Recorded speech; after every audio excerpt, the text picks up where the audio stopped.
While they were dwelling at that place, there sat in the season of the rains, the season that puts an end to the hot weather and is delightful to all animated beings. Then the black clouds, humbling loudly and covering the heavens and the cardinal points, ceaselessly reigned during day and night. These clouds, counted by hundreds and by thousands, looked like domes in the rain season. From the earth disappeared the effulgence of the sun. Its place was taken by the stainless lustre of the lightning. The earth became delightful to all, being overgrown with grass, with gnats and reptiles in their joy. It was bathed with rain and possessed with calm. When the waters had covered all, it could not be known whether the ground was at all even or uneven, whether there were rivers or trees or hills. At the end of the hot season, the rivers added beauty to the woods, being themselves full of agitated waters, flowing with great force and resembling serpents in the rising sound they made.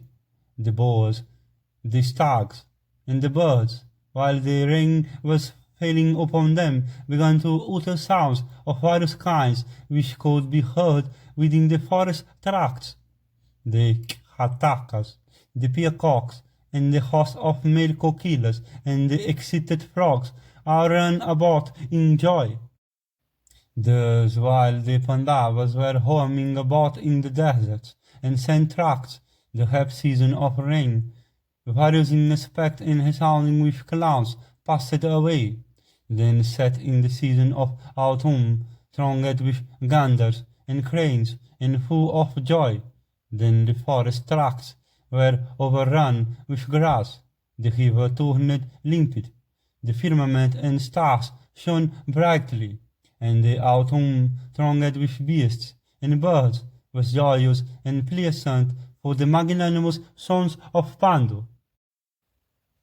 Then were seen nights that were free from dust and cool with clouds and beautified by myriads of planets and stars and the moon, and they beheld rivers and ponds adorned with lilies and white lotuses, full of cool and pleasant water. And while hovering by the river Sarasvati, whose banks resembled the firmament itself and were overgrown with canes, and as such abounded in sacred baths, their joy was great. And those heroes who wielded powerful bows were especially glad to see the pleasant river Sarasvati with its limpid waters full to the brim, and the holiest night, that of the full moon in the month of Kartika in the season of autumn, was spent by them while dwelling there. And the sons of Pandu, the best of the descendants of Bharata, spent that auspicious juncture with righteous and magnanimous saints devoted to penance. And as soon as the dark fourth night set in immediately after, the sons of Pandu entered the forest named the Kamyaka, accompanied by the Dhananjaya and their charioteers and cooks. Yudhishthira and others, having reached the forest of Kamyaka, were hospitably received by hosts of saints, and they lived together with Krishna. And while the sons of Pandu were dwelling in security in that place, many Brahmanas came to wait upon them. And a certain Brahmana said, "He, the beloved friend of Arjuna, of powerful arms and possessed of self-control, descendant of Sura, of a lofty intellect, will come. Hari knows that ye have arrived here. Hari has always a longing for your sight, and always seeks your welfare.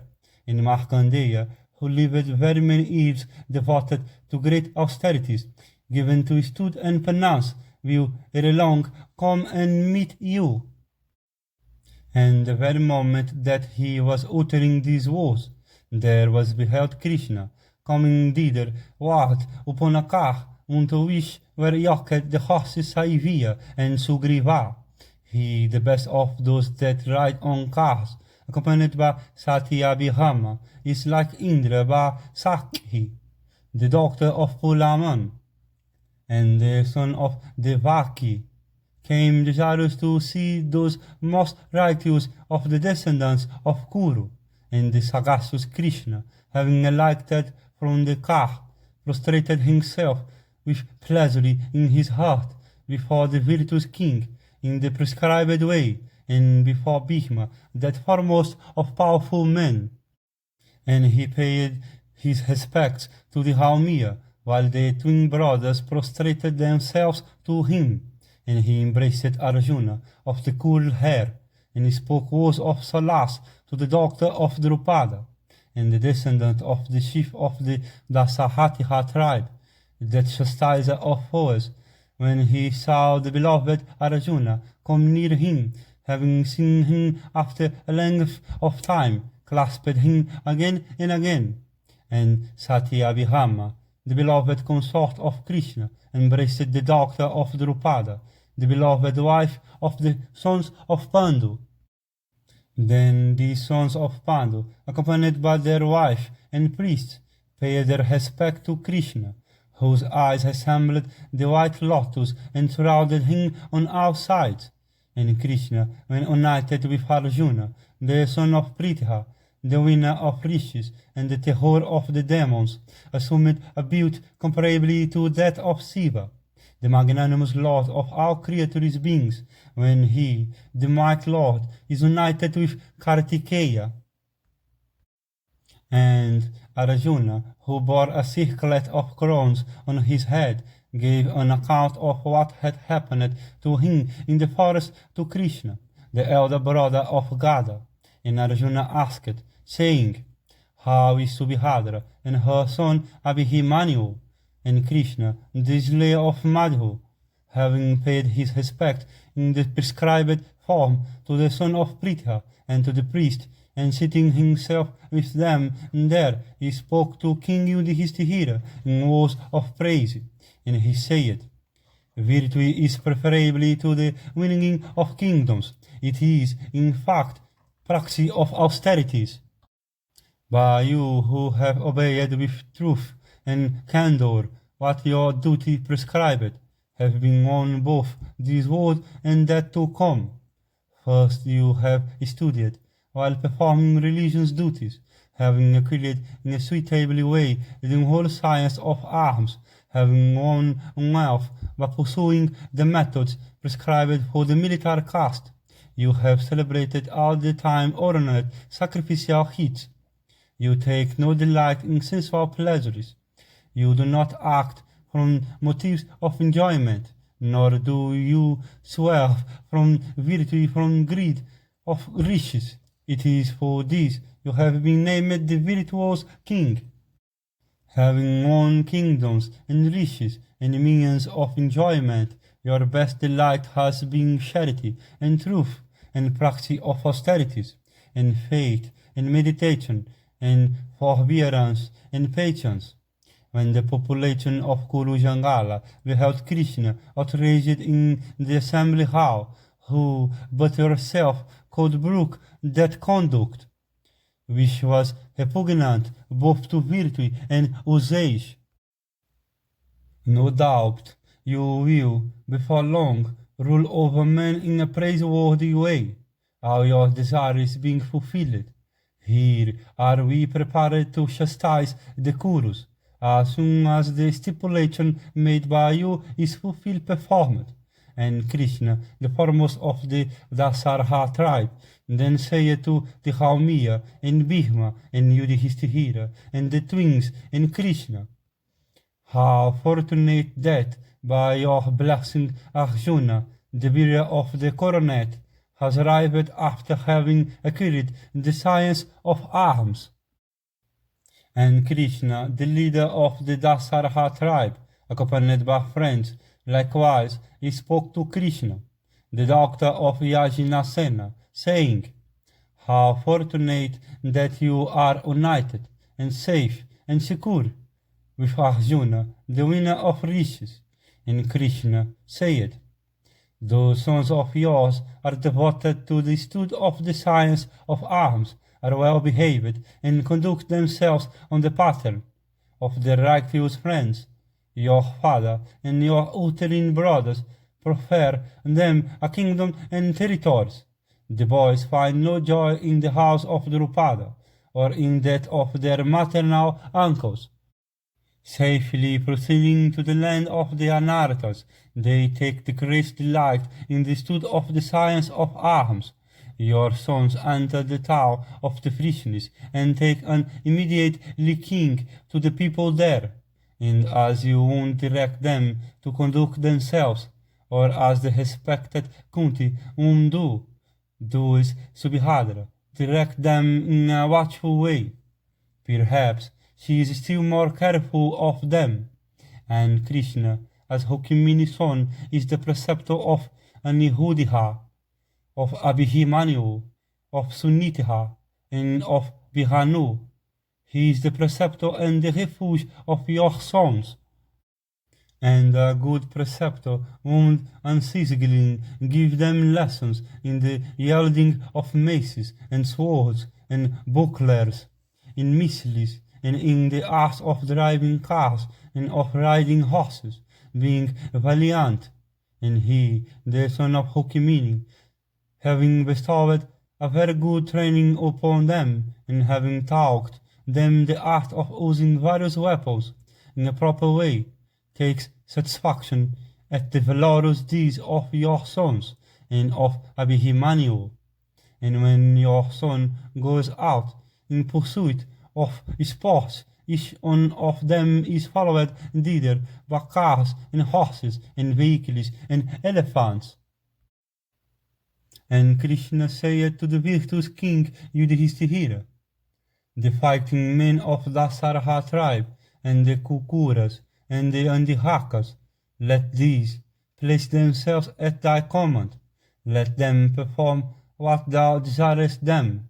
Let the arm of the tribe of Madhus, like the wind, with their bows, and led by Balahama, whose weapon is the plough, let that arm, equipped, consisting of horsemen and foot soldiers, and horses, and cars, and elephants, prepare to do your bidding. Drive Duryodhana, the son of Dhritarashtra, the vilest of sinful men, together with his followers and his hosts of friends, to the path betaken by the Lord of Saubhiha, the son of the earth. You are welcome to stick to that stipulation which was made in the assembly hall. Let the seat of Hastina be made ready for you, when the hostile host has been slain by the soldiers of the Dasaraha tribe. Having roamed at your pleasure in all those places where you may desire to go, having got rid of your grief and freed from all your sins, you will reach the seat of Hastina, the well-known seat situated in the midst of a fine territory. Then the magnanimous king, having been acquainted with the view thus clearly set forth by Krishna, that best of men, and having applauded the same, and having deliberated thus, he spoke with joined palms unto Kesava. No doubt thou art the refuge of the sons of Pandu, for the sons of Pandu have their protector in thee. When the time will come, there is no doubt that thou wilt do all the work just mentioned by thee, and even more than the same. As promised by us, we have spent all the 12 years in lonely forests, having in the prescribed way completed the period for living unrecognized. The sons of Pandu will take refuge in thee. This should be the intention of those that associate with thee. The sons of Pandu swerve not from the path of truth, for the sons of Pritha, with their charity and their piety, with their people and their wives, and with their relations, have their protector in thee. While Krishna, the descendant of the freshness and the virtuous king, were thus talking. There appeared then the Saint Markandeya, grey in the praxis of finances, and he had seen many thousand years of life, was of a pious soul, and devoted to great austerities. Sickness of old age he had none, and deathless he was, and endowed with beauty, and generous, and many good qualities, and he looked like on 25 years old. And when the aged saint, who had seen many thousand years of life, came, all the Brahmanas paid their respects to him, and did Krishna together with Pandu's son. And when that wisest saint, thus honored, took his seat in a friendly way, Krishna addressed him in accordance with the views of the Brahmanas and of Pandu's sons.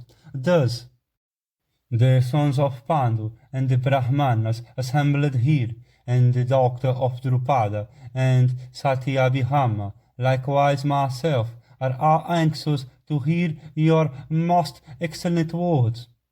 Propound to us the whole histories of events of bygone times, and the eternal rules of righteous conduct by which are guided kings and women and saints. When they had all taken their seats, Narada, the divine saint of purified soul, came on a visit to Pandu's sons.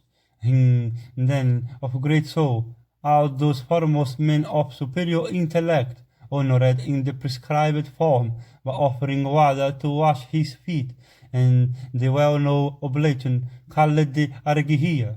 Then the godlike saint Narada, learning that they were about to hear the speech of Markandeya, expressed his assent to the arrangement. And he, the deathless, knowing what would be opportune, said smiling, "Speak what you were about to say unto the sons of Pandu." Thus addressed, Markandeya, devoted to great austerities, replied, "Wait a moment, a great deal will be narrated." Thus addressed, the sons of Pandu, together with those twice born ones, waited a moment, looking at that great saint as the midday sun. Pandu's son, the king of the Kuru tribe, having observed that the great saint was willing to speak, questioned him with a view to suggesting topics to speak upon, saying, "You who are ancient, know the deeds of gods and demons, and illustrious saints, and of all the royal ones. We consider you as worthy of being worshipped and honored, and we have long yearned after your company. And here is the son of Devaki, Krishna, who has come to us on a visit. Verily, when I look at myself, falling away from happiness, and when I contemplate the sons of Dhritarashtra, of evil life, flourishing in every way, the idea rises in me that it is man who does all acts, good or bad, and that it is he that enjoys the fruit the acts bring forth. How then is God the agent? And how is it that men's actions follow them? Is it in this world, or is it in some subsequent existence? And in what way is an embodied animated being joined by his good and evil deeds that seek him out? Is it after death, or is it in this world? And is what we experience in this world the result of the acts of this very life, or will the acts of this life bear fruit in the world to come? And where do the actions of an animated being who is dead find their resting place? Markandeya said, "This question befits thee, and is just what it should be. Thou knowest all that there is to know. Thou art asking this question, simply for the sake of form. Here I shall answer thee. Listen to me with an attentive mind, as to how in this world and in that to come a man experienceth happiness and misery. The Lord of born beings himself is sprung first of all, created for all embodied beings, bodies which were stainless, pure, and obedient to virtue's impulses. The ancient men had all their desires fulfilled, were given to praiseworthy courses of life, were speakers of truth, godly and pure, all were equal to the gods, could ascend to the sky at their pleasure, and could come back again, and all went about at their pleasure. And they had their death and their life under their own control, and they had few sufferings, had no fear, and had their wishes fulfilled, and they were free from trouble, could visit the gods and the magnanimous saints, knew by heart all righteous rules, were self-controlled and free from envy, and they lived many thousand years, and had many thousand sons. Then in course of time they came to be restricted to walking solely on the surface of the earth, overpowered by lust and wrath, dependent for subsistence upon falsehood and trick, overwhelmed by greed and senselessness. Then those wicked men, when disembodied on account of their unrighteous and unblessed deeds, went to hell in a crooked way.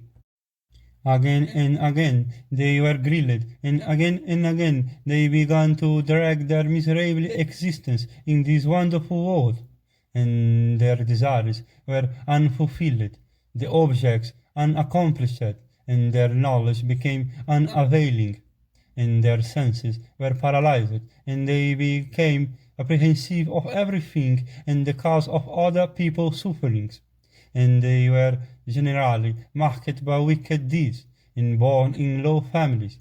They became wicked and afflicted with disease and the terror of others, and they became short-lived and sinful, and they reaped the fruit of their terrible deeds. And coveting everything, they became godless and indifferent in mind. The destiny of every creature after death is determined by his acts in this world. Thou hast asked me where this treasury of acts of the sage and the ignorant remain, and where they enjoy the fruit of their good and evil deeds. Do thou listen to the regulation on this subject. Man with his subtly original body created by God lays up a great store of virtue and vice. After death he quits his frail body and is immediately born again in another order of beings. He never remains non-existent for a single moment. In his new life his actions follow him invariably as shadow, and fructifying makes his destiny happy or miserable. The wise man, by his spiritual insight, knows all creatures to be bound to an immutable destiny by the destroyer, and incapable of resisting the fruition of his actions in good or evil fortune. This is the doom of all creatures steeped in spiritual ignorance. Do thou now hear of the perfect way attained by men of high spiritual perception. Such men are of high ascetic virtue, and are versed in all profane and whole rite, diligent in performing their religion's obligations, and devoted to truth, and they pay due homage to their preceptors and superiors, and practice yoga, are forgiving, continent and energetic and pious, and are generally endowed with every virtue. By the conquest of the passions, they are subdued in mind. By practicing yoga, they become free from disease, fear, and sorrow. They are not troubled. In course of birth, mature or immature, or while ensconced in the womb, In every condition, they with spiritual eyes recognize the relation of their soul to the Supreme Spirit. Those great-minded riches of positive and intuitive knowledge passing through this arena of actions return again to the abode of the celestials. Men attain what they have in consequence of the grace of the gods of destiny or of their own actions. Do thou not think otherwise. I regard that as the highest good wish is regarded in this world. Some attain happiness in this world, not in the next. Others do in the next, not in this. Some, again, attain happiness in this as well as in the next world, and others neither here nor in the next world. Those that have immense wealth shine every day with well-decorated persons. Being addicted to carnal pleasures, they enjoy happiness only in this world, not in the next. Those who are engaged in spiritual meditation and the study of the Vedas, who are diligent in asceticism, and who impair the vigor of their bodies by performing their duties, who have subdued their passions, and who refrain from killing any animated being, those men attain happiness in the next world, not in this. Those who first live a pious life and virtuously acquire wealth in due time, and then marry and perform sacrifices, attain bliss both in this and the next world. Those foolish men, again, who do not acquire knowledge, nor are engaged in asceticism or charity, or increasing their species, or in encompassing the pleasures and enjoyment of this world, attain bliss neither in this nor in the next world. Of you are proficient in knowledge, and possessed of great power and strength and celestial vigor, for the extermination and for serving the purpose of the gods. Ye have come from the other world, and have taken your birth in this. Ye who are valiant and engaged in asceticism, self-restraining exercises, and religious ordinances, and fond of exertion, after having performed great deeds and gratified the gods and the riches and the Pitris, ye will at last in due course attain by your own acts the supreme region, the abode of all virtuous men. May no doubts cross thy mind on account of these thy sufferings, for this affliction is for thy good. The sons of Pandu said to the high-souled Markandeya, We long to hear of the greatness of the Brahmanas. Do thou tell us of it?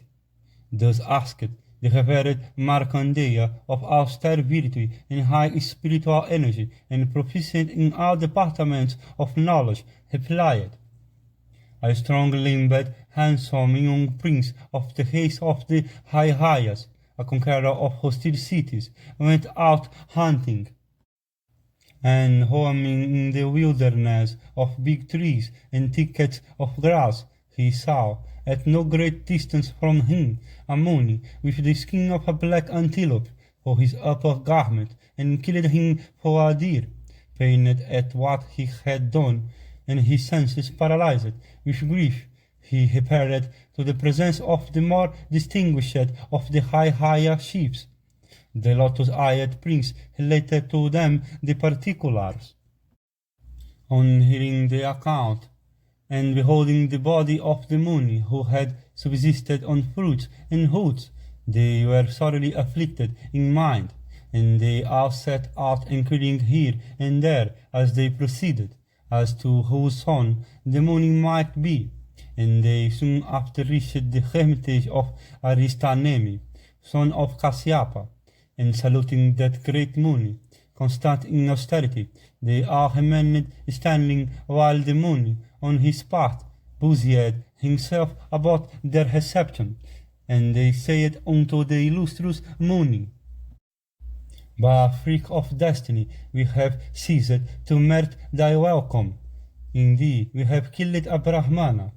And the regenerate Rish said to them, How hath a Brahmana come to be killed by you?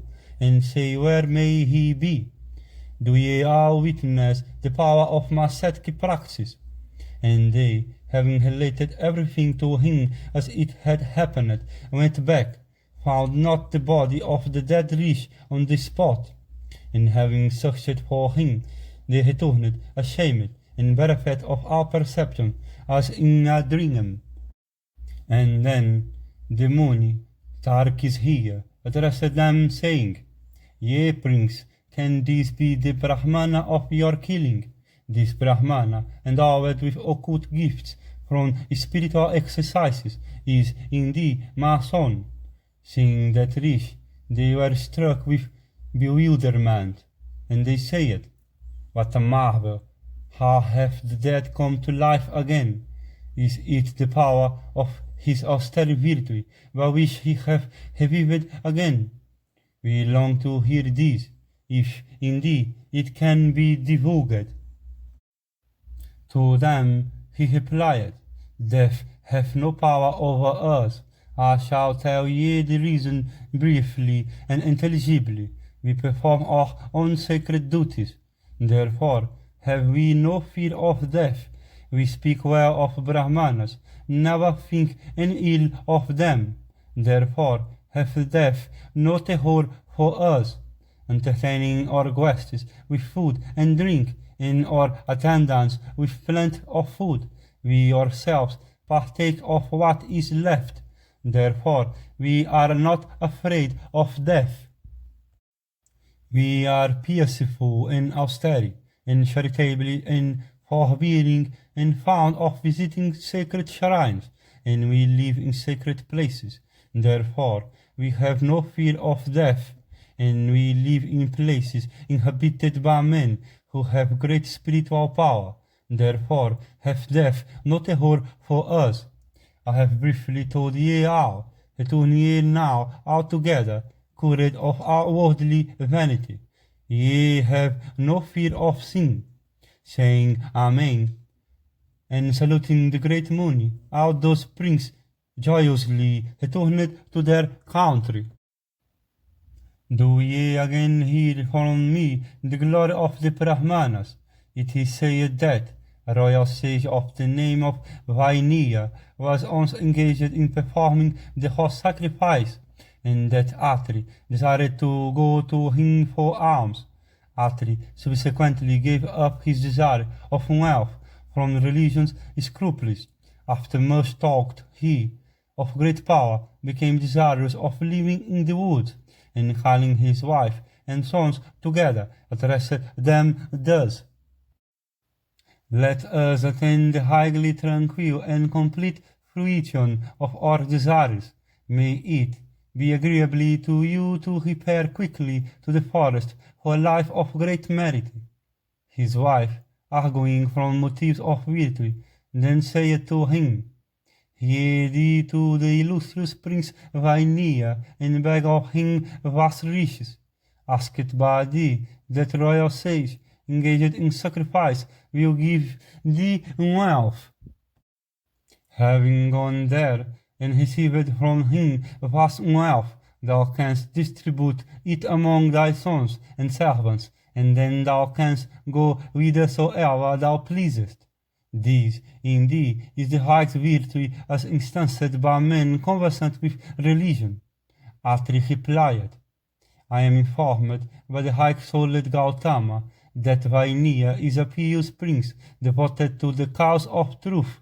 There are Brahmanas who are jealous of me, and as Gautama hath told me this, I do not venture to go there, for there, if I were to advise what is good and calculated to secure piety and the fulfillment of own desires, they would contradict me with words unproductive of any good. I approve of any counsel and will go there. Vainiya will give me kind and hordes of riches. Saying, he of great ascetic merit hastened to Vainiya's sacrifice, and reaching the sacrificial altar, and making his obeisance to the king, and praising him with well-meaning speeches, he spoke these words: Blessed art thou, ruling over the earth, thou art the foremost of sovereigns. The mornings praise thee, and besides thee there is none versed in religion's lore. To him the rich Gautama, of great ascetic merit, then indignantly he replied, saying, Atri, do not repeat this nonsense. Thou art not in thy proper senses. In this world of ours, Mahendra, the Lord of all created beings, is the foremost of all sovereigns. Then Atri said to Gautama, as Indra, the Lord of all creatures, who live over our destinies, doth this king, thou art mistaken. It is thou who hast lost thine senses from want of spiritual perception. Gautama replied, I know I am not mistaken. It is thou who art laboring under a misconception in this matter. To secure the king countenance, thou art flattering him in assembly of the people. Thou dost not know what the highest virtue is, nor dost thou feel the need for it. Thou art like a child steeped in ignorance. For what then hast thou become old in years? While those two men were thus disputing in the presence of the Moonings, who were engaged in Vainia's sacrifice, the latter inquired, What is the matter with them, that maketh them talk so vociferously? Then the very pious Kasyapa, learned in our religion's lore, approaching the disputants, asked them what was the matter. And then Gautama, addressing that assembly of great Moonings, said, Listen to the point in dispute between us. Atri have said that Vainia is the rule of our destinies. Great is our doubt on this point. On hearing this, the great Mined Moonings went instantly to Sanat Kumara, who was well versed in religion, to clear their doubt. And then he, of great ascetic merit, having heard the particulars from them, addressed them these words, full of religion's meaning. And Sanat Kumara said, As fire assisted by the wind burneth thou forests, a Brahmana energy in union with a Kshatriya, or a Kshatriya joined with a Brahmana, destroyeth our enemies. The sovereign is the distinguished giver of laws and the protector of his subjects. He is like Indra, like Sukra, like Vrihaspati, and the ruler of men's destinies, who does not think it proper to worship the individual, of whom such terms as preserver of created beings, royal, emperor, Kshatriya, Lord of earth, ruler of men, are applied in praise. The king is still the prime cause, the virtuous in wars, the watchman, the contented, the Lord, the guide to salvation, the easily victorious, the Vishnu-like, of effective wrath, the winner of battles, and the cherisher of the true religion. The rich, fearful of sin, entrusted power to the Kshatriyas, as among the gods in heaven the sun dispelleth darkness for his own effulgence, doth the king completely root out sin from this earth. Therefore is the king greatness reduced from the evidences of the sacred books, and we are bound to pronounce for that side which have spoken in favor of the king.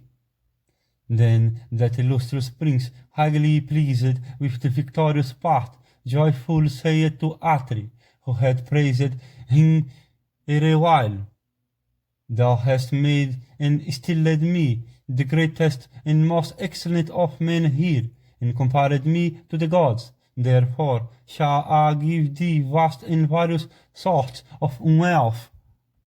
My impression is that thou art omniscient. I give thee 100 millions of gold coins and 10 viharas of gold.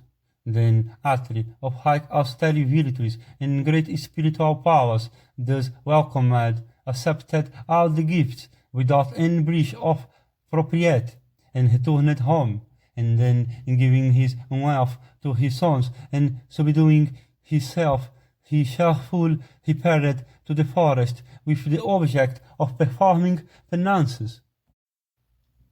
In this connection, Sarasvati, too, when interrogated by that intelligent Muni Tarkishiya, had said, "Do thou listen to her words?"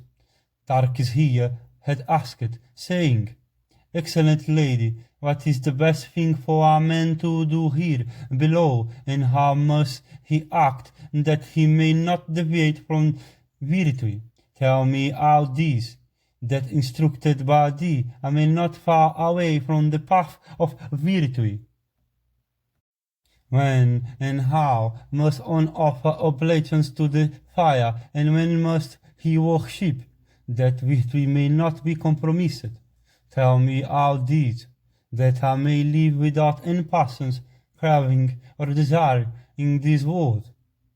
Thus questioned by that cheerful Muni, and seeing him eager to learn and endowed with high intelligence, Sarasvati addressed these pious and beneficial words to the Brahmana Tarkishiya.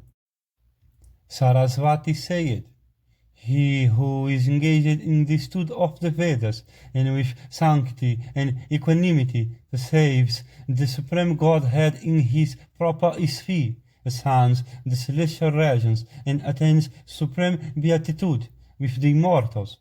Men large, beautiful, pellucid, and sacred lakes are there, abounding with fish, flowers, and golden lilies. They are like shrines, and their very sight is calculated to assuage grief. Pious men, distinctively worshipped by virtues well adorned, golden complexioned apsaras, dwell in contentment on the shores of those lakes. He who giveth cows attaineth the right regions. By giving bullocks he reacheth the solar regions. By giving clothes he getteth to the lunar world. And by giving gold he attaineth to the state of the immortals. He who giveth a beautiful cow with a fine calf, and which is easily milked, and which doth not run away, is to live for as many years in the celestial regions as there are hairs on the body of that animal. He who giveth a fine, strong, powerful young bullock capable of drawing the plough and bearing burdens reacheth the regions attained by men who give 10 cows. When a man bestoweth a well-comparisoned capital cow with a brazen milk pail, and with money given afterwards, that cow becoming, by its own distinguished qualities, a giver of everything, reacheth the side of the man who gave her away. He who giveth away cows heapeth innumerable fruits of his action, measured by the hairs on the body of that animal. He saveth in the next world his sons and grandsons and ancestors to the 7th generation. He who presenteth to a Brahmana sesamum made up in the form of a cow, having horns made of gold, with money besides, and a brazen milk pail, subsequently attaineth easily to the regions of the Vasus. By his own acts man descends into the darksome lower regions, infested by evil spirits, like a ship tossed by the storm in the high seas. The gift of kind to Brahmanas saves him in the next world. He who giveth his daughter in marriage in the Brahma form, who bestoweth gifts of land on Brahmanas, and who do maketh other presents, attaineth to the regions of Purandara. The virtuous man who is constant in presenting oblations to the sacred fire for several years sanctifieth by his own action 7 generations up and down. Tarkis saith, explain to me who asked thee the rules for the maintenance of the sacred fire as inculcated in the Vedas. I shall now learn from thee the time-honored rules for perpetual keeping up the sacred fire. Then Yudhishthira, the son of Pandu, saith to the Brahmana Markandeya, do thou now narrate the history of Vaisvasvata Manu. Markandeya replied, there was a powerful and great rishi of the name of Manu. He was the son of Vivasvan, and was equal unto Brahma in glory, and he far exceeded his father and grandfather in strength, in power, in fortune, in religion's austerities. And standing on one leg, and with uplifted hand, that Lord of men did severe penance in the Jujube forest called Visala, and there with head downwards and with steadfast eyes he practised the rich and severe penance for 10,000 years, and one day, whilst he was practising austerities, there with wet clothes on and matted hair on head, a fish approaching the banks of the Hirini addressed him thus, worshipful sir, I am a helpless little fish. I am afraid of the large ones. Therefore, do thou think it worthy thy while to protect me from them, especially as this fixed custom is well established amongst us, that the strong fish always preys upon the weak ones. Therefore, do thou think it fit to save me from being drowned in the sea of the horse. I shall requite thee for thy good offices. On hearing these words from the fish, Vaivasvata Manu was overpowered with pity, and he took out the fish from the water with his own hands, and the fish, which had a body glistening like the rays of the moon when taken out of the water, was put back in a earthen water vessel, and thus hereat that fish grew up in size, and Manu tended it carefully like a child, and after a long while it became large in size, that there was no room for it in that vessel. And then, seeing Manu, it again addressed these words to him, worshipful sir, do thou appoint some better habitation for me. And then the adorable Manu, the conqueror of hostile cities, took it out of that vessel, and carried it to a large tank, and placed it there. And there again the fish grew for many a long year, and although the tank was 2 yojanas in length, and 1 yojana in width, even there was no room for the fish to play about. And beholding Manu, it said again, take me to the Ganga, the favorite spouse of the ocean, that I may live there, or do as thou listest. As I have grown to this great book by thy favor, I shall do thy bidding cheerfully. Thus asked the upright and continent and worshipful Manu, took the fish to the river Ganga, and he put it into the river with his own hands, and there the fish again grew for some little time, and then beholding Manu, it said again, I am unable to move about in the Ganga on account of my great body.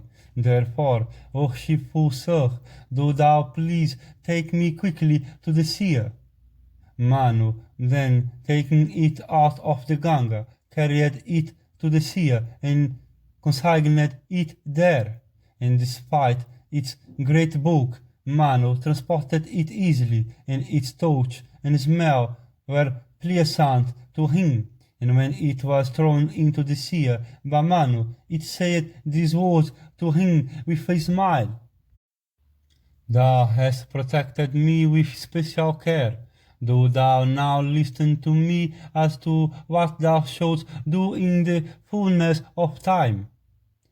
The dissolution of all this mobile and immobile world is nigh at hand. The time for the purging of this world is now ripe.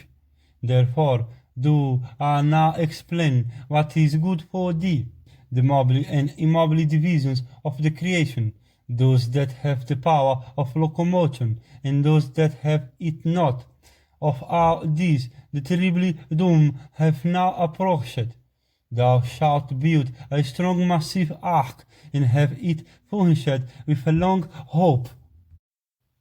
On that must thou ascend with the 7 riches, and take with thee all the different seas which were enumerated by regenerate Brahmanas in days of yore, and separately and careful must thou preserve them therein, and whilst there thou shalt wait for me, and I shall appear to thee like a horned animal, and thus shalt thou recognize me, and I shall now depart, and thou shalt act according to my instructions, for without my assistance thou canst not save thyself from that fearful flood. Then Manu said unto the fish, I do not doubt all that thou hast said, even shall I act. And giving instruction to each other, they both went away, and Manu then procured all the different seeds as directed by the fish, and set sail in an excellent vessel on the surging sea. And then he bethought himself of that fish, and the fish too, knowing his mind, appeared there with horns on his head, and then, beholding in the ocean that horned fish emerging like a hawk in the form of which he had been before appraised, he lowered the rope noose on its head, and fastened by the noose the fish towed the ark with great force through the salt waters, and it conveyed them in that vessel on the roaring and billow-beaten sea. Tossed by the tempest on the great ocean, the vessel reeled about like a drunken harlot, and neither land nor the 4 cardinal points of the compass could be distinguished, and there was water everywhere, and the waters covered the heaven and the firmament. And when the world was thus flooded, none Manu, the 7 riches, and the fish could be seen. And the fish diligently dragged the boat through the flood for many a long year, and then it towed the vessel towards the highest peak of the Himavat, and the fish then told those on the vessel to tie it to the peak of the Himavat. And hearing the words of the fish, they immediately tied the boat on that peak of the mountain, and know that high peak of the Himavat is still called by the name of Naubandihana. Then the fish, addressing the associated rishis, told them these words: I am Brahma, the Lord of all creatures. There is none greater than myself. Assuming the shape of a fish, I have saved you from this cataclysm. Manu will create all beings, gods, asuras, and men, all those divisions of creation which have the power of locomotion and which have it not. By practicing severe austerities, he will acquire this power, and with my blessing, illusion will have no power over him. Saying, the fish vanished instantly, and Vaivasvata, Manu, himself became desirous of creating the world. In this work of creation, illusion overtook him, and he, therefore, practiced great asceticism, and endowed with ascetic merit. Manu again set about his work of creating all beings in proper and exact order. This history which I have narrated to thee, and the hearing of which destroyeth all sin, is celebrated as the legend of the fish, and the man who listeneth every day to this primeval history of Manu attaineth happiness in all other objects of desire, and goeth to heaven. Then the virtuous King Yudhishthira, in all humility, again inquired of the illustrious Markandeya, saying, Thou hast seen many thousands of ages pass away. In this world there is none long lived as thou. There is none equal to thee in years except the great-minded Brahma, living in the most exalted place. Thou worshippest Brahma at the time of the great dissolution of the universe, when this world is without the sky and without the gods and the navas. And when that cataclysm ceaseth and the grandsire awaketh, thou alone beholdest Brahma duly create the four orders of beings, after having filled the cardinal points with air and consigned the waters to their proper place. Thou hast worshipped in his presence the great Lord and grandsire of all creatures, with so rapt in meditation, and entirely swallowed up in him. And thou hast many a time witnessed with thy eyes the primeval acts of creation, and plunged in severe ascetic austerities. Thou hast surpassed the Prajapatis themselves. Thou art esteemed as one who is nearest to Narayana in the next world. Many a time in days of yore hast thou beheld the supreme creator of the universe with eyes of spiritual abstraction and renunciation, having first opened thy poor and lotus-like heart, the only place where the multiform Vishnu of universal knowledge may be seen. It is for this, by the grace of God, neither all-destroying death, nor dotage that causeth the decay of the body, have any power over thee. When neither the sun, nor the moon, nor fire, nor earth, nor air, nor sky remains, when all the world being destroyed looketh like one vast ocean, when the gods and asuras and the great uragas are annihilated, and when the great-minded Brahma, the Lord of all creatures, taking his seat on a lotus flower, sleepeth there, then thou alone remainest to worship him, and thou hast seen all this that occurred before with thy own eyes. And thou alone hast witnessed many things by thy senses, and never in all the worlds hath there been anything unknown to thee. Therefore do I long to hear any discourse explaining the causes of things. Markandeya replied, In thee I shall explain all, after having bowed down to that self-existent, primordial being, who is eternal and undeteriorating and inconceivably, and who is at once vested with and divested of attributes. This Janardana, attired in yellow robes, is the grand mover and creator of all, the soul and framer of all things, and the Lord of all. He is called the Great, the Incomprehensible, the Wonderful, and the Immaculate. He is without beginning and without end, pervades all the world, is unchangeably and undeteriorating. He is the creator of all, is himself uncreate, and is the cause of all power. His knowledge is greater than that of all the gods together. After the dissolution of the universe, all this wonderful creation again comes into life. 4,000 years have been said to constitute the Krita Yuga. Its dawn, as well as its eve, have been said to comprise 400 years. The Treta Yuga is said to comprise 3,000 years, and its dawn, as well as its eve, is said to comprise 300 years. The Yuga that comes next is called Dvapara, and it hath been computed to consist of 2,000 years.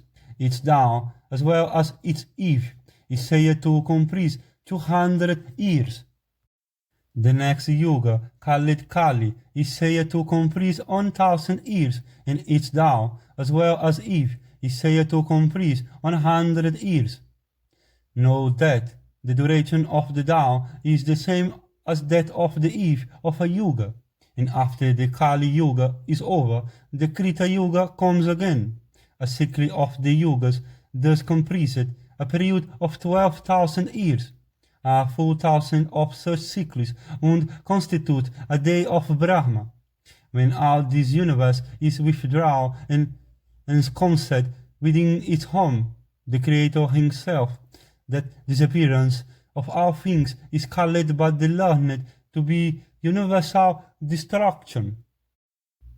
Towards the end of the last mentioned period of 1,000 years, when the period wanted to complete a cycle is short, men generally become addicted to falsehood in speech. Then sacrifices and gifts and vows, instead of being performed by principals, are suffered to be performed by representatives. Brahmanas then perform acts that are reserved for the Sudras, and the Sudras betake themselves to the acquisition of wealth. Then Kshatriyas betake themselves to the practice of religious acts. In the Kali age, the Brahmanas abstain from sacrifices, and the stud of the Vedas are divested of their staff and deer skin, and in respect of food become omnivorous. And the Brahmanas in that age abstain from prayers and meditation, while the Sudras betake themselves to these. The course of the world looketh contrary, and indeed these are the signs that foreshadow the universal destruction. And numerous Mlekha kings then rule over the earth, and those sinful monarchs, addicted to false speech, govern their subjects on principles that are false. The Andihas, the Sakas, the Pulindas, the Yavanas, the Kambojas, the Valhikas, and the Abhiras then become possessed of bravery and the sovereignty of the earth.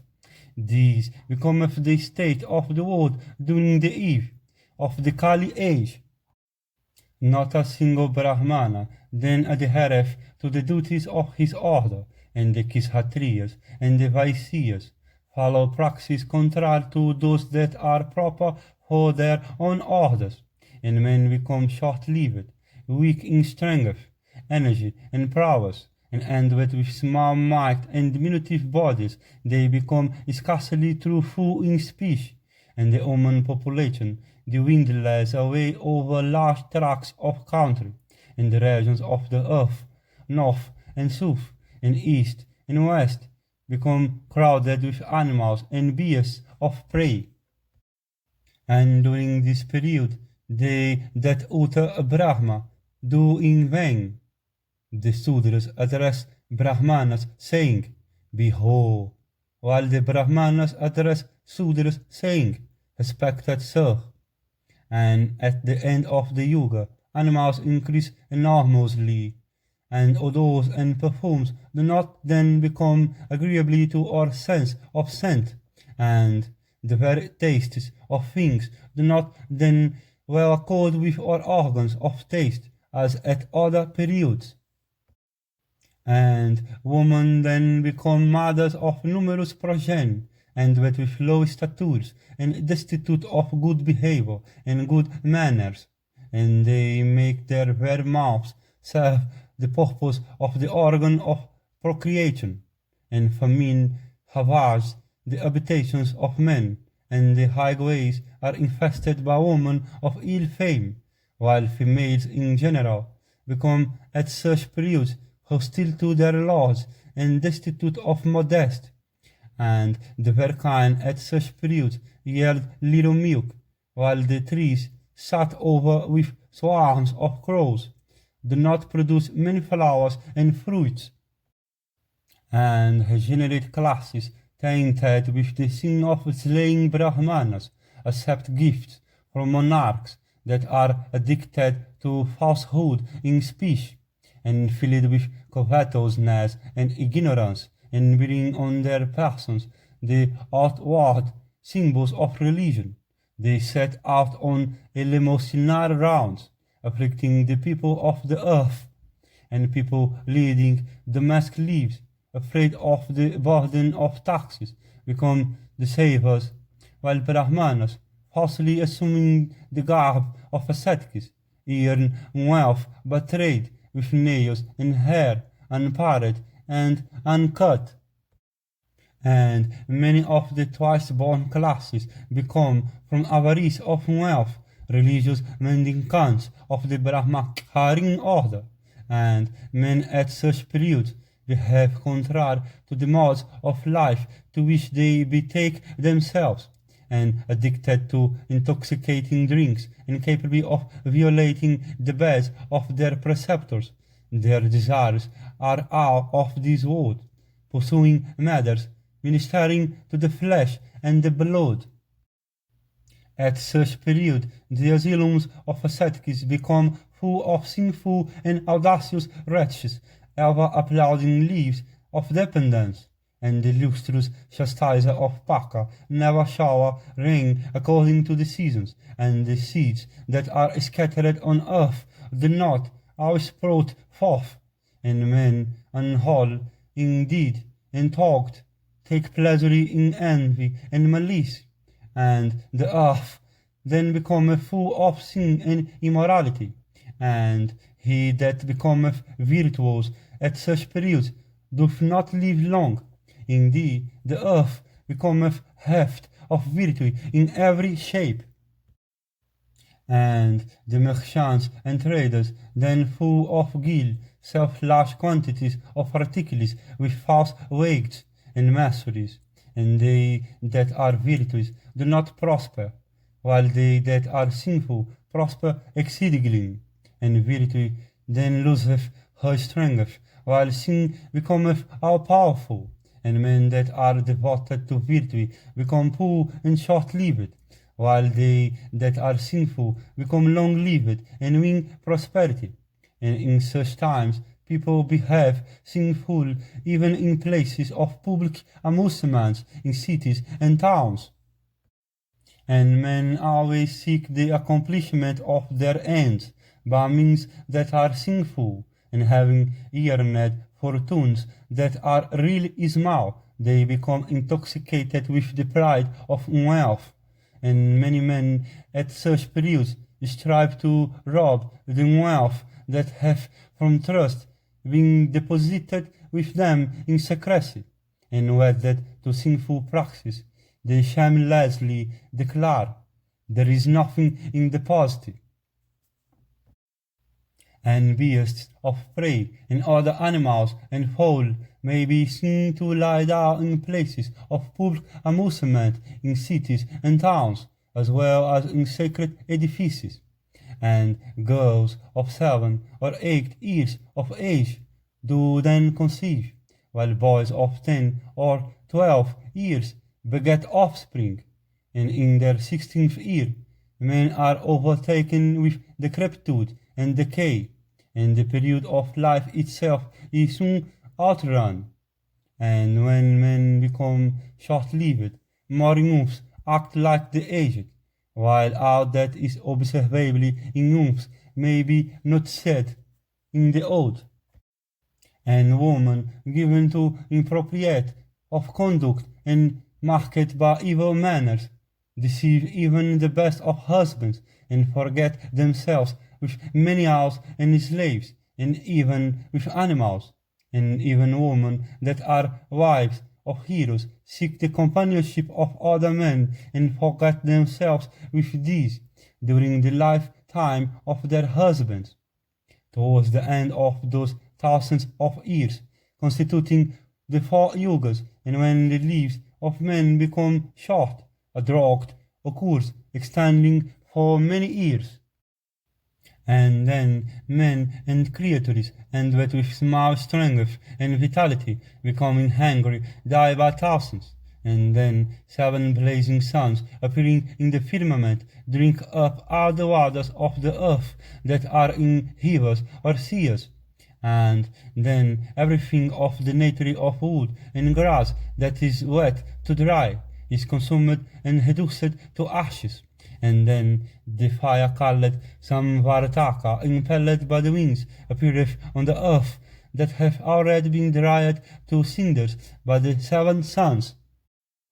And then that fire, penetrating through the earth and making its appearance in the nether regions, begetteth great terror in the hearts of the gods, the Danavas and the Yakishas, and consuming the nether regions, as also everything upon this earth. That fire destroyeth all things in a moment. And that fire, called Samvartaka, a dead but that inauspicious wind, consumeth this world, extending for hundreds and thousands of yojanas. And that Lord of all things, that fire, blazing forth in effulgence, consumeth this universe with gods and asuras and gandharvas and yakishas and snakes and hakishasas. And there rise in the sky deep masses of clouds, looking like heads of elephants, and decked with rays of lightning that are wonderful to behold.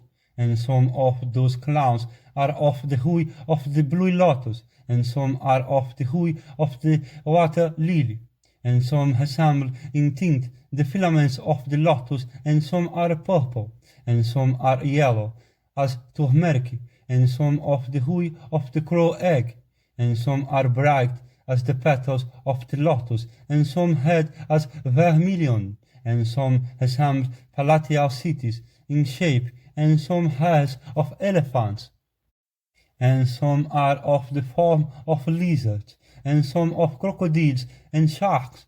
And the clouds that gather in the sky on the occasion are terribly to behold, and wreathed with lightnings, or frightful, and those vapory masses, charged with rain, soon cover the entire welkin, and those masses of vapor then flowed with water the whole earth, with her mountains and forests and means, and urged by the Supreme Lord, those clouds, roaring frightful, soon flowed over the entire surface of the earth, and pouring in a great quantity of water, and filling the whole earth, they quench that terribly inauspicious fire, and urged by the illustrious Lord, those clouds filling the earth with their downpour shower, incessantly, for 12 years, and then the ocean oversteps his continents, the mountains sunder in fragments,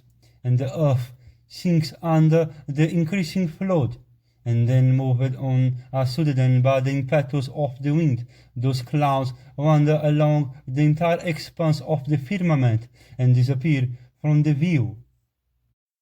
And then the self-created Lord, the first cause of everything, having his abode in the lotus, drinketh those terrible winds, and goeth to sleep.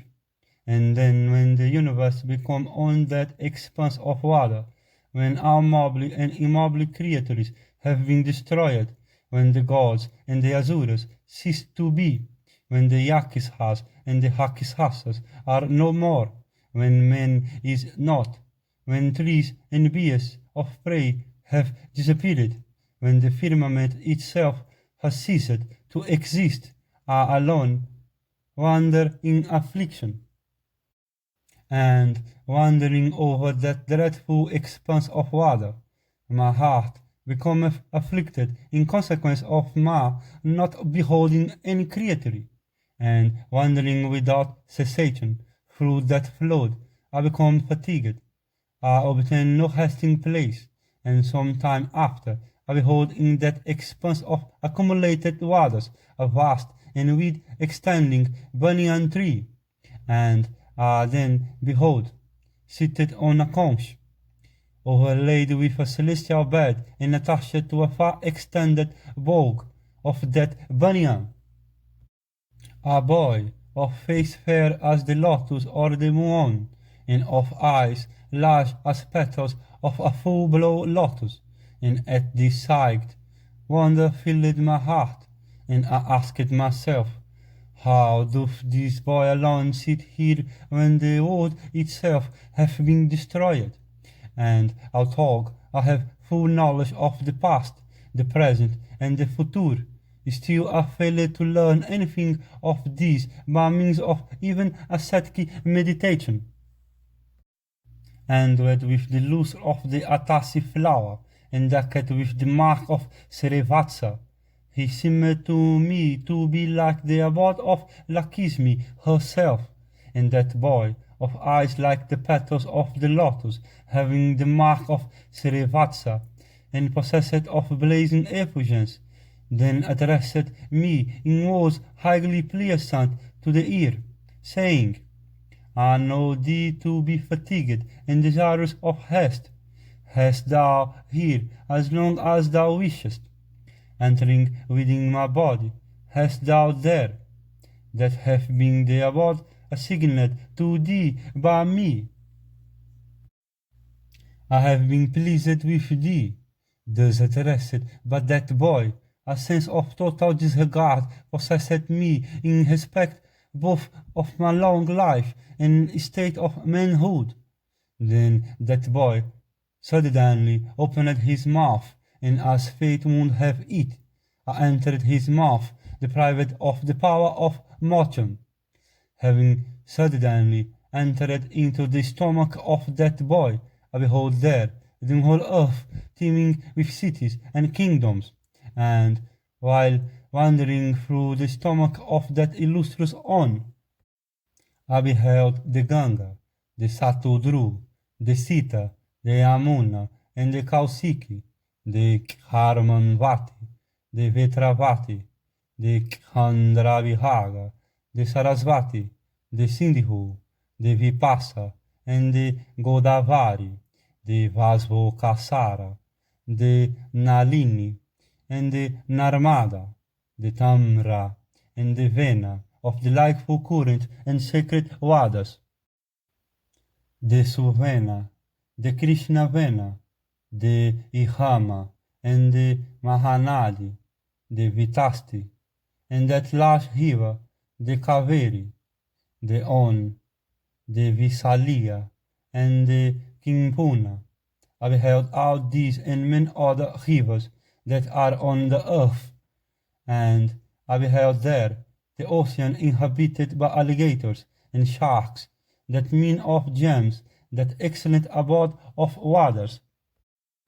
And I beheld there the firmament decked with the sun, and the moon blazing with effulgence, and possessed of lustre, of fire, of the sun.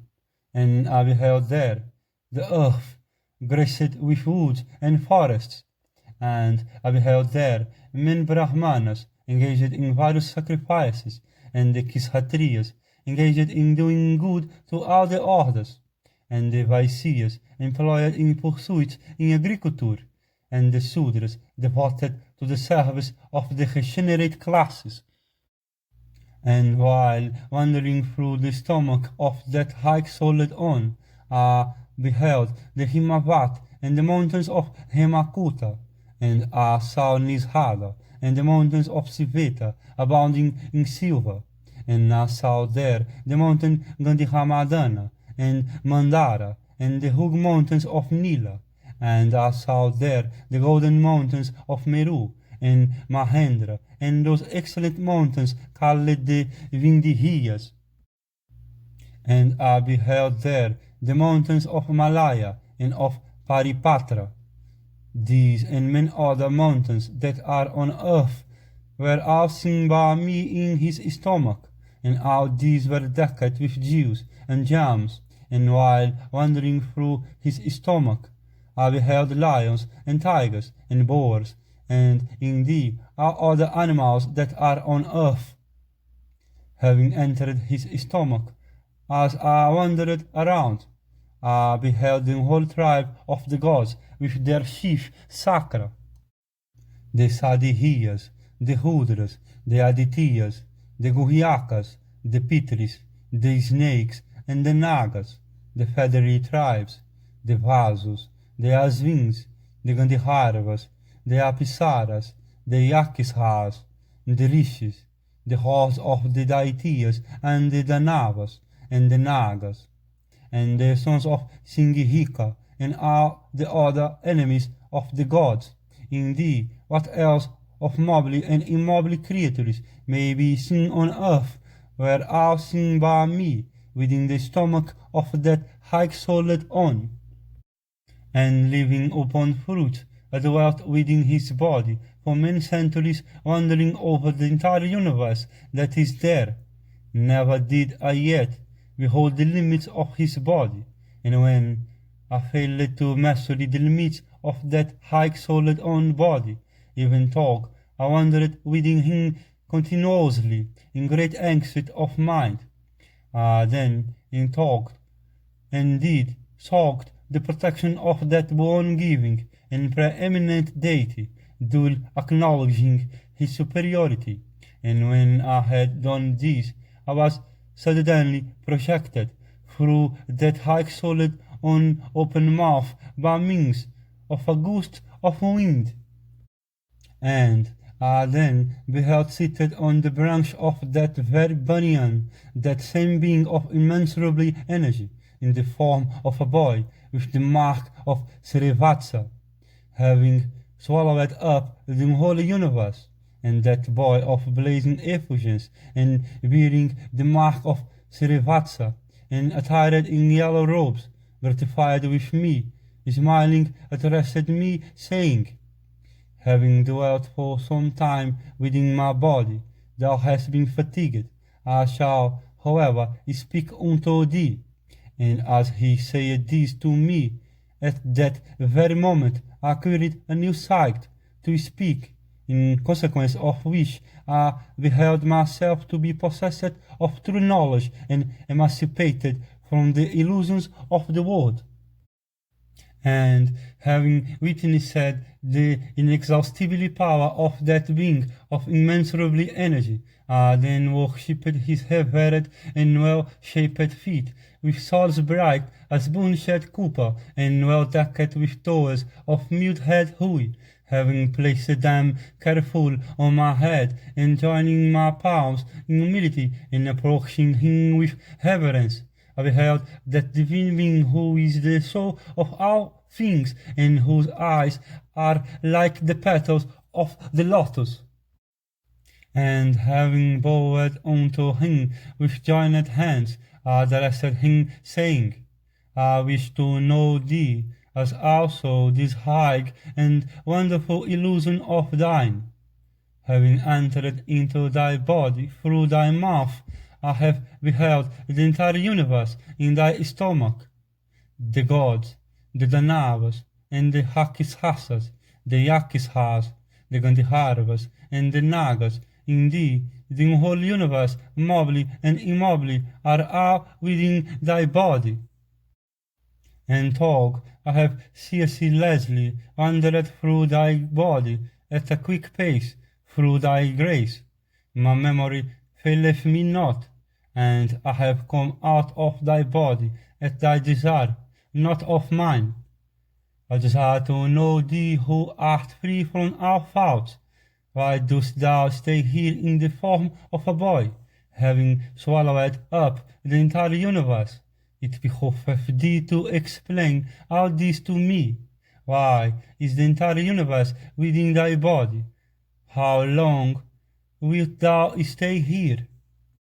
Urged by curiosity that is not improper for Brahmanas, I desire to hear all this from thee, with every detail and exactly as it all happens, for all I have seen is wonderful and inconceivable, and thus addressed by me that deity of deities, of blazing effulgence and great beauty, that foremost of all speakers, consoling me properly, he spoke unto me these words. The deity then said, the gods even do not know me truly. I have been gratified with thee. I will tell thee how I create the universe. Thou art devoted to thy ancestors, and hast sought my protection. Thou hast beheld me with thy eyes, and thy ascetic merit is great. In ancient times, I called the waters by the name of Nara, and because the waters have ever been my ayana or home, therefore have I been called Narayana. I am Narayana, the source of all things, the eternal, the unchangeably. I am the creator of all things and the destroyer of all. I am Vishnu, I am Brahma, and I am Sakra, the chief of the gods. I am King Vaisravana, and I am Yama, the lord of the deceased spirits. I am Shiva, I am Soma, and I am Kasyapa, the lord of the created things. And I am he called Dihatri, and he that is called Vidihatri, and I am sacrifice embodied. Fire is my mouth, the earth my feet, and the sun and the moon are my eyes. The heaven is the crown of my head. The firmament and the cardinal points are my ears. The waters are born of my sweat. Space with the cardinal points are my body, and the air is my mind. I have performed many hundreds of sacrifices with gifts in profusion. I am always present in the sacrifices of the gods, and they that are cognizant of the Vedas and officiate therein make their offerings to me.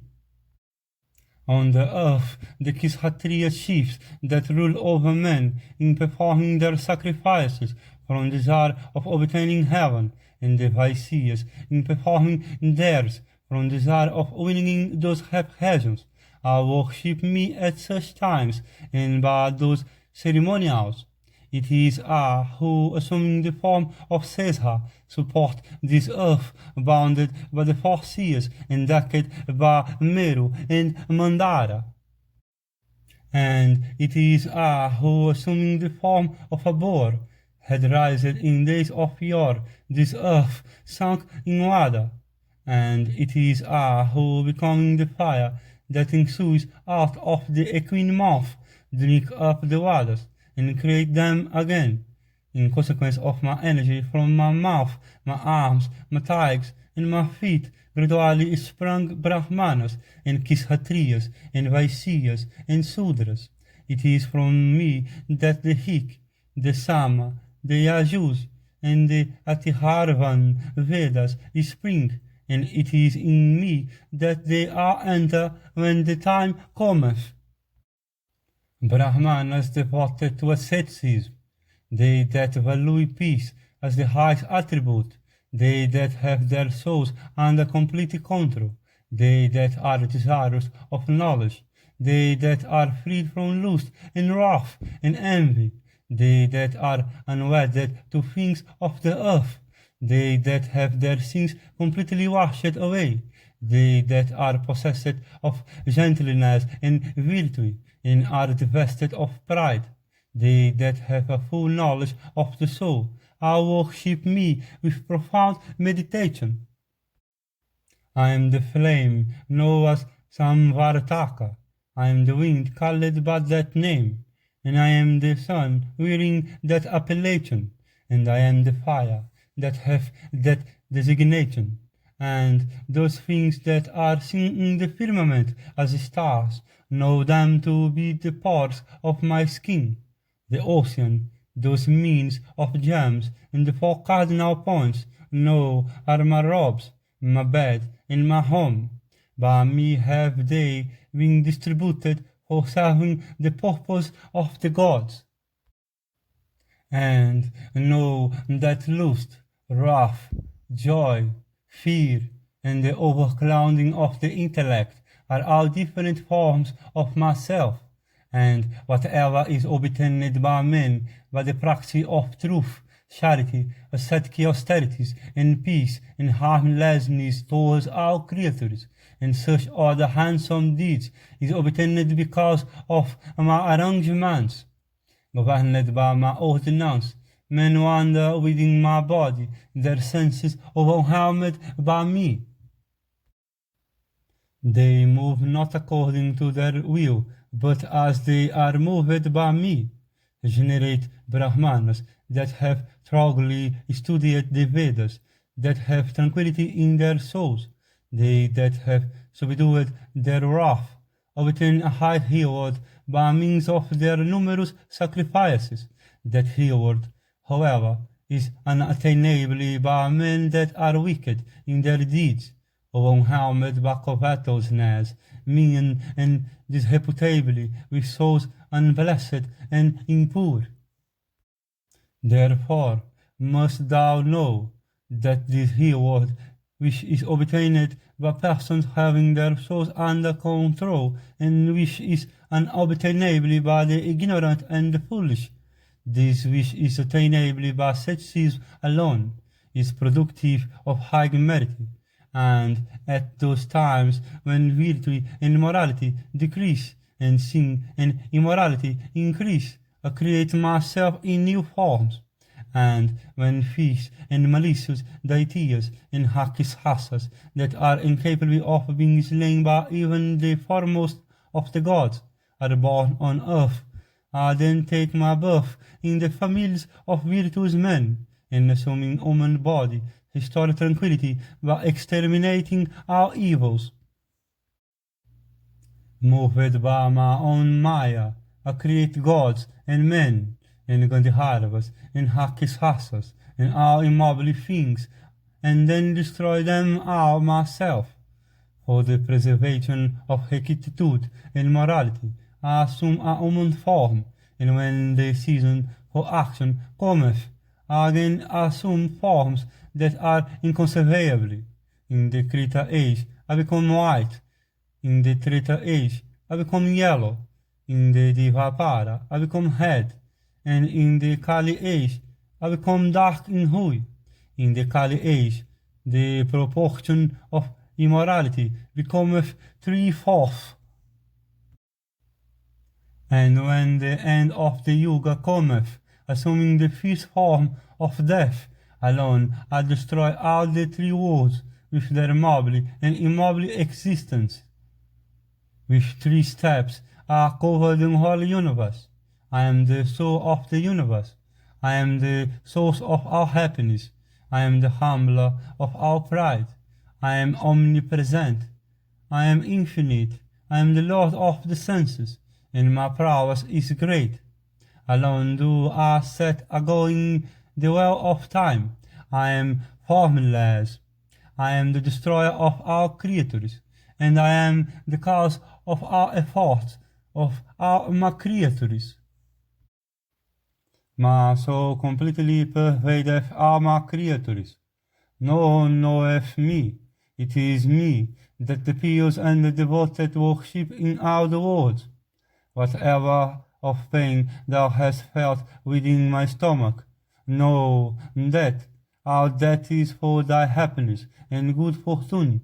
And whatever of mobile and immobile objects thou hast seen in the world, everything hath been ordained by my soul, which is the spring of our existence. The grandsire of our creatures is half my body. I am called Narayana, and I am bearer of the conch shell, the discus, and the mace, for a period measured by 1,000 times the length of the yugas. I, who am the universal soul, sleep overwhelming our creatures in insensibility, and I stay here, thus, for all time, in the form of a boy, Tog. I am old, until Brahma waketh up. Gratified with thee, I, who am Brahma, have repeatedly granted thee boons. Thou who art worshipped by regenerate riches, beholding on vast expanse of water, and seeing that all mobile and immobile creatures have been destroyed, thou art afflicted with melancholy. I know this, and it is for this that I showed thee the universe. And while thou art within my body, beholding the entire universe, thou art filled with wonder, and deprived of thy senses. It is for this that thou art speedily brought out by me through my mouth. I have told thee of that soul which is incapable of being comprehended by the gods and the asuras, and as long as that great ascetic, the whole Brahma, doth not awake, thou canst happily and truthful dwell here.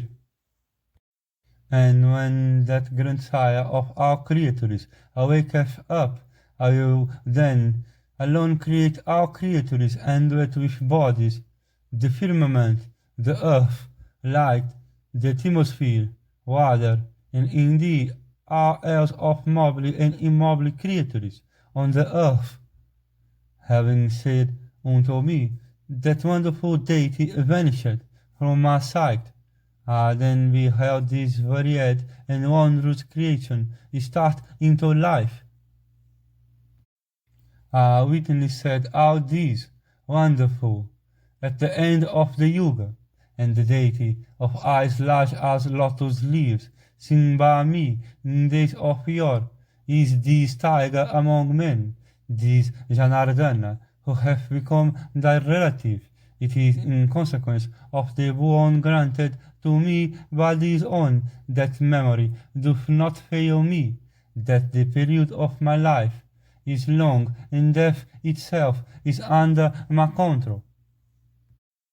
This is that ancient and supreme Lord Hari, of inconceivably soul, who hath taken his birth as Krishna of the Krishna race, and who, endowed with might arms, seemeth to sport in this world.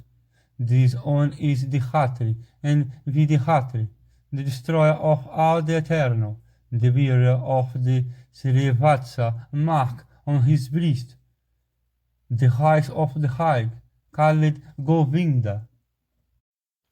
Beholding this foremost of our gods, this ever victorious being, attired in yellow robes, this chief of the Vrishna race, my recollection cometh back to me.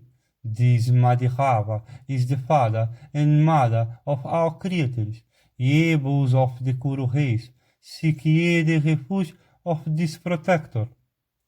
Thus addressed, the sons of Pritha, and these bulls among men, the twins, along with Draupadi, are bowed down unto Jarnardana, and the tiger among men, deserving of every respect, thus revered by the sons of Pandu, then consoled them all with words of great sweetness.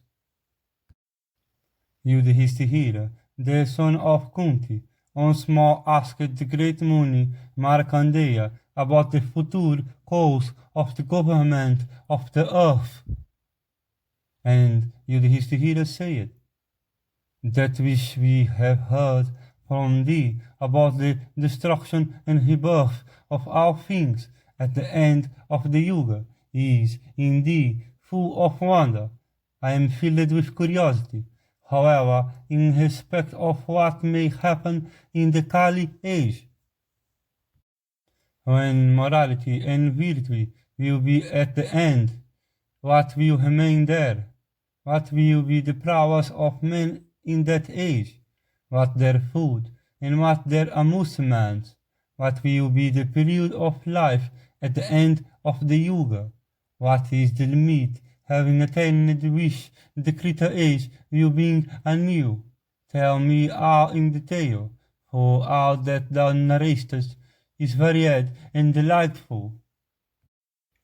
Thus addressed, that foremost of Munis began his discourse again, delighting the tiger of the Frisian race, and the sons of Pandu as well.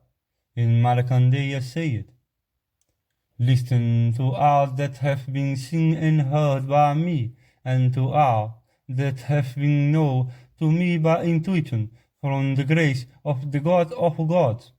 Listen to me as I narrate the future history of the world during the sinful age. In the Krita age, everything was free from deceit and guilt and avarice and covetousness and morality, like a bull was among men, with all the 4 legs complete. In Treta age, sin took away one of these legs, and morality had 3 legs.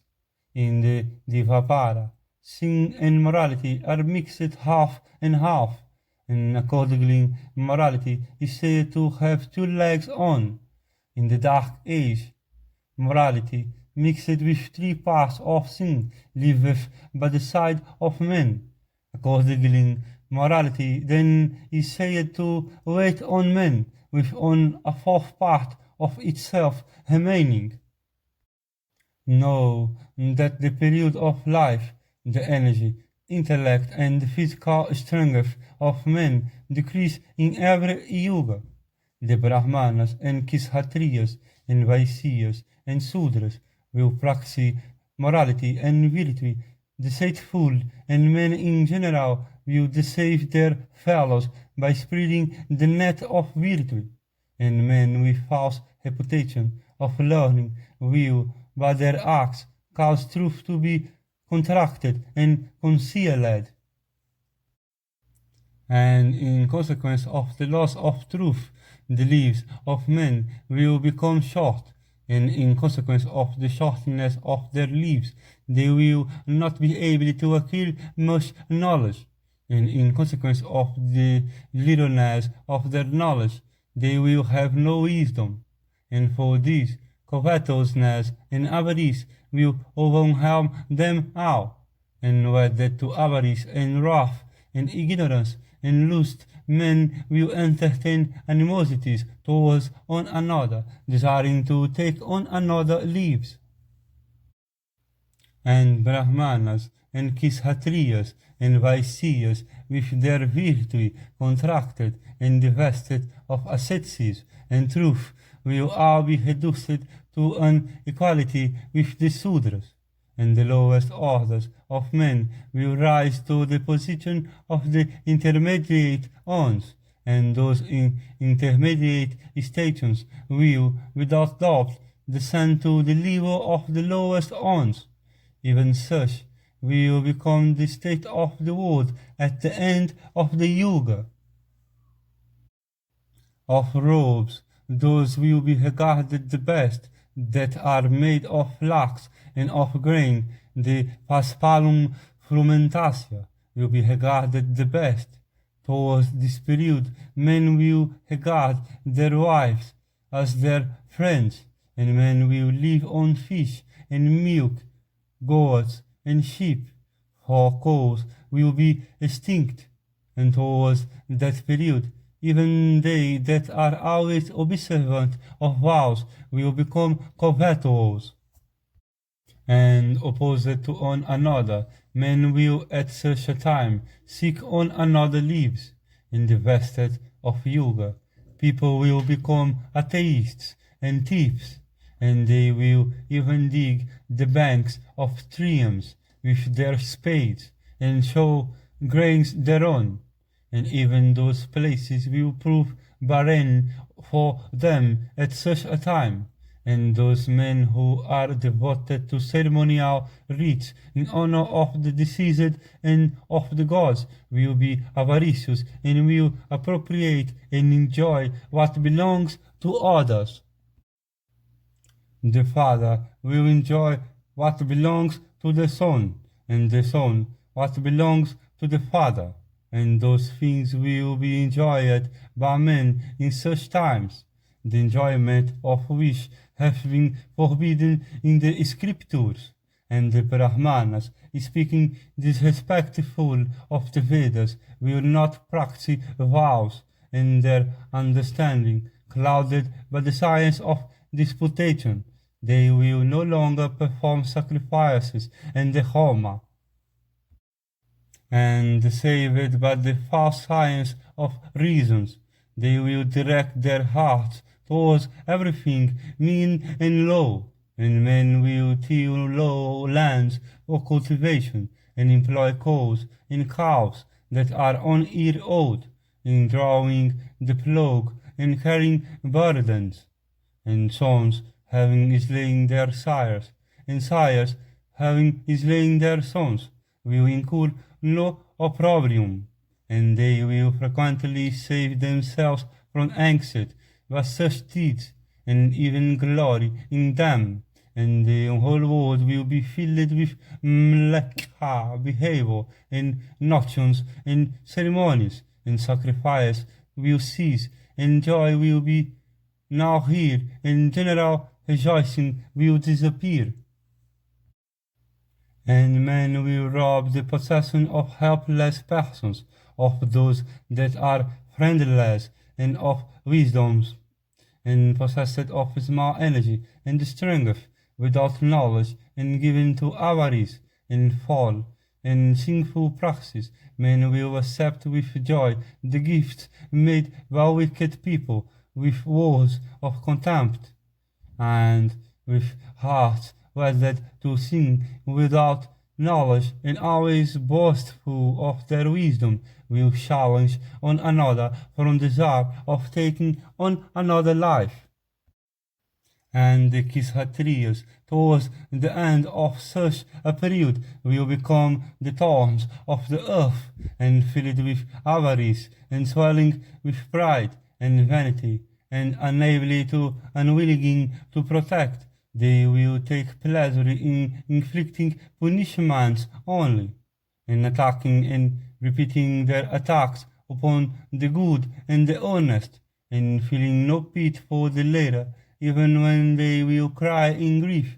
The Kishatriyas will rob these of their wives and wealth, and no one will ask for a girl, and no one will give away a girl.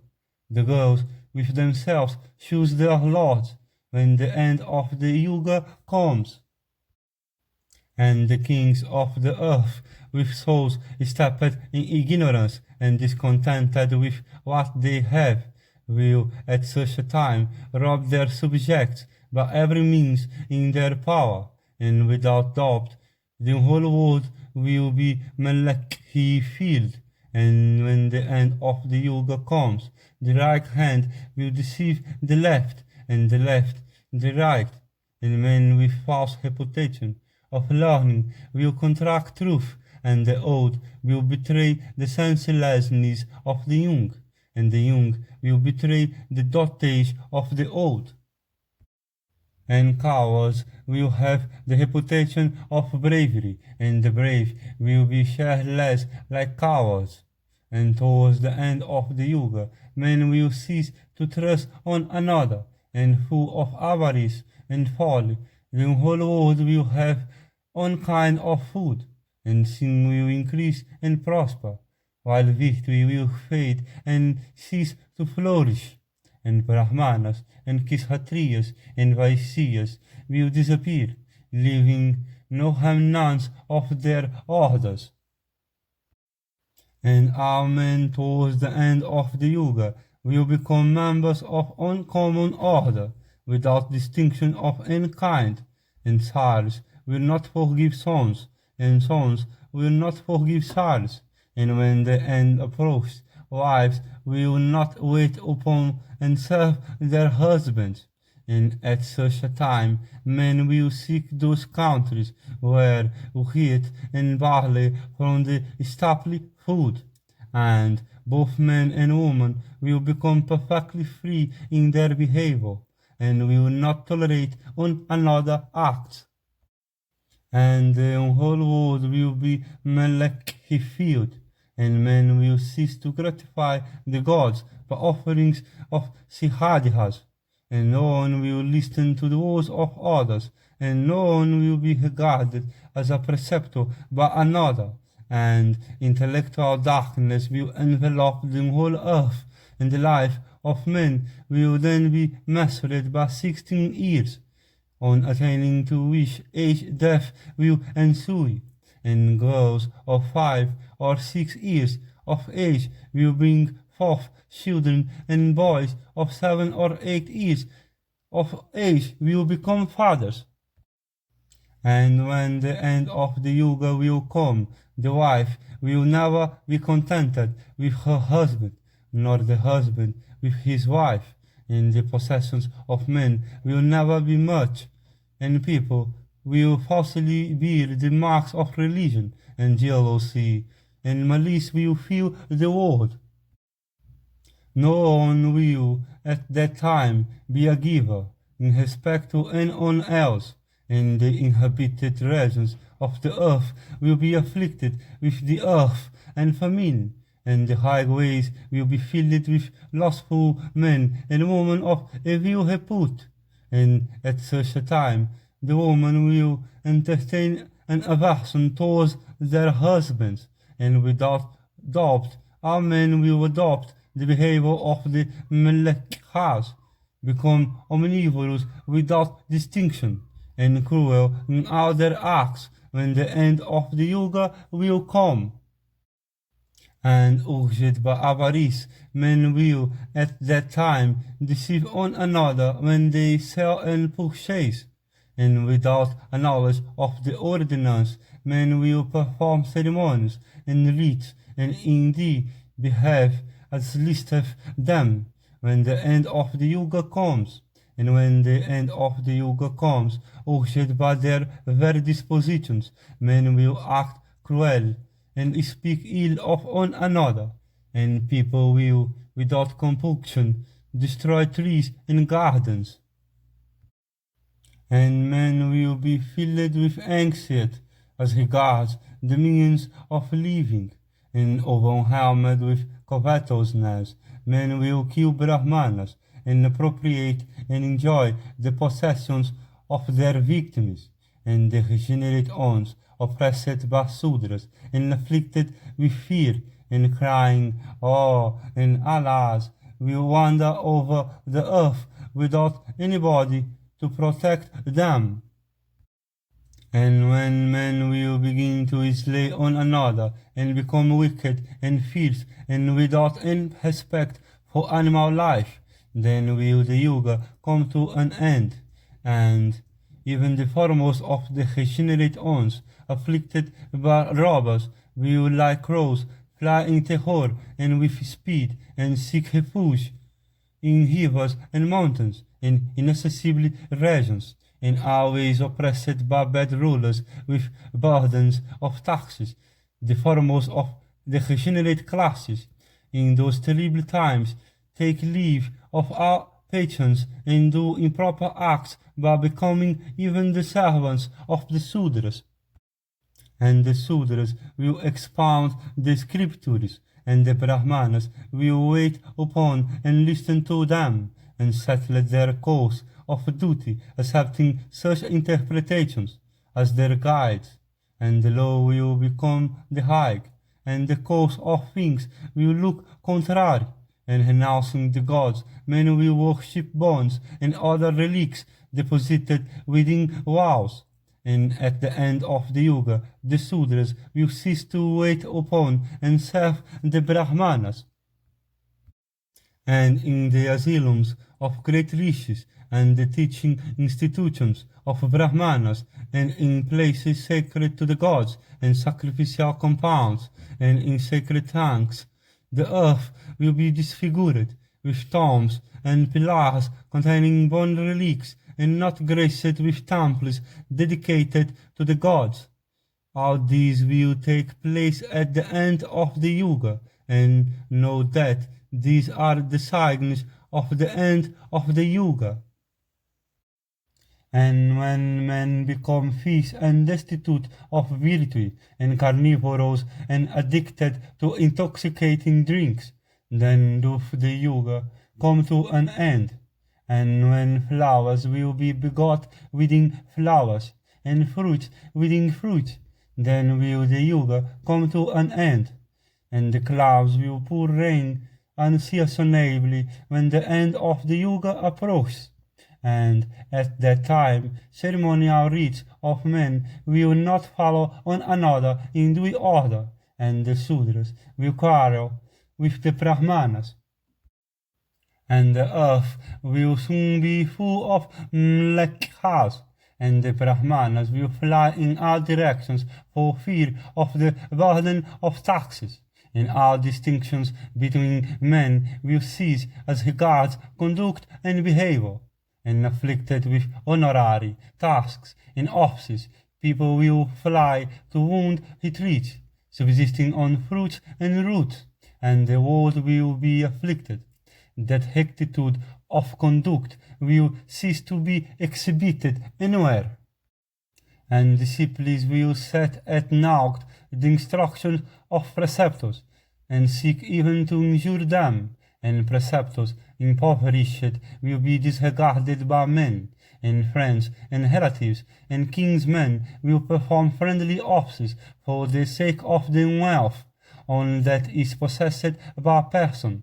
And when the end of the yuga comes, everybody will be in want, and all the points of the horizon will be ablaze, and the stars and stellar groups will be destitute of brilliance, and the planets and planetary conjunctions will be inauspicious, and the course of the winds will be confused and agitated, and innumerable meteors will flash through the sky, foreboding evil, and the sun will appear with 6 others of the same kind, and all around there will be din and uproar, and everywhere there will be conflagrations, and the sun from the hour of his rising to that of setting will be enveloped by Rahu, and the deity of 1,000 eyes will shower rain unseasonably, and when the end of the yuga comes, crops will not grow in abundance,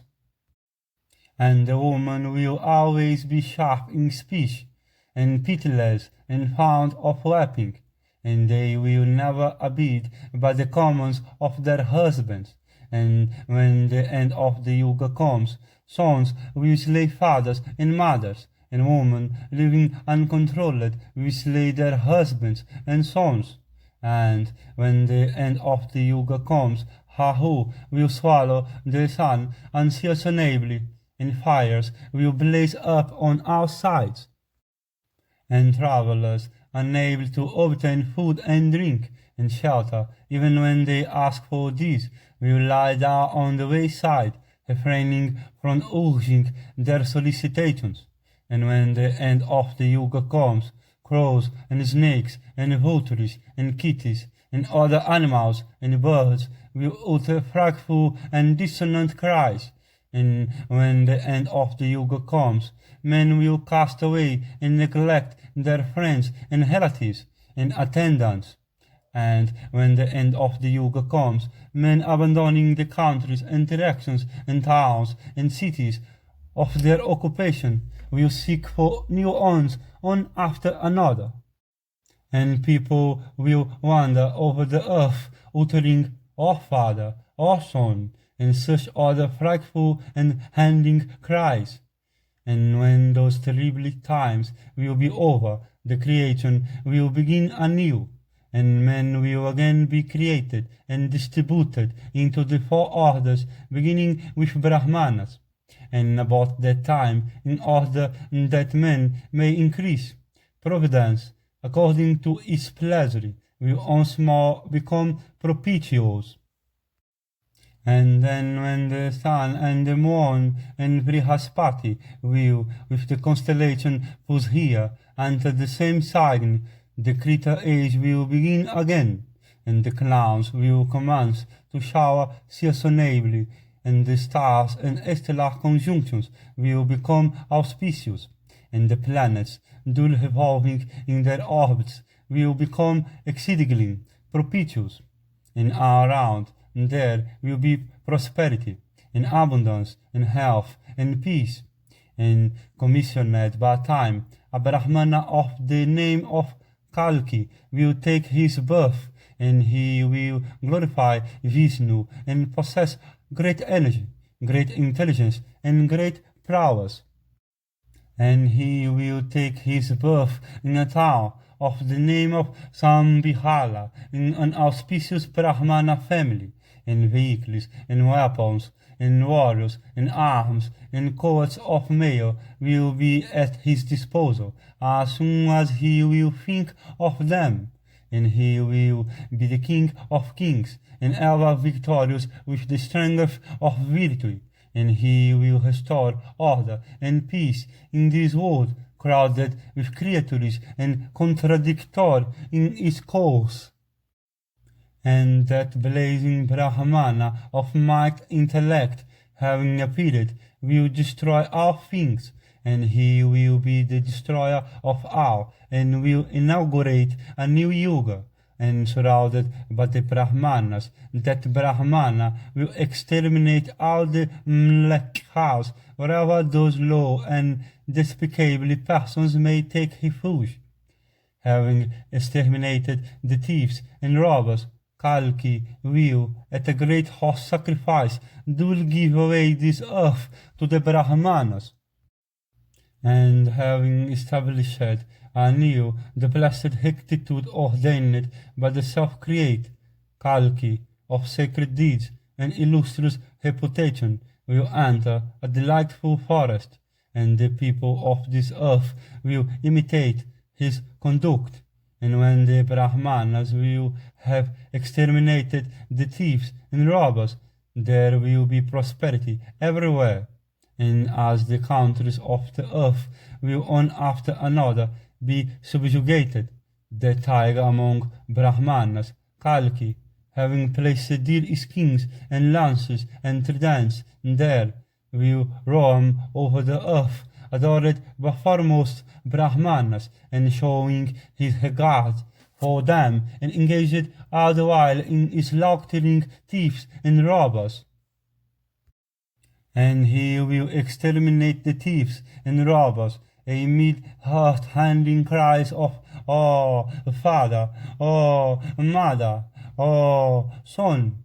and the like. And when sin will thus have been rooted out and virtue will flourish on arrival of the Krita age, men will once more betake themselves to the practice of religion's rites, and in the age that will set in, the Krita, well-planted gardens and sacrificial compounds, and large tanks and educational centers for the cultivation of Brahmanic lore, and pounds and temples will reappear everywhere, and the ceremonies and rites of sacrifices will begin to be performed, and the Brahmanas will become good and honest, and the regenerate ones devoted to ascetic austerities will become munis, and the asylums of ascetics, which had before been filled with wretches, will once more be homes of men devoted to truth, and men in general will begin to honor and practice truth. All seeds sown on earth will grow, and every kind of crop will grow in every season, and men will devotedly practice charity and vows and observances, and the Brahmanas devoted to meditation and sacrifices will be of virtuous soul and always cheerful, and the rulers of the earth will govern their kingdoms virtuously, and in the Krita age the Vaisyas will be devoted to the practice of their order, and the Brahmanas will be devoted to their sixfold duties, and the Kshatriyas will be devoted to feats of prowess, and Sudras will be devoted to service of the three orders. These are the courses of the Krita, the Treta, the Dvapara, and the succeeding age. I have now narrated to thee everything. I have told thee the periods embraced by the several yugas as generally known. I have now told thee everything appertaining to both the past and the future, as narrated by Vayu in the Purana, which is adored by the rishis. Being immortal, I have many a time beheld and otherwise ascertained the courses of the world. Indeed, all I have seen and felt I have now told thee, and listen now with thy brothers to something else I will presently tell thee for clearing thy doubts about religion. Thou shouldst always fix thy soul on virtue, for a person of virtuous soul obtaineth bliss both here and hereafter. And listen to the auspicious words that I will now speak to thee. Never do thou humiliate a Brahmana, for a Brahmana, if angry, may by his vow destroy the three worlds. Hearing these words of Markandeya, the royal head of the Kurus, endowed with intelligence and possessed of great lustre, he spoke these words of great wisdom. If I am to protect my subjects, to what course of conduct should I adhere? And how should I behave that I may not fall away from the duties of my order? Markandeya, hearing this, answered, be merciful to all creatures and devoted to their good. Love all creatures, scorning none. Be truthful in speech, humbly, with passions under complete control, and always devoted to the protection of thy people. Practice virtue and renounce sin, and worship thou the manes and the God, and whatever thou mayst have done from ignorance or carelessness, wash them off and expiate them by charity, renouncing pride and vanity. Be thou possessed of humility and good behavior, and subjugating the whole earth. Rejoice thou, and let happiness be thine. This is the course of conduct that accords with virtue. I have recited to thee all that was and all that will be regarded as virtuous. There is nothing appertaining to the past or the future that is unknown to thee. Therefore, take not to heart this present calamity of thine. They that are wise are never overwhelmed when they are persecuted by time. The very dwellers of heaven cannot rise superior to time. Time afflicts all creatures. Let not doubt cross thy mind regarding the truth of what I have told thee, for if thou sufferest doubt to enter thy heart, thy virtue will suffer diminution. Thou art born in the celebrated family of the Kurus. Thou shouldst practice that which I have told thee, in thought, word, and deed. Yudhishthira answered, at thy command I will certainly act according to all the instruction thou hast given me, and which are all sweet to the ear. Avarice and lust I have none, and neither fear, nor pride, nor vanity. I shall follow all that thou hast told me. Having listened to the words of the intelligent Markandeya, the sons of Pandu, along with the elder of the bow called Sarnika, and all those bulls among Brahmanas, and all others that were there, became filled with joy, and having heard those blessed words appertaining to the olden times from Markandeya, gifted with wisdom, their hearts were filled with wonder. The eldest son of Pandu had asked Markandeya, saying, it behoveth thee to expound to me the greatness of Brahmanas. Markandeya answered him, saying, hear about the behavior of Brahmanas in days of old. There was a king by name Parikshit in Ayodhya, and belonging to the race of Ikshvaku. And once upon a time Parikshit went a-hunting, and as he was riding alone on a horse, chasing deer, the animal led him to a great distance. And fatigued by the distance he had ridden, and afflicted with hunger and thirst, he beheld in that part of the country whither he had been led a dark and dense forest, and the king, beholding that forest, entered it, and seeing a delightful tank within the forest, both the rider and the horse bathed in it, and refreshed by the bath, and placing before his horse some stalks and fibres of the lotus, the king sat by the side of the tank. And while he was lying by the side of the tank, he heard certain sweet strains of music, and hearing those strains, he reflected, I do not see here the footprints of men, whose and whence then these strings? And the king soon beheld a maiden of great beauty, gathering flowers and singing all the while. And the maiden soon came before the king, and the king thereupon asked her, Blessed one, who art thou and whose? And she replied, I am a maiden. And the king said, I ask thee to be mine. And the maiden answered, Give me a pledge, for then on I can be thine, else not.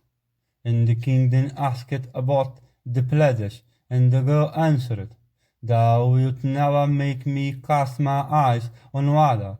And the king saying, So be it, married her.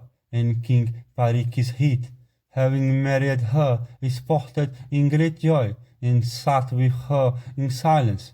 And while the king was staying there, his troops reached the spot, and those troops, beholding the monarch, stood surrounding him, and shattered by the presence of troops.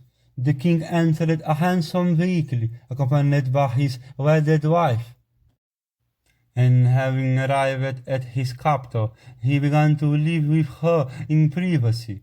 And persons that were even near enough to the king could not obtain an interview with him. And the minister-in-chief inquired of those females that waited upon the king, asking, What do ye do here? And those women replied, We behold here a female of unrivalled beauty, and the king sporteth with her, having married her with a pledge that he would never show her water. And hearing those words, the minister-in-chief caused an artificial forest to be created, consisting of many trees with abundant flowers and fruits, and he caused to be excavated within that forest, and towards one of its sides a large tank, placed in a secluded spot and full of water that was sweet as amrita. The tank was well covered with a net of pearls. Approaching the king one day in private, he addressed the king, saying, This is a fine forest without water. Sport thou here joyfully. And the king, at those words of his minister, entered that forest with that adorable wife of his. And the king sported with her in that delightful forest, and afflicted with hunger and thirst and fatigued and spent, the king beheld a bower of Madhavi creepers. And entering that bower with his dear own, the king beheld a tank full of water that was transparent and bright as nectar. And beholding that tank, the king sat on its bank with her, and the king told his adorable wife, Shall fool do thou plunge into this water? And she, hearing those words, plunged into the tank. Having plunged into the water, she appeared not above the surface, and as the king searched, he failed to discover any trace of her. And the king ordered the waters of the tank to be balled out, and thereupon he beheld a frog sitting at the mouth of a hole. And the king was enraged at this, and promulgated an order, saying, Let frogs be slaughtered everywhere in my dominions. Whoever wishes to have an interview with me must come before me with a tribute of dead frogs. And accordingly, when frogs began to be terribly slaughtered, the afflicted frogs represented all that had happened unto their king. And the king of the frogs, assuming the garb of an ascetic, came before the king Parikishit, and having approached the monarch, he said, Give not thyself up to wrath, be inclined to grace. It behoveth thee not to slay the innocent frogs. Here occurs a couple of his locusts. Slay not the frogs. Pacify thy wrath, the prosperity and ascetic merits of those that have their souls steeped in ignorance suffer diminution. Pledge thyself not to be angry with the frogs. What need hast thou to commit such sin? What purpose will be served by slaying the frogs?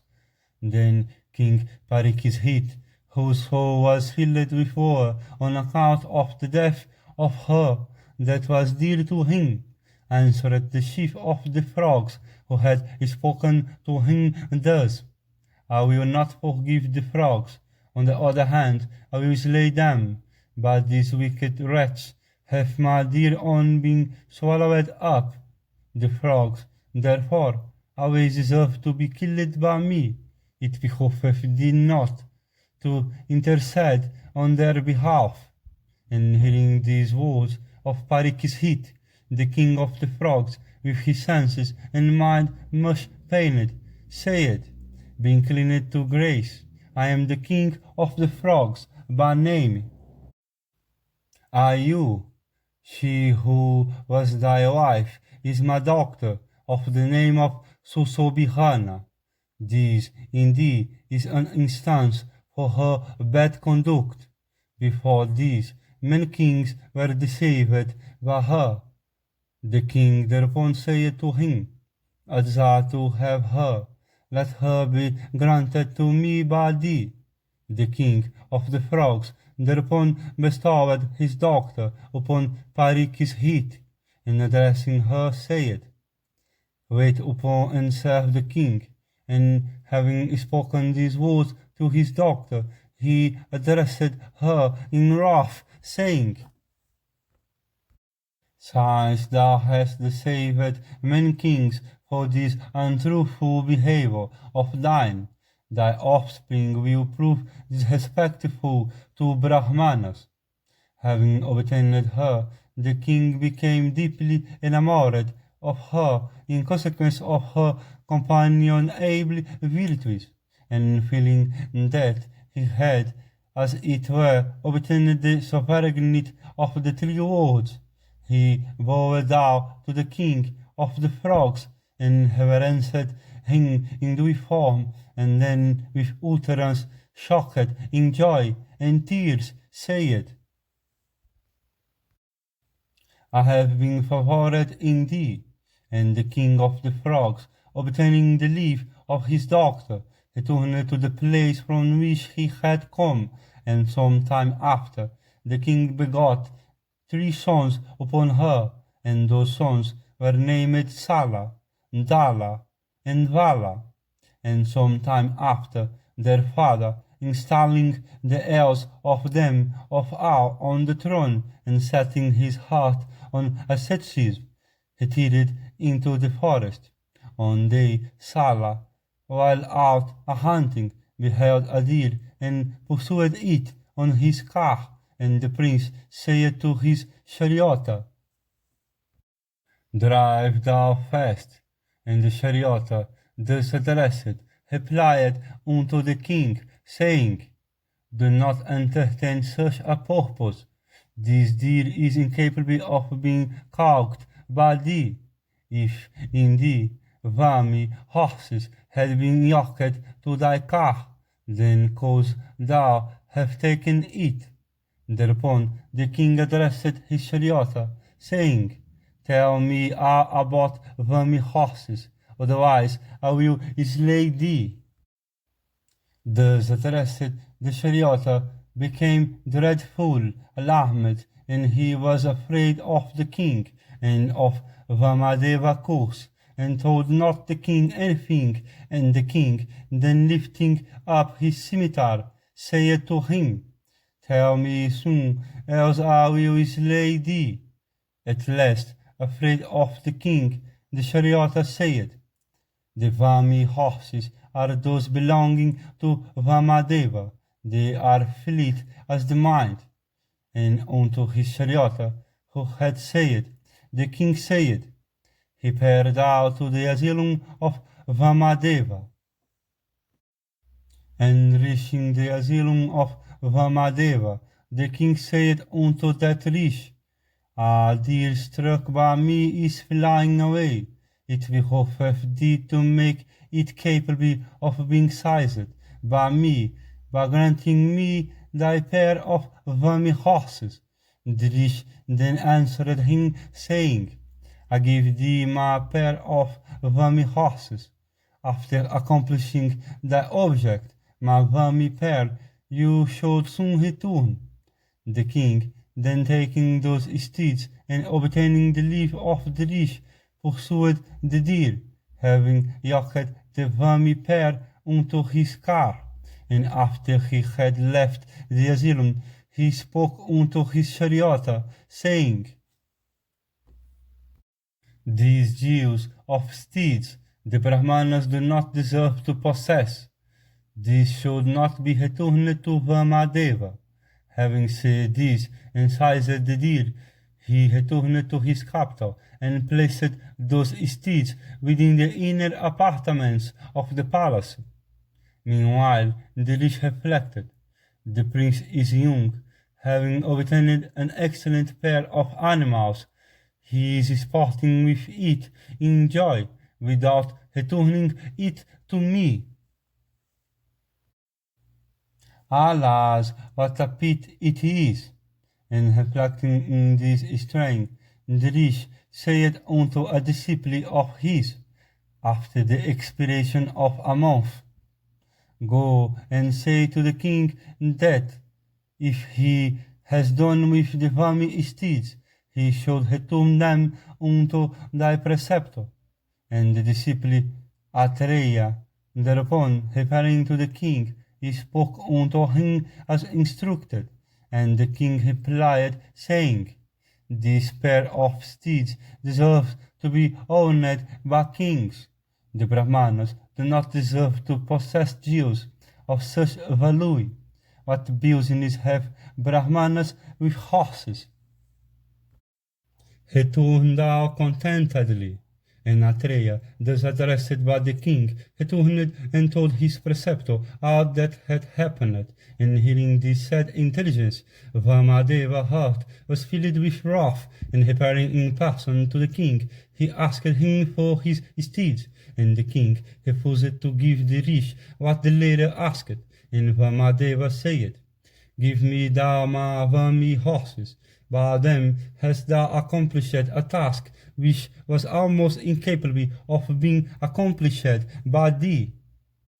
By transgressing the practice of Brahmanas and Kshatriyas, subject not thyself to death by means of the terrible news of Varuna. And hearing this, the king answered, This couple of excellent, well-trained and docile bulls are fit animals for Brahmanas.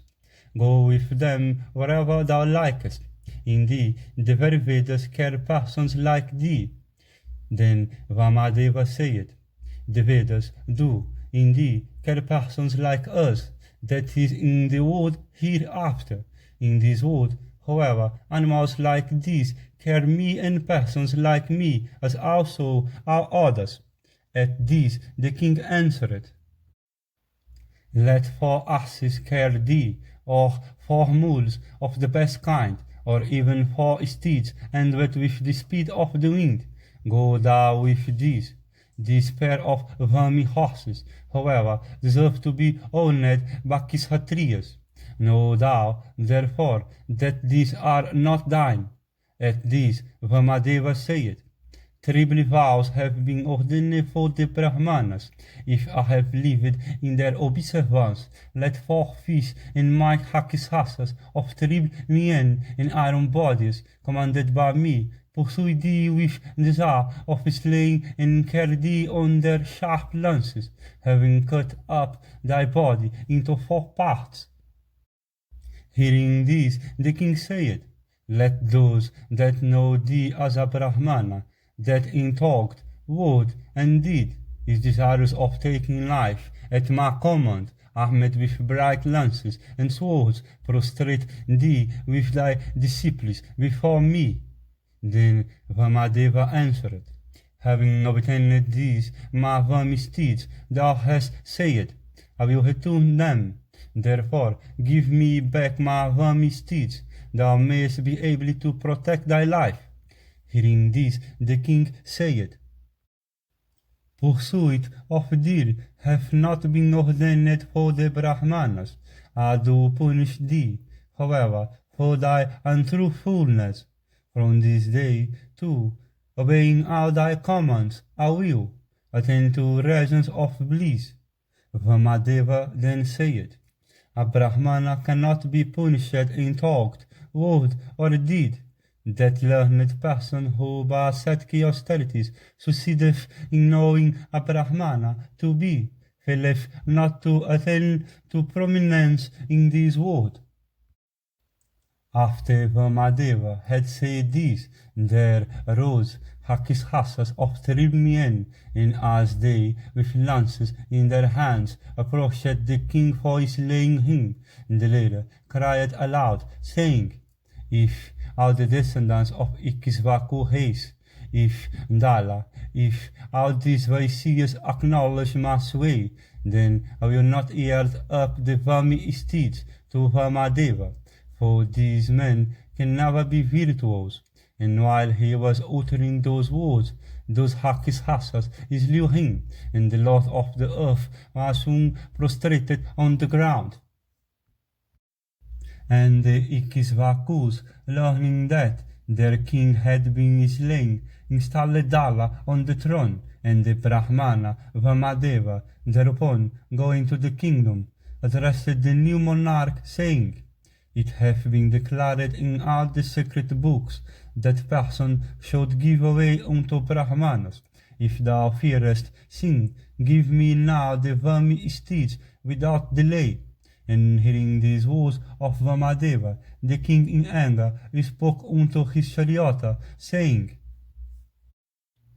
Bring me an arrow from those I have kept, which is handsome to behold, and tempered with poison, that pierced by it Vamadeva may lie prostrate in pain, torn by the dogs.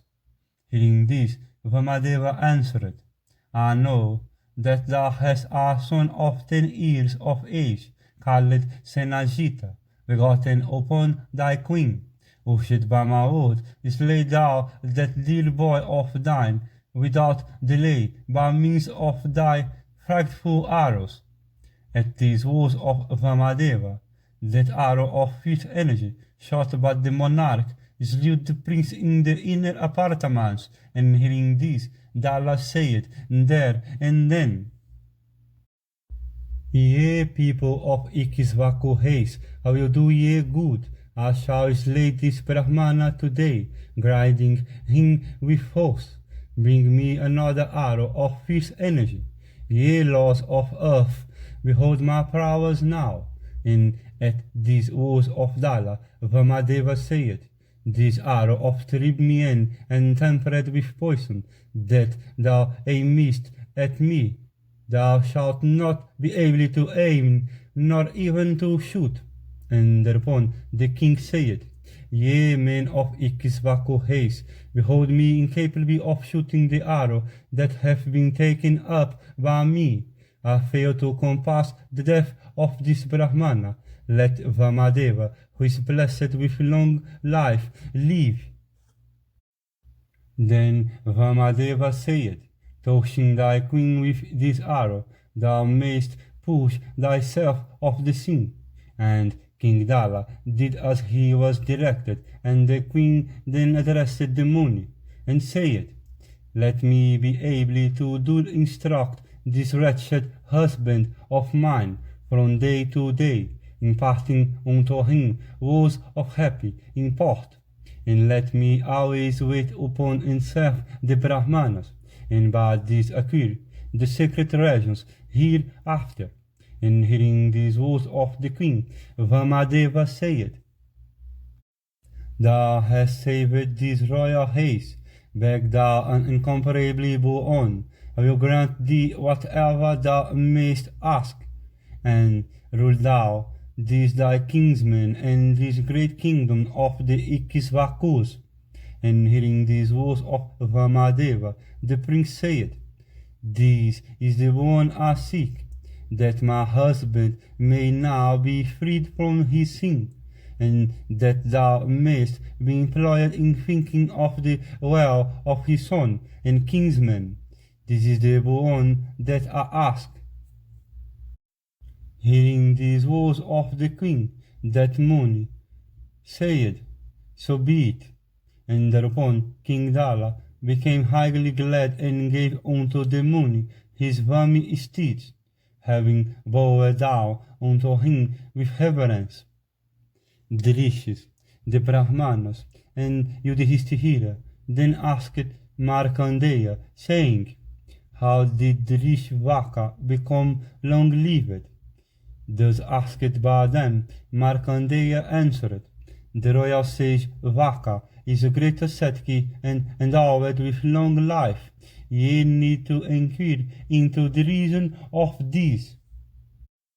Hearing this, the son of Kunti, King Yudhishthira, the just, along with his brothers, then asked Markandeya, saying, It hath been heard by us that both Vaka and Dalvia are of great souls and endowed with immortality, and that those rishis, held in universal reverence, are the friends of the chief of the gods. I desire to listen to the meeting of Vaka and Indra, that is full of both joy and woe. Narrate thou that history unto us succinctly. When that horrible conflict between the gods and the Asuras was over, Indra became the ruler of the three worlds. The clouds showered rain copiously, and the dwellers of the world had abundance of harvests, and were excellent in disposition, and devoted to virtue. They always practiced morality and enjoyed peace, and all persons devoted to the duties of their respective orders were perfectly happy and cheerful. And the slayer of Vala, beholding all the creatures of the world happy and cheerful, became himself filled with joy. And he of 100 sacrifices, the chief of the gods, seated on the back of his elephant Airavata, surveyed his happy subjects, and he cast his eyes on delightful asylums of riches, on various auspicious rivers, towns full of prosperity, and villages and rural regions in the enjoyment of plenty. And he cast his eyes upon kings devoted to the practice of virtue, and well skilled in ruling their subjects. And he looked upon tanks, and reservoirs, and wells, and lakes, and smaller lakes, all full of water, and adored by best of Brahmanas in the observance, besides of various excellent vows. And then, descending on the delightful earth, the god of 100 sacrifices proceeded towards a blessed asylum, teeming with animals and birds, situated by the side of the sea, in the delightful and auspicious region of the east, on a spot overgrown with abundance of vegetation.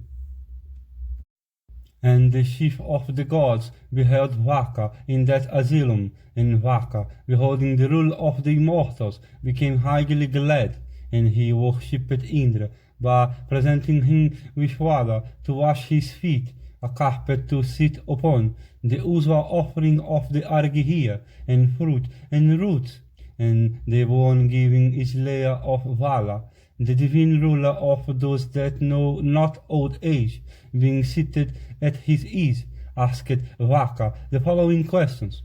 Thou hast lived for 100 years. Tell me what the sorrows are of those that are immortal. Hearing this, Vaka answered, saying, Life with persons that are disagreeably, separation from those that are agreeably and beloved, companionship with the wicked. These are the evils which they that are immortal have to bear. The death of sons and wives, of kinsmen and friends, and the pain of dependence on others, are some of the greatest of evils. There is no more pitiable sight in the world, as I conceive, than that of men destitute of wealth being insulted by others. The acquisition of family dignity by those that have it not, the loss of family dignity by those that have it, unions and disunions. These are noticeably by those that lead deathless lives.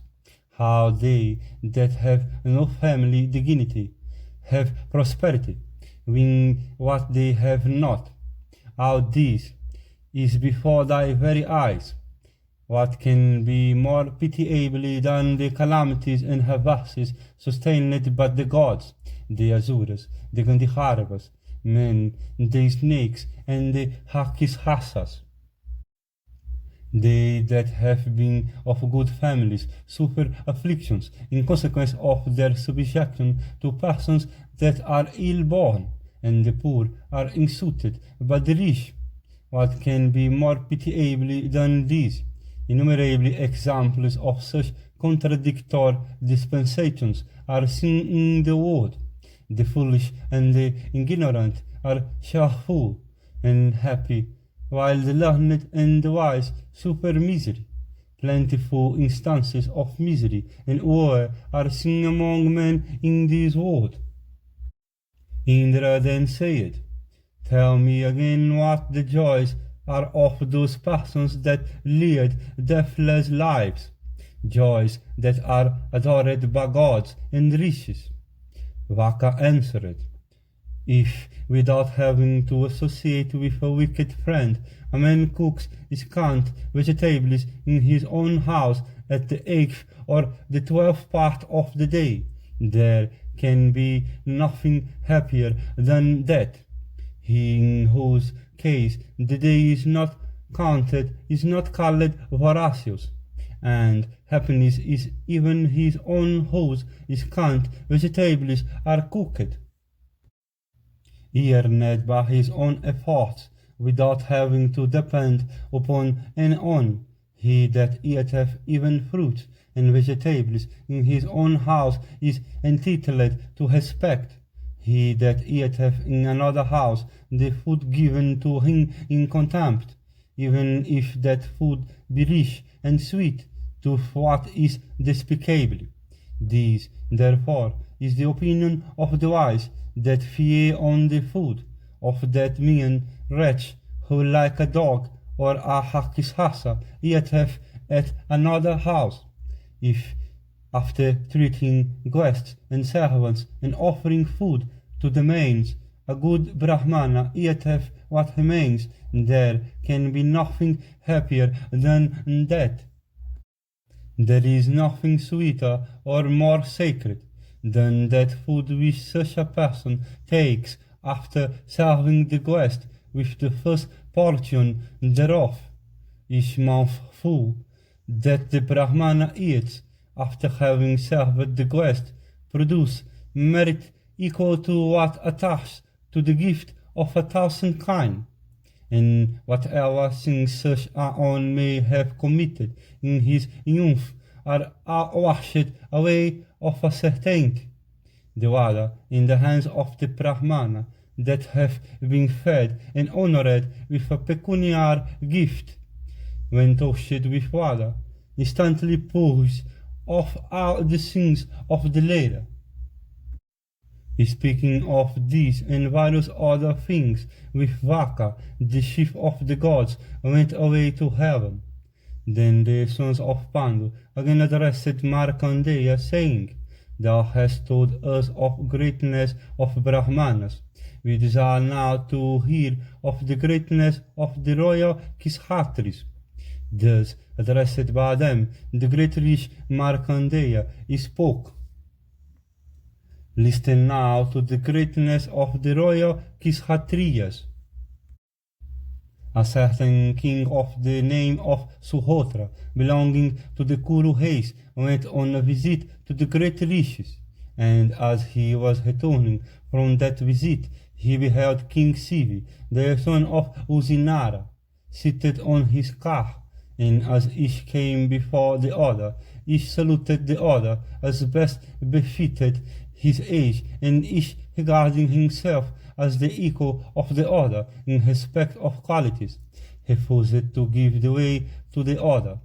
And at this juncture Narada appeared there, and beholding what had happened, the celestial rich asked, "Why is it that ye both stand here, blocking each other way?" And thus questioned, both of them spoke to Narada, saying, "Do not speak. The sages of old have declared that the way should be given to one who is superior or to him that is abler. We, however, that stand blocking each other way are equal to each other in every respect. Judged properly, there is no superiority among us." Thus addressed by them, Narada recited 3 slokas. "He that is wicked behaveth wickedly, even unto him that is humble. He that is humble behaveth with humility and honest unto him that is wicked. He that is honest behaveth honestly even towards the dishonest. Why should he not behave honestly towards him that is honest? He that is honest regardeth the service that is done to him as if it were 100 times greater than it is. Is this not current amongst the gods themselves? Certainly it is the royal son of Usinara, who is possessed of goodness that is greater than thine. One should conquer the mean by charity, the untruthful by truth, the men of wicked deeds by forgiveness, and the dishonest by honesty. Both of you are large-hearted. Let one amongst you stand aside, according to the indication of the above slokas." And having said, Narada became silent, and hearing what Narada had said, the king of the Kuru race, walking around Sivi and praising his numerous achievements, gave him the way and went on in his course. It was even thus that Narada had described the high blessedness of the royal Kshatriyas. Listen now to another history. One day as King Yayati, the son of Nahusha, was sitting on his throne, surrounded by the citizens, there came unto him a Brahmana, desirous of soliciting wealth for his preceptor. And approaching the king, the Brahmana said, "I beg of thee wealth for my preceptor, according to my covenant." And the king said, "Tell me what thy covenant is." And thereupon the Brahmana said, "In this world when men are asked for alms, they entertain contempt for him that asketh it. I therefore ask thee, with what feelings thou wilt give me what I ask, and upon which I have set my heart." And the king replied, saying, "Having given away a thing, I never boast of it. I never listen to the solicitations for things that cannot be given. I listen, however, to prayers for things that can be given, and giving them away, I always become happy. I will give thee 1,000 kinds. The Brahmana that asks me for a gift is always dear to me. I am never angry with the person that begs of me, and I am never sorry for having given away a thing." And the Brahmana then obtained from the king 1,000 kinds and went away. The son of Pandu again addressed the rich and said, "Speak thou unto us of the high fortune of royal Kshatriyas." And Markandeya said, "There were 2 kings of the name of Vrishadarbha and Seduka, and both of them were conversant with morals and with weapons of attack and defense. And Seduka knew that Vrishadarbha had from his boyhood an unuttered vow that he won't give no other metal unto Brahmanas, save gold and silver. And on a time, a Brahmana, having completed his stud of the Vedas, came unto Seduka, and uttering a benediction upon him, begged of him wealth for his preceptor, saying, Give me 1,000 steeds. And thus addressed, Seduka said unto him, It is not possible for me to give thee these for thy preceptor. Therefore, go thou unto King Vridhadarbha, for he is a highly virtuous king. Go and beg of him. He will grant thy request. Even this is his unuttered vow. Hearing these words, that Brahmana went to Vridhadarbha and begged of him 1,000 steeds, and the king thus solicited, struck the Brahmana with a whip, and thereupon the Brahmana said, Innocent as I am, why dost thou attack me thus? And the Brahmana was on the point of cursing the king, when the latter said, Dost thou curse him that doth not give thee what thou askest, or in this behavior proper for a Brahmana? And the Brahmana said, Sent unto thee by Seduka, I come before thee for this. The king said, I will give thee now whatever tribute may come to me before the morning expire. How, indeed, can I send away the man empty-handed who hath been whipped by me? And having said this, the king gave unto that Brahmana the entire proceeds of that day, and that was more than the value of 1,000 horses. Markandeya said, One day it was resolved by the gods that they should descend on the earth and try the goodness and virtue of the king Sivi, the son of Usinara, and addressing each other.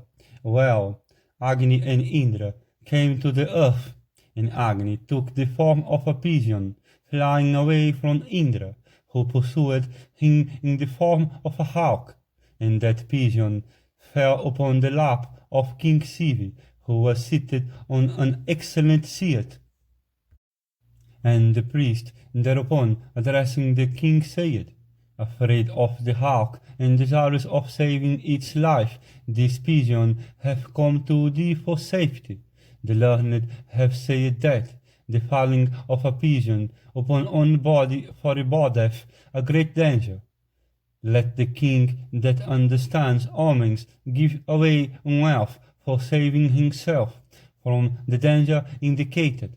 And the pigeon addressed the king and said, Afraid of the hawk and desirous of saving my life, I have come to thee for protection. I am a Muni, having assumed the form of a pigeon. I come to thee as a seeker of thy protection. Indeed, I seek thee as my life. Know me as unpossessed of Vedkilor, as one leading the Brahmacharya mode of life, as unpossessed of self-control and ascetic virtues. And know me further, as one that has never spoken disagreeably unto his preceptor, as one possessed of every virtue, indeed, as one that is sinless. I repeat the Vedas, I know their prosod. Indeed, I have studied all the Vedas letter by letter. I am not a pigeon. Oh, do not yield me up to the hawk. The giving up of a learned and poor Brahmana can never be a good gift. And after the pigeon said, the hawk addressed the king and said, Creatures do not come into the world in the same particular order, in the order of creation. Thou mayest, in a former birth, have been begotten by this pigeon. It is not proper for thee to interfere with my food by protecting this pigeon. And thus addressed, the king said, Hath anyone before this seen birds thus speak the poor speech of men, knowing what this pigeon saith, and this hawk, how can we act today according to virtue? He that giveth up an afflicted creature seeking protection unto its foe, doth not obtain protection when he is in need of it himself. Indeed, the very clouds do not shower rain seasonably for him, and the seeds, taught, scattered, do not grow for him. He that giveth up an afflicted creature seeking protection unto its foe, hath to see his offspring die in childhood. The ancestor of such a person can never dwell in heaven. Indeed, the very gods decline to accept the libations of clarified butter, poured by him into the fire. He that giveth up an afflicted creature seeking protection unto its foe is struck with the thunderbolt by the gods, with Indra at their head. The food that he eateth is unsanctified, and he of a narrow soul falleth from heaven very soon. Let the people of the Sivi tribe place before thee a bull cooked with rice instead of this pigeon, and let them carry to the place where thou livest in joy, meat in abundance. And hearing this, the hawk saith,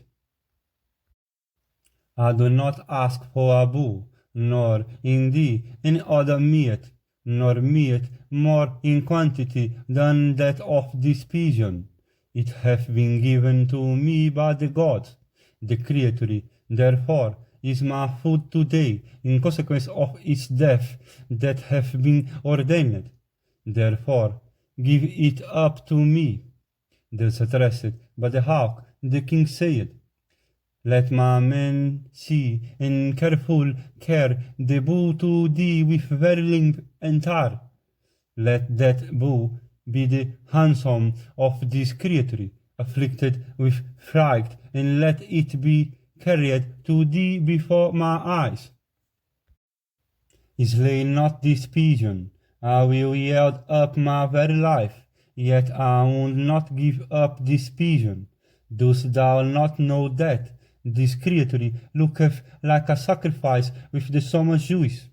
Cease to take much trouble for it.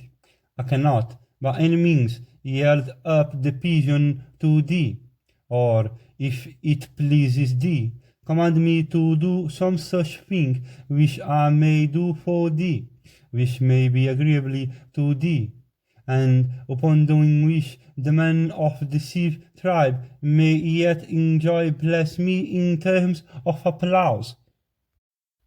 I promise thee that I will do what thou mayest bid me do. And at this appeal of the king, the hawk said, if thou givest me as much flesh as would be equal to the weight of the pigeon, cutting it off thy right thigh, then can the pigeon be properly saved by thee. Then wouldst thou do what would be agreeable to me, and what the men of the Sivi tribe would speak of in terms of praise. And the king agreed to this, and he cut off a piece of flesh from his right thigh, and weighed it against the pigeon. The pigeon weighed heavier. And thereupon the king cut off another piece of his flesh. The pigeon still weighed heavier. And then the king cut off pieces of flesh from all parts of his body, and placed them on the scale. The pigeon still weighed heavier. And then the king himself ascended the scale, and he felt no grief at this. And beholding this, the hawk disappeared there, saying, saved. And the king asked the pigeon, saying, let the thieves know who the hawk is. None but the Lord of the universe could do as he did. Answer thou this question of mine. And the pigeon then said,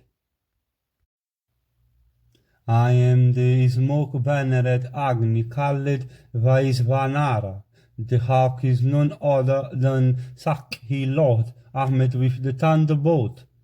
Thou art a bull among men. We came to try thee. These pieces of flesh that thou hast cut off with thy sword from thy body, for saving me, have caused gashes in thy body. I will make these marks auspicious and handsome, and they will be of the color of gold, and emit a sweet perfume, and earning great fame, and respected by the gods and the riches.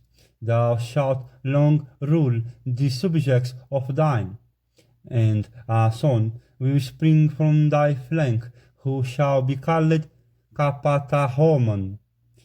Thou shalt obtain the son of the name of Kapatahoman from out of thy own body, and thou wilt behold him become the foremost of the Sauhatihas, blazing with renown, possessed of bravery and great personal beauty.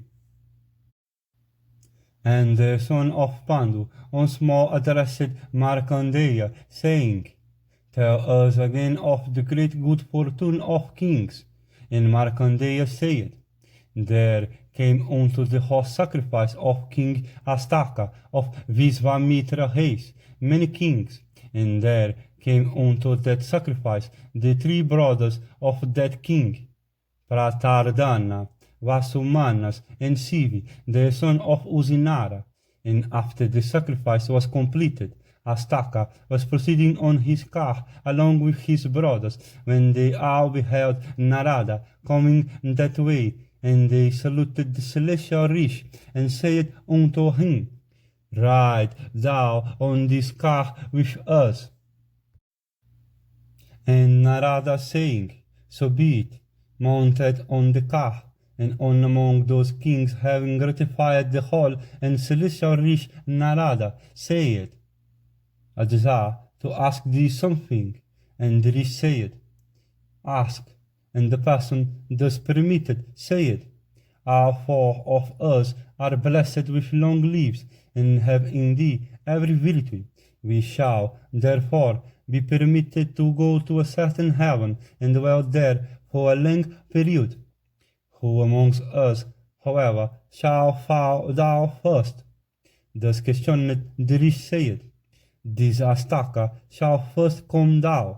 And thereupon the inquirer asked, For what cause? And the rish answered, I lived for a few days in the abode of Astaka. He carried me on his car out of the town, and there I beheld thousands of kine, distinguished from one another by difference of hue. And beholding those kine, I asked Astaka whose they were, and Astaka answered me, saying, I have given away these kine. By this answer he gave expression to his own praise. It for this answer of his that Astaka shall have to come down. And after Narada had said, one of them again inquired, saying, 3 of us then will stay in heaven. Amongst us 3, who shall fall down first? And the rish answered, Pratardana. And the inquirer asked, For what cause? And the rish answered, I lived for some days in the abode of Pratardana, and he carried me on his car one day. And while doing, a Brahmana asked him, saying, Give me a horse. And Pratardana replied, After returning, I will give thee one. And thereupon the Brahmana said, Let it be given to me soon. And as the Brahmana spoke these words, the king gave unto him the steed that had been yoked on the right hand wheel of the car. And there came unto him another Brahmana, desirous of obtaining a steed. And the king, having spoken to him in the same way, gave him the steed that had been yoked on the left wheel of his car. And having given away the horse unto him, the king proceeded on his journey. And then there came unto the king another Brahmana, desirous of obtaining a horse. And the king soon gave him the horse on the left front of his car, unyoking the animal. And having done, the king proceeded on his journey. And then there came unto the king another Brahmana, desirous of obtaining a horse. And the king said unto him, Returning, I will give thee a horse. The Brahmana said, Let the steed be given to me soon. And the king gave him the own horse he had, and seizing the yoke of the car himself, the king began to draw it. And as he did, he said, There is now nothing for the Brahmanas. The king had given away, it is true, he had done with detraction, and for that speech of his, he shall have to fall down from heaven. And after the rich had said, Of the two that remained unasked, Who amongst us two shall fall down? And the rich answered, Vasumanas. And the inquirer asked, For what reason?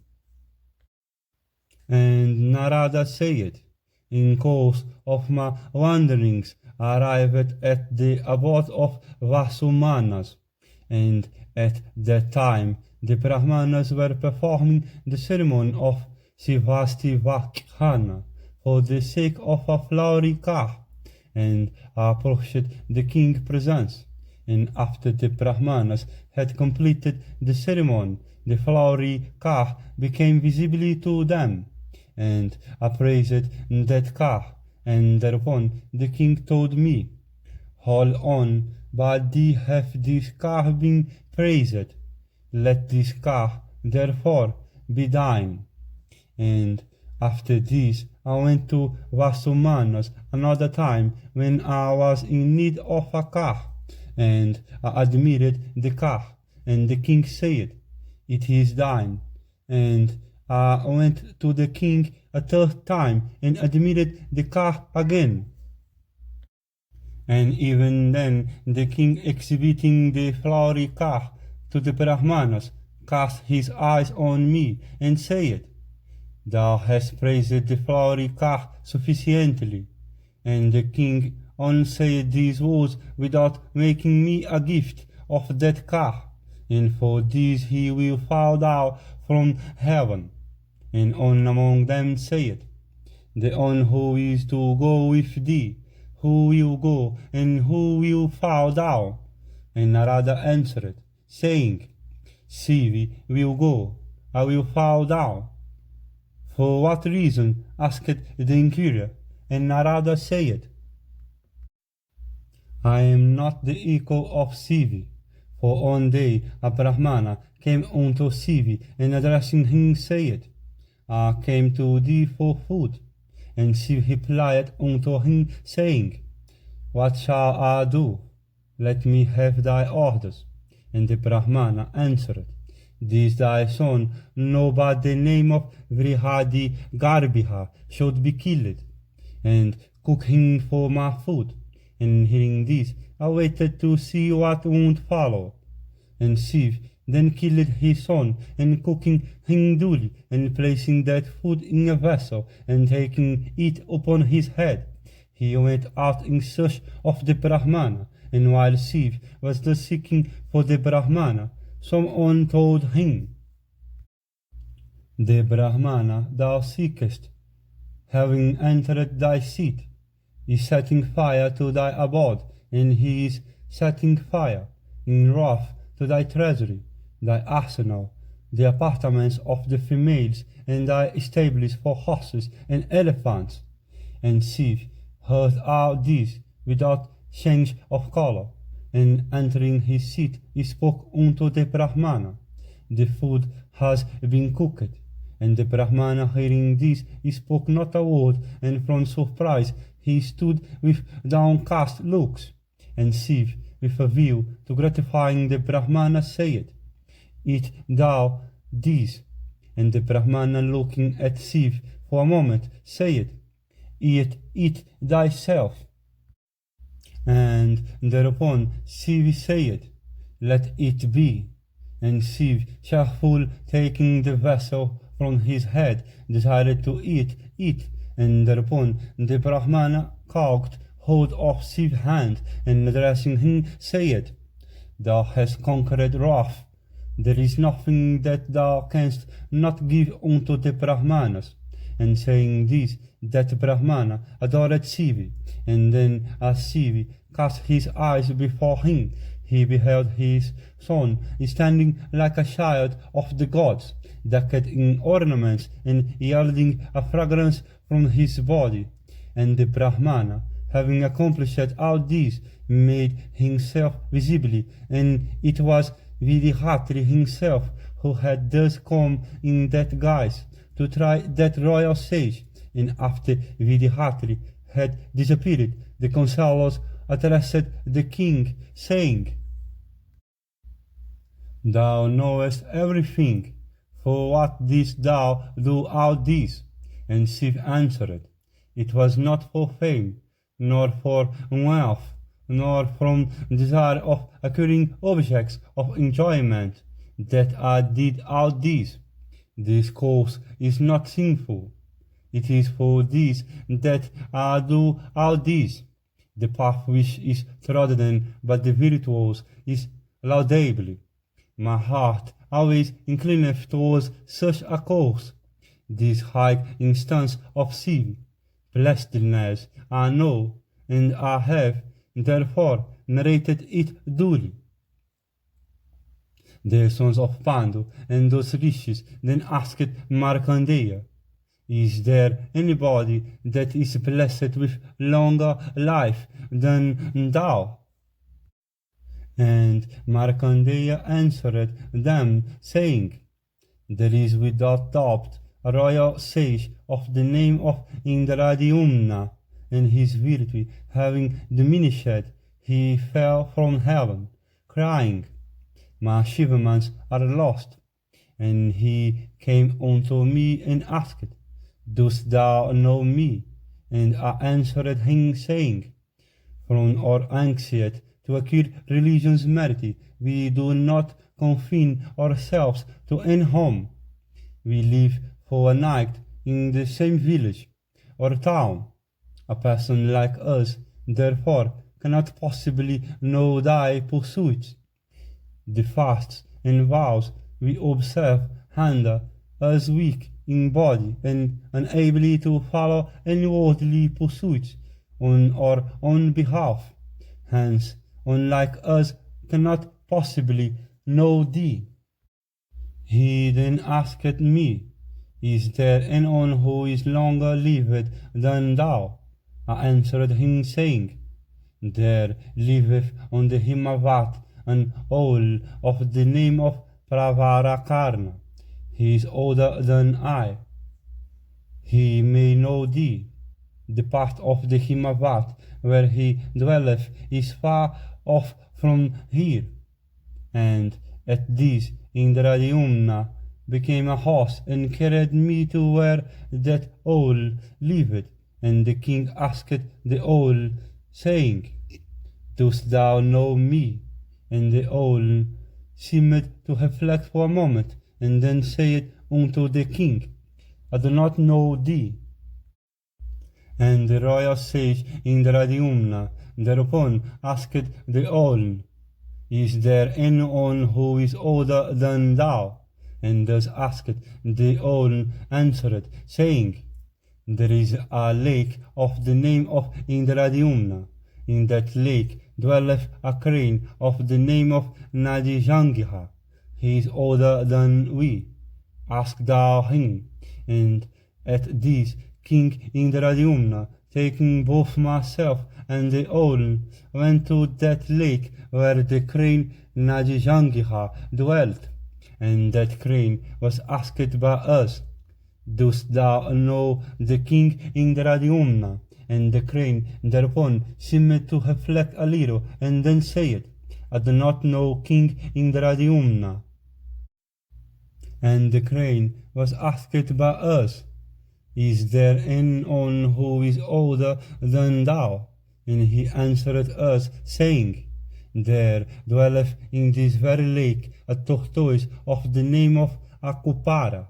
He is older than I. He may know something of this king. Therefore, inquire of Akupara. And then that crane gave information to the tortoise, saying, It is intended by us to ask thee something. Please come to us. And hearing this, the tortoise came out of the lake to that part of the bank where we were, and as he came there, we asked him, saying, Dost thou know this king Indradyumna? And the tortoise reflected for a moment, and his eyes were filled with tears, and his heart was much moved, and he trembled all over, and was nearly deprived of his senses. And he said with joined hands, Alas, do I not know this one? He had planted the sacrificial stake 1,000 times at the time of kindling the sacrificial fire. This lake was excavated by the feet of the coals given away by this king unto the Brahmanas on the completion of the sacrifice. I have lived here ever since. And after the tortoise had said all this, there come from the celestial regions a car, and an aerial voice was heard which said, addressing Indradyumna, Come thou and obtain the place thou deservest in heaven. Thy achievements are great. Come thou cheerful to thy place. Here are certain is locusts. The report of virtuous deeds spreadeth over the earth and ascendeth to heaven. As long as that report lasts, long is the doer said to be in heaven. The man whose evil deeds are bruited about is said to fall down and live as long as that evil report lasts in the lower regions. Therefore should man be virtuous in his acts if he is to gain heaven, and he should seek refuge in virtue, abandoning a sinful heart. And hearing these words, the king said, Let the car stay here as long as I do not take these old persons to the places whence I brought them. And having brought me and the old Pravarakarna to our respective places, he went away, riding on that car, to the place that was fit for him, being long-lived, I witness all this. It was thus that Markandeya narrated all this unto the son of Pandu, and after Markandeya finished, the sons of Pandu said, Blessed be thou! Thou hast acted properly in causing King Indradyumna, who had fallen from heaven, to regain his sphere. And Markandeya answered them, saying, Devaki's son, Krishna, had thus raised the royal sage Nriga, who had sunk in hell, and caused him to regain heaven. King Yudhishthira, hearing from the illustrious Markandeya the history of the royal sage Indradyumna, regaining of heaven, again asked the Muni, saying, Tell me, in what condition should a man practice charity in order to gain admission into the regions of Indra? Is it by practicing charity while leading a domestic mode of life, or in boyhood, or in youth, or in old age? Tell me about the respective merits hereby from the practice of charity in these different stages of life. Markandeya said, Life that is futile is of 4 kinds: charity, that is futile is of 16 kinds.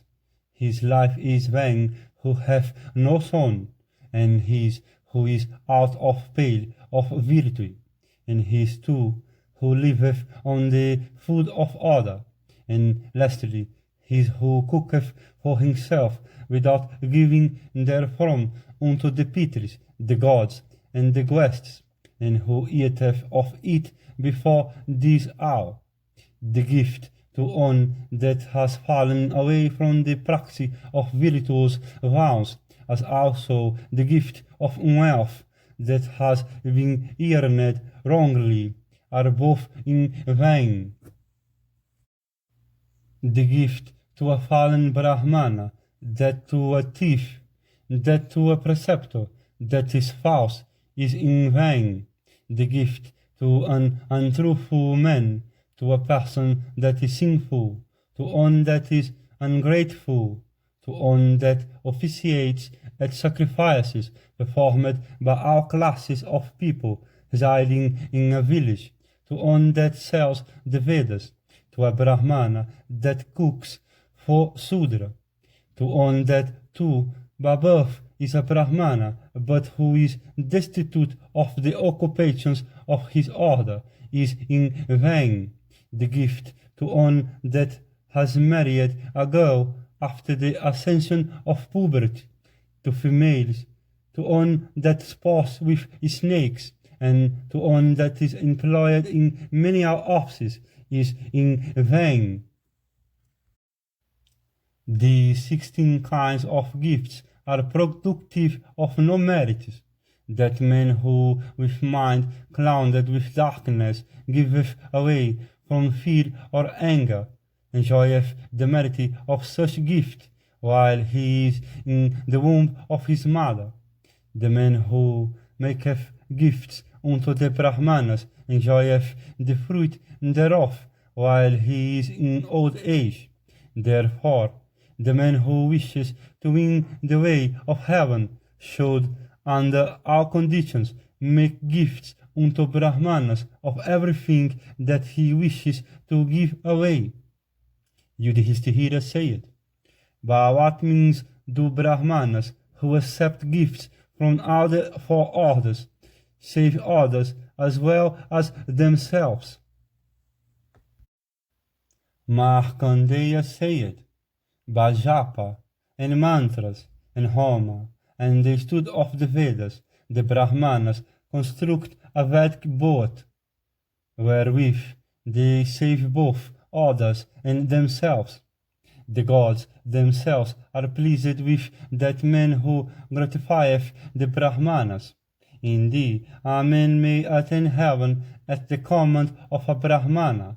Thou wilt, without doubt, ascend to regions of everlasting bliss, in consequence of thy worship of the Pitris and the gods, and thy reverence for the Brahmanas, even though thy body is filled with phlegmatic humors and with awe, dull and inert.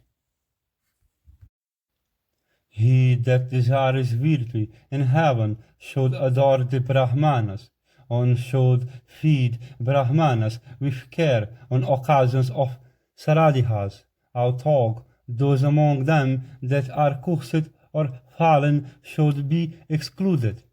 They should be careful excluded that are either excessively fair or excessively black, that have diseased nails, that are lepers, that are deceitful, that are born in bastard of widows or of women having husbands alive, and they that support themselves by the profession of arms, that Sradha which is censurably consumeth the performer thereof like the fire consuming fuel.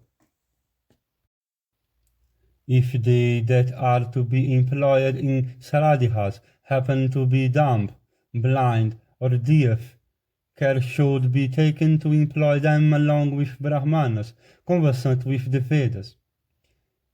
Listen now unto whom thou shouldst give. He that knoweth all the Vedas should give unto that able Brahmana who is competent to rescue both the giver and himself, for he, indeed, is to be regarded as able who can rescue both the giver and himself. The sacred fires do not receive such gratification from libations of clarified butter, from offerings of flowers and sandal and other perfumed pastes, as from the entertainment of guests.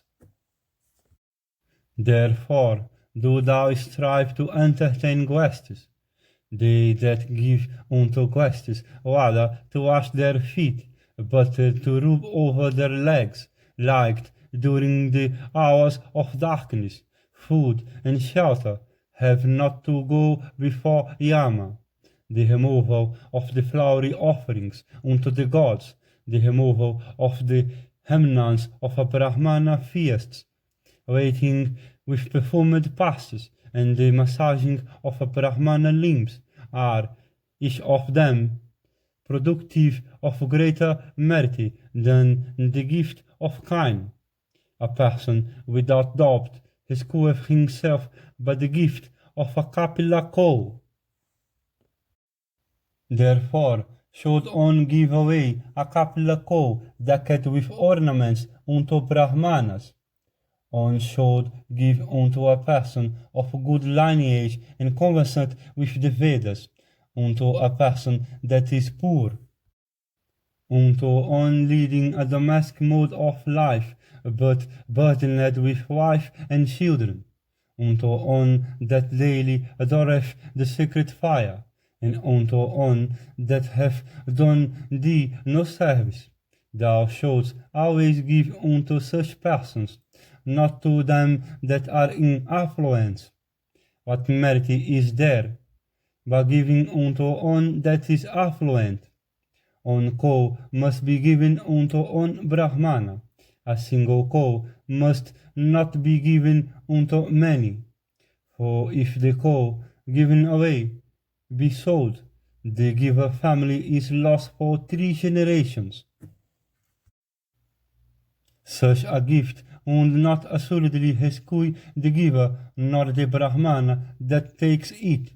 He who giveth 8 hats of pure gold earneth the merit of giving away 100 pieces of gold forever.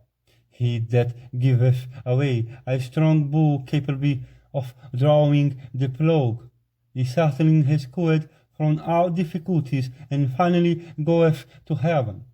He that giveth away land unto a learned Brahmana hath all his desires fulfilled. The tired traveller, with weakened limbs and feet besmeared with dust, asks for the name of him that may give him food. There are men who answer him by telling him the name. That wise man who informs these toil-worn ones of the name of the person who may give them food is, without doubt, regarded as equal in merit unto the giver himself of food. Therefore, abstaining from other kinds of gift, give thou food. There is no merit that is great as that of giving food. The man that according to the mastery of his might gives well cooked and pure food unto the Brahmanas, acquires by that act of his the companionship of Prajapati. There is nothing superior to food. Therefore, food is regarded as the first and foremost of all things. It hath been said that food itself is Prajapati, and Prajapati is regarded as the ear, and the ear is sacrifice, and everything is established in sacrifice. For it is from sacrifice that all creatures, mobile and immobile, take their origin. For this reason it hath been heard by us, food is the foremost of all things.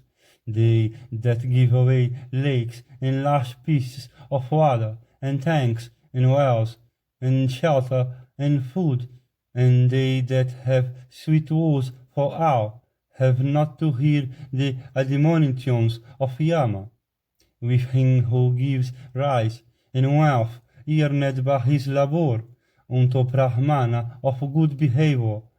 The earth is satisfied, and she poureth upon him showers of wealth. The giver of food walketh first, after him the speaker of truth, and he that giveth unto persons that do not solicit. The three go to the same place. Hearing all this, Yudhishthira, along with his younger brothers, impelled by curiosity, again addressed the high-souled Markandeya, saying, "What is the distance of Yama region from that of men? What is its measurement? How do men pass it over? And by what means? Tell me all this." Markandeya said, "This question of thine appertains to a great mystery. It is sacred and much applauded by the rishis. Appertaining as it also does to virtue, I will speak of it to thee. The distance of Yama region from the abode of men is 86,000 yojanas. The way is over space, without water, and very terribly to behold. Now here on that road is the shade of a tree, now here in water, and now here in resting place, in which the traveller, when fatigued, may rest for some moments. And men and women and all on earth that have life are forcibly led along this way by the messengers of Yama, those creatures that obey the mandates of the Green King. And they that have given horses and other good conveyances unto Brahmanas proceed along this way on those animals and vehicles. And they that have given umbrellas proceed along this way with umbrellas warding off the sun rays.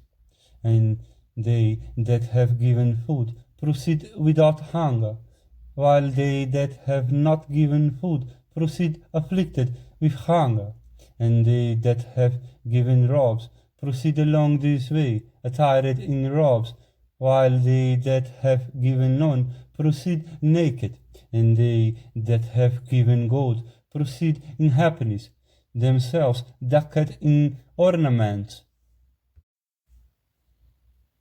And they that have given land proceed with every desire completely gratified. And they that have given grain proceed without being afflicted with any want.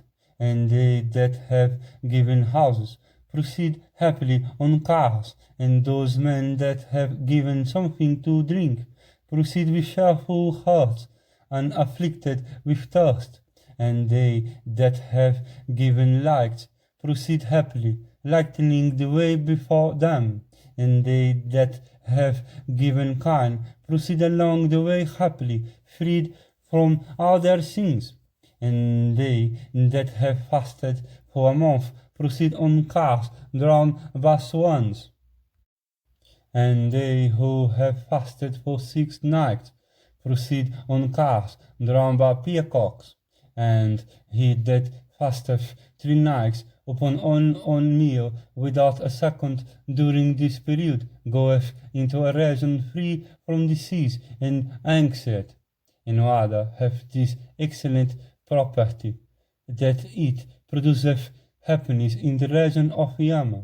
And they that give water find for themselves a river there of the name of Puspodaka.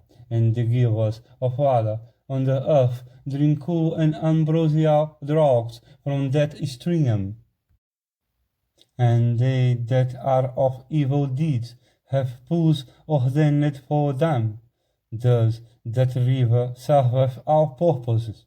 Therefore adore thou these Brahmanas, weak in limbs, owing to the way he has walked, and be smeared with the dust of the high road. The travellers inquireth for the name of him who giveth food, and cometh in hope to his house. Adore thou him with reverent attention, for he indeed is a guest, and he is a Brahmana. The gods with Indra at their head follow him as he proceedeth. And if he is adored, the gods with Indra become gratified, and if he is not adored, the celestials with their chief become careless. Therefore, worship thou these Brahmanas duly. I have thus spoken to thee upon 100 subjects. What dost thou desire to hear from me again?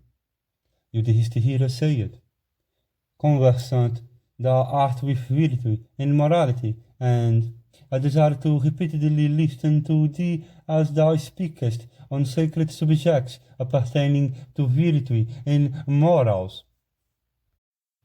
Markandeya said, I will now speak on another sacred subject appertaining to eternal interests, and capable of washing off all sins. Listen thou with rapt attention. The merit equal to that of giving away a kapla cow in Jyestiha Puskara arise from washing the feet of Brahmanas. As long as the earth remains wet with water which a Brahmana hath touched with his feet, long do Pitris drink water of cups made of lotus leaves. If the guest is welcomed, the deities of fire become glad, and if he is offered a seat, it is the god of 100 sacrifices who is gratified. If his feet are washed, it is the Pitris who are delighted, and if he is fed, it is Prajapati that is pleased. One should with collected soul give a cow when the feet and head of her calf are visible. Before her delivery is complete, a cow with her calf in the air in course of falling from the uterus to the earth is to be regarded as equal to the earth herself. He, therefore, that giveth away such a cow, he hath the merit of giving away the earth, and he that giveth away such a cow is adored in heaven for as many thousands of yugas as there are priestless on the bodies of the animal and her young on together. And he that having accepted a thing in gift giveth it away immediately unto a person that is virtuous and honest, he hath very great merit. Without doubt, he hath the fruit of giving away the whole earth to her utmost limits, and with her oceans and seas and caves, her mountains and forests and woods. That Brahmana who eateth in silence from a plate, keeping his hands between his knees, succeedeth in eschewing others. And those Brahmanas that abstain from drink, and who are never spoken of by others as having any faults, and who daily read the Samhitas, are capable of eschewing others. Libations of butter and edible offerings should all be presented to a Brahmana who is learned in the Vedas, and as libations of clarified butter poured into fire never go in vain, gift to virtuous Brahmanas learned in the Vedas can never go in vain. The Brahmanas have anger for their weapon. They never fight with arms of iron and steel. Indeed, the Brahmanas slay with anger, like Indra slaying the Asuras with his thunderbolt. Thus, prelection appertaining to virtue and morality is now over. Hearing this, the munis of the forest of Naimisha were filled with delight, and those ascetics were freed from grief and anger by listening to it, and they were purged of all their sins in consequence of this. And Those human beings that listen to it become freed from the obligation of rebirth. Yudhishthira said, what purification is there by which a Brahmana may always keep himself pure? I desire to hear of it from thee. Markandeya answered, there are three kinds of purity: purity in speech, purity in deed, and purity achieved by use of Vada. He that has recourse to these three different kinds of purity attains without doubt to heaven. That Brahmana who adoreth the goddess Sandhya in the morning and the evening, and who sits meditatively the sacred goddess Gayatri, who is the mother of the Vedas, sanctified by the latter, is freed from all his sins. Even if he accepts in gift the entire earth with her oceans, he doth not on that account suffer the least unhappiness. And those heavenly bodies in the sky, including the sun, that may be inauspicious and hostile towards him, soon become auspicious and favorable towards him in consequence of these acts of his, while those stars that are auspicious and favorably become more auspicious and more favorably in consequence of such conduct of his. And terribly hackish raças, subsisting on animal food, or gigante and fierce men, are become unable to prevail over a Brahmana who practiseth this purification. The Brahmana are even like blazing fires. They incur no fault in consequence of teaching, of officiating at sacrifices, and of accepting gifts from others. Whether the Brahmana be cognizant of the Vedas or ignorant of them, whether they be poor or impure, they should never be suited, for Brahmanas are like fires. As the fire that blazeth up in the place set apart for the cremation of the dead is never regarded impure, on that account the Brahmana, be he learned or ignorant, is always poor. He is a great and a very god. Cities that are adorned with walls and gates and palaces, one after another, lose their beauty if they are bereft of Brahmanas. That, indeed, is a seat where Brahmanas accomplished in the Vedas, do observing the duties of their order, and possessed of learning and ascetic merit, reside. That spot, be it a wood or pastory land, where learned Brahmanas reside, have been called a city. And that place becometh a tirtha, by approaching a king that offereth protection, as also a Brahmana possessed of ascetic merit, and by offering worship unto both, a man may purge of his sins immediately. The learned have said that ablutions in the sacred tirthas, recitation of the names of whole ones, and converse with the good and virtuous, are acts worthy of applause. They that are virtuous and honest always regard themselves as sanctified by the whole companionship of persons like themselves, and by the order of pure and sacred converse. The carrying of 3 staffs, the vow of silence, matted hair on head, the shaving of the crown, covering on person with barks and deer skins, the practice of vows, ablutions, the worship of fire, abode in the woods, emaciating the body. All these are useless if the heart be not pure. The indulgence of the 6 senses is easy, if purity be not sought in the object of enjoyment. Abstinence, however, which of itself is difficult, is scarcely ease without purity of the objects of enjoyment. Among the six senses, the mind alone that is easily moved is the most dangerous. Those high-souled persons that not commit sins in word, deed, heart, and soul are said to undergo ascetic austerities, and not they that suffer their bodies to be wasted by fasts and penances. He that hath no feeling of kindness for relatives cannot be free from sin even if his body be poor. That hard-heartedness of his is the enemy of his asceticism. Asceticism, again, is not mere abstinence from the pleasures of the world. He that is always poor and decked with virtue, he that practices kindness all his life, is a money, even though he may lead a domestic life. Such a man is purged of all his sins.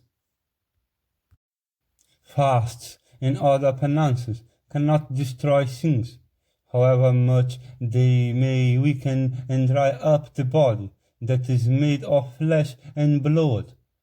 The man whose heart is without holiness suffers torture only by undergoing penances in ignorance of their meaning. He is never freed from sins of such acts.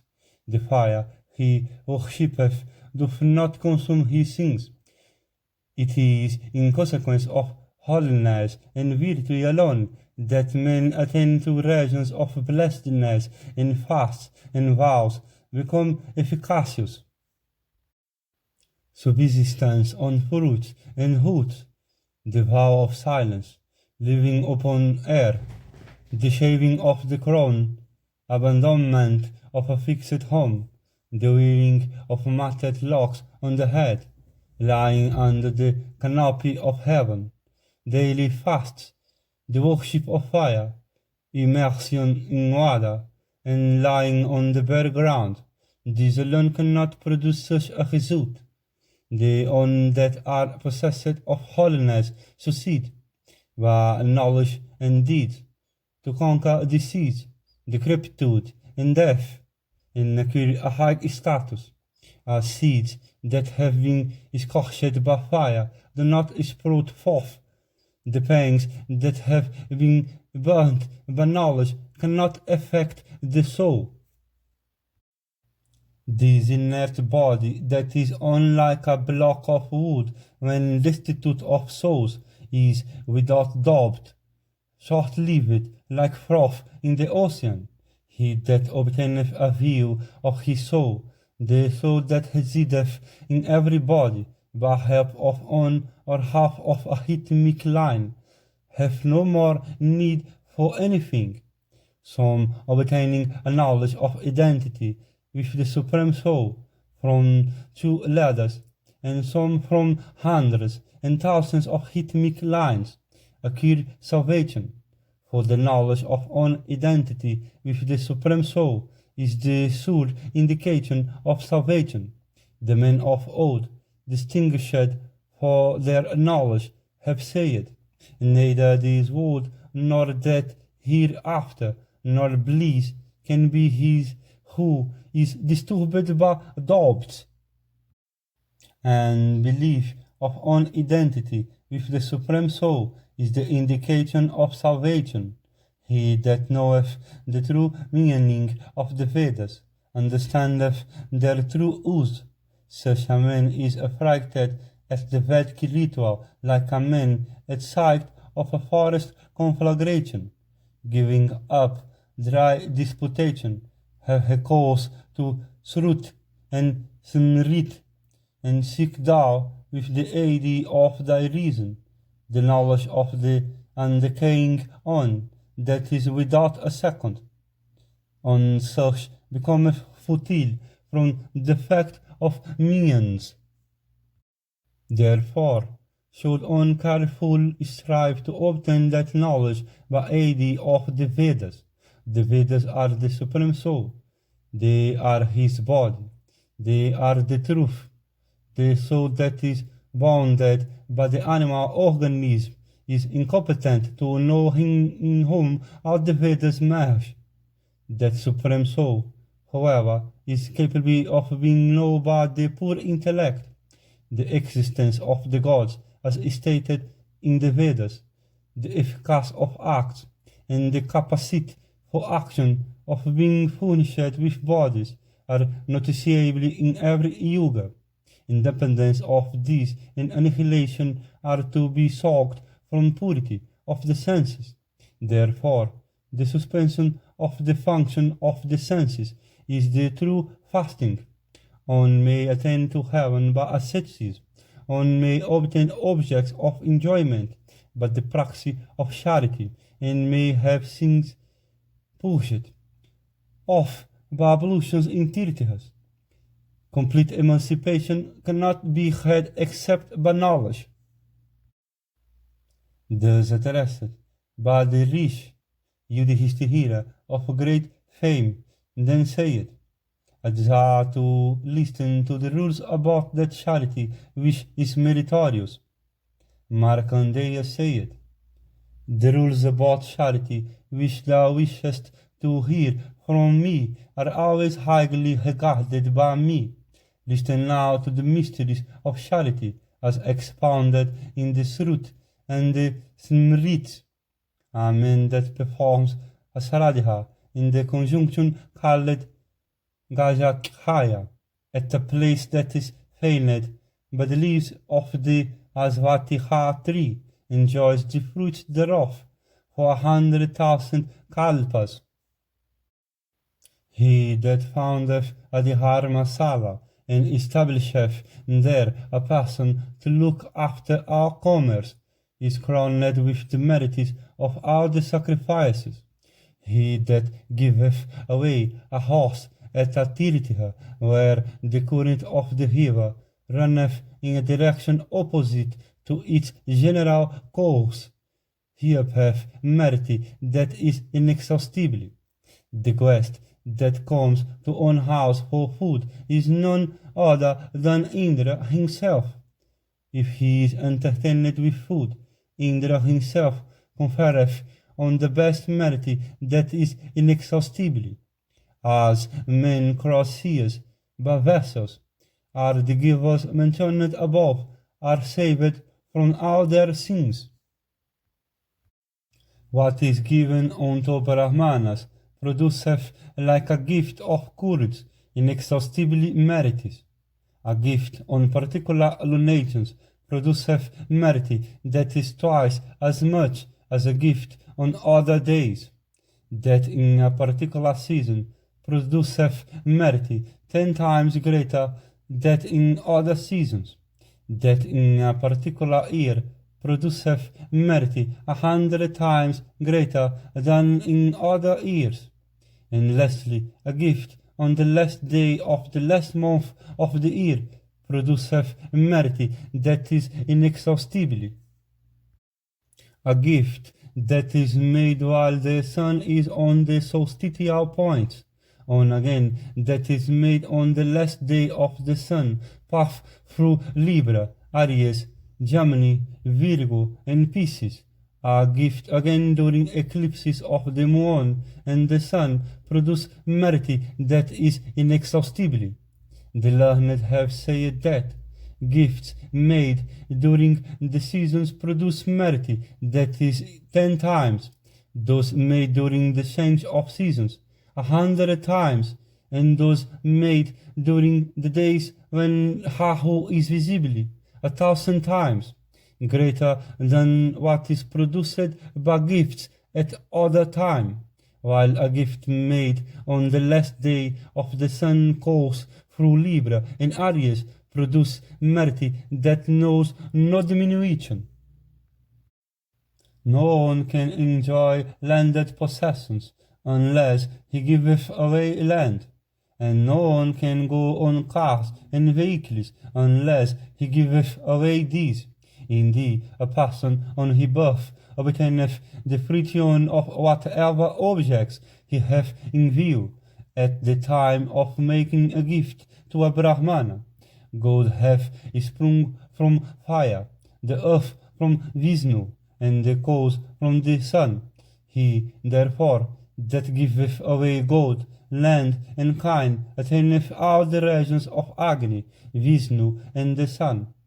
There is nothing eternal as a gift, where, therefore, in the three woes is anything that is more auspicious. It is for this that they who have great intelligence say that there is nothing higher and greater in the three woes than gift. Having heard from the illustrious Markandeya the history of the attainment of heaven by the royal saga Indra, Yudhishthira, that bull of the Mahabharata race, once more asked that sinless Muni, endowed with great ascetic merit and long life, saying, Thou knowest the entire host of the gods, the Danavas and the Rakshasas. Thou art acquainted with various royal genealogies and many eternal lines of riches. There is nothing in this world that thou dost not know. Thou knowest many delightful histories about men, snakes, and Rakshasas, about gods, Gandharvas, and Yakshas, and about Kinnaras and Apsaras. It is now to hear from thee as to why Kuvalasva, that unvanquished king of Ikshvaku race, changed his name, assuming another, the Humara. It is to know in detail why the name of Kuvalasva of great intelligence underwent such a change. Thus addressed by Yudhishthira, the great Muni, Markandeya, then began the history of the Humara.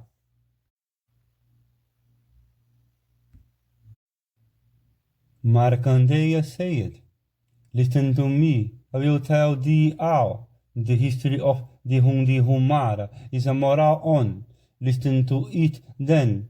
Listen now to the history of how the royal Kuvalasva of Ikshvaku race came to be known as the Humara.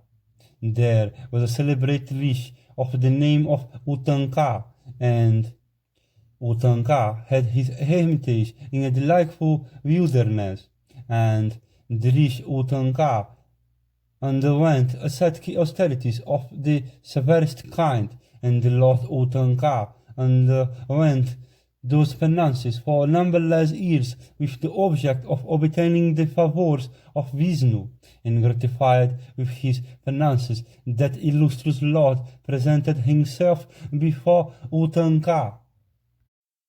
And beholding the deity, the rishi in all humility began to gratify him with many hymns, and Utanka said, All creatures with the gods, asuras, and human beings, all things that are mobile or immobile, even Brahma himself, the Vedas, and all things that are capable of being known have been created by thee. The firmament is thy head, and the sun and the moon are thy eyes, and unfailing on the winds are thy breath, and fire thy energy. The directions of the horizon constitute thy arms, and the great ocean thy stomach. And the hills and mountains constitute thy thigh, and the sky thy hips. The earth constitutes thy feet, and the plants the bristles on thy body, and Indra, and Soma, and Agni, and Varuna, in thee are the gods, the asuras, and the great snakes all wait upon thee with humility, adoring thee with various hymns. Created things are pervaded by thee. The great rishis of high energy and ever plunged in ascetic meditation always adore thee. When thou art gratified, the universe is in peace, and when thou art angry, terror pervadeth every soul. Thou art the great dispeller of all terrors, and thou art the own supreme male being.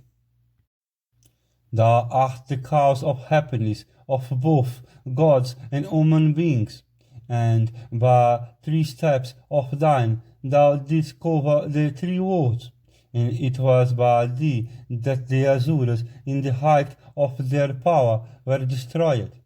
It is owing to thy prowess that the celestials obtained peace and happiness, and it was the anger that destroyed 100 great Daitya ships. Thou art the creator and destroyer of all creatures in the world. It is by adoring thee that the gods have obtained happiness. It was thus that the high-souled Utanka praised the Lord of the senses.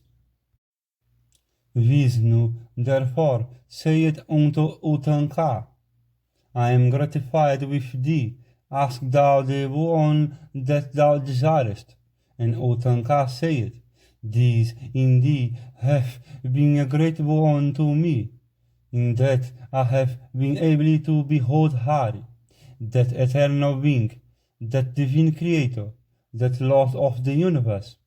Thus addressed Vishnu said, I am gratified with this absence of all desires on thy part and with thy devotion. Thou shouldst of a certainty accept some boon from me. Thus requested by Hari to accept a boon, Utanka then, with joined hands, begged a boon, saying, if thou hast been gratified with me, then let my heart always rest on virtue, truth, and self-content, and let my heart always turn to thee in devotion. And hearing these words of Utanka, the whole one said, all this shall happen to thee through my grace, and there will appear in thee a yoga power, and with which thou shalt achieve a great thing for the dwellers of heaven, as also for the triple world. Even now a great Asura of the name of Dihundihu is undergoing a set penances of fierce austerity, with the object of destroying the triple world. Hear now as to who will slay that Asura. There will appear a king of invincible energy and great prowess, and he will be born in the race of Ikisvaku, and will be known by the name of Vrihadasva, who will have a son of the name of Kuvalasva, and that with great holiness and self-control and celebrity, and that the best of kings will be furnished with yoga power, springing from me and urged by commanded by thee. That king will be the slayer of the Asura Dihundihu. And having said these words unto that Brahmana, Vishnu disappeared there and then.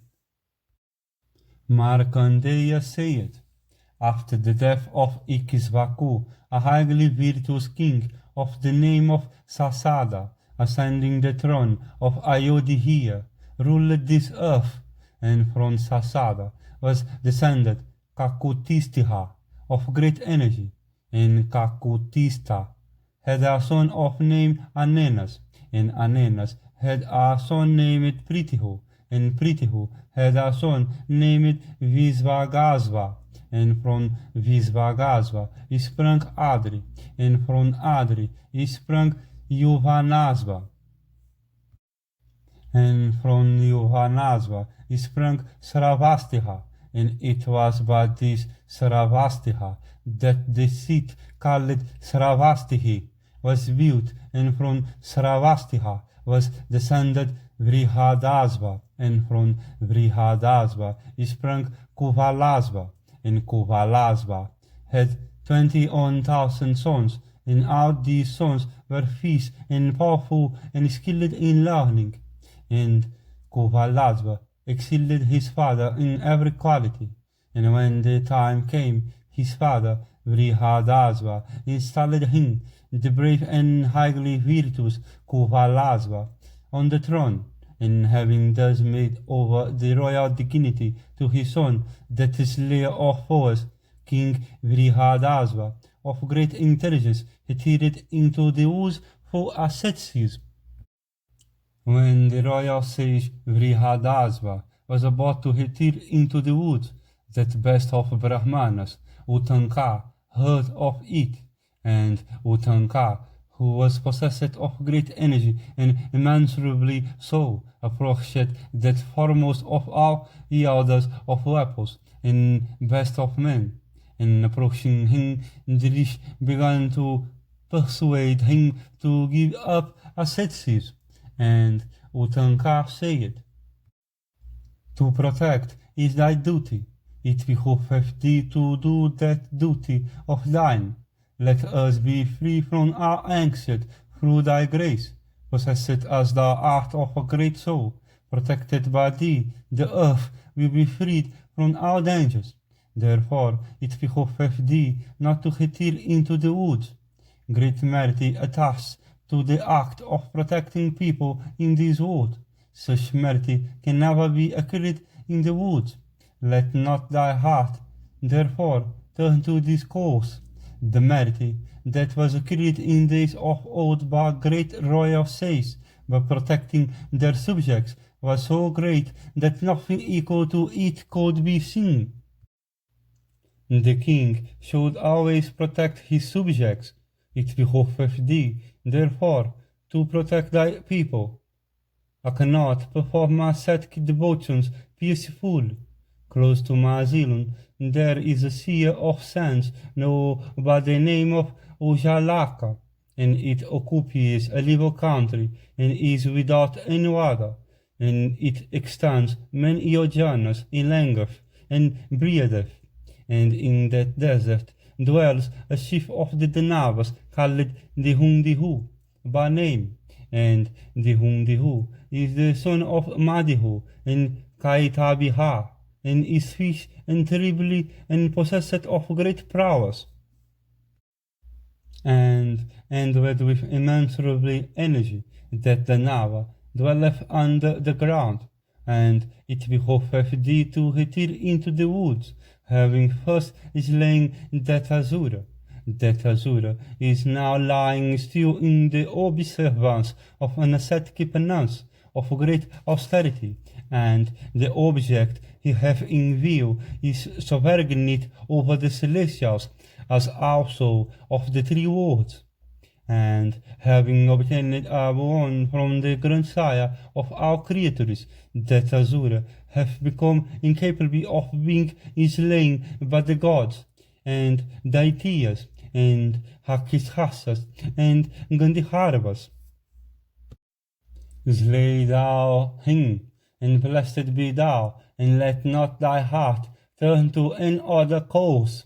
By slaying him thou wilt without doubt achieve a great thing, and thou wilt obtain eternal and undying fame. And when at the end of every year that wicked Asura, lying covered with sands, wakes up and begins to breathe, then the whole earth with her mountains, forests, and woods begins to tremble, and his breath riseth up clouds of sands, and shroudeth the very sun, and for 7 days continually the earth trembleth all over, and sparks and flames of fire mixed with smokes spread far around, and for all this I cannot rest in peace in my asylum.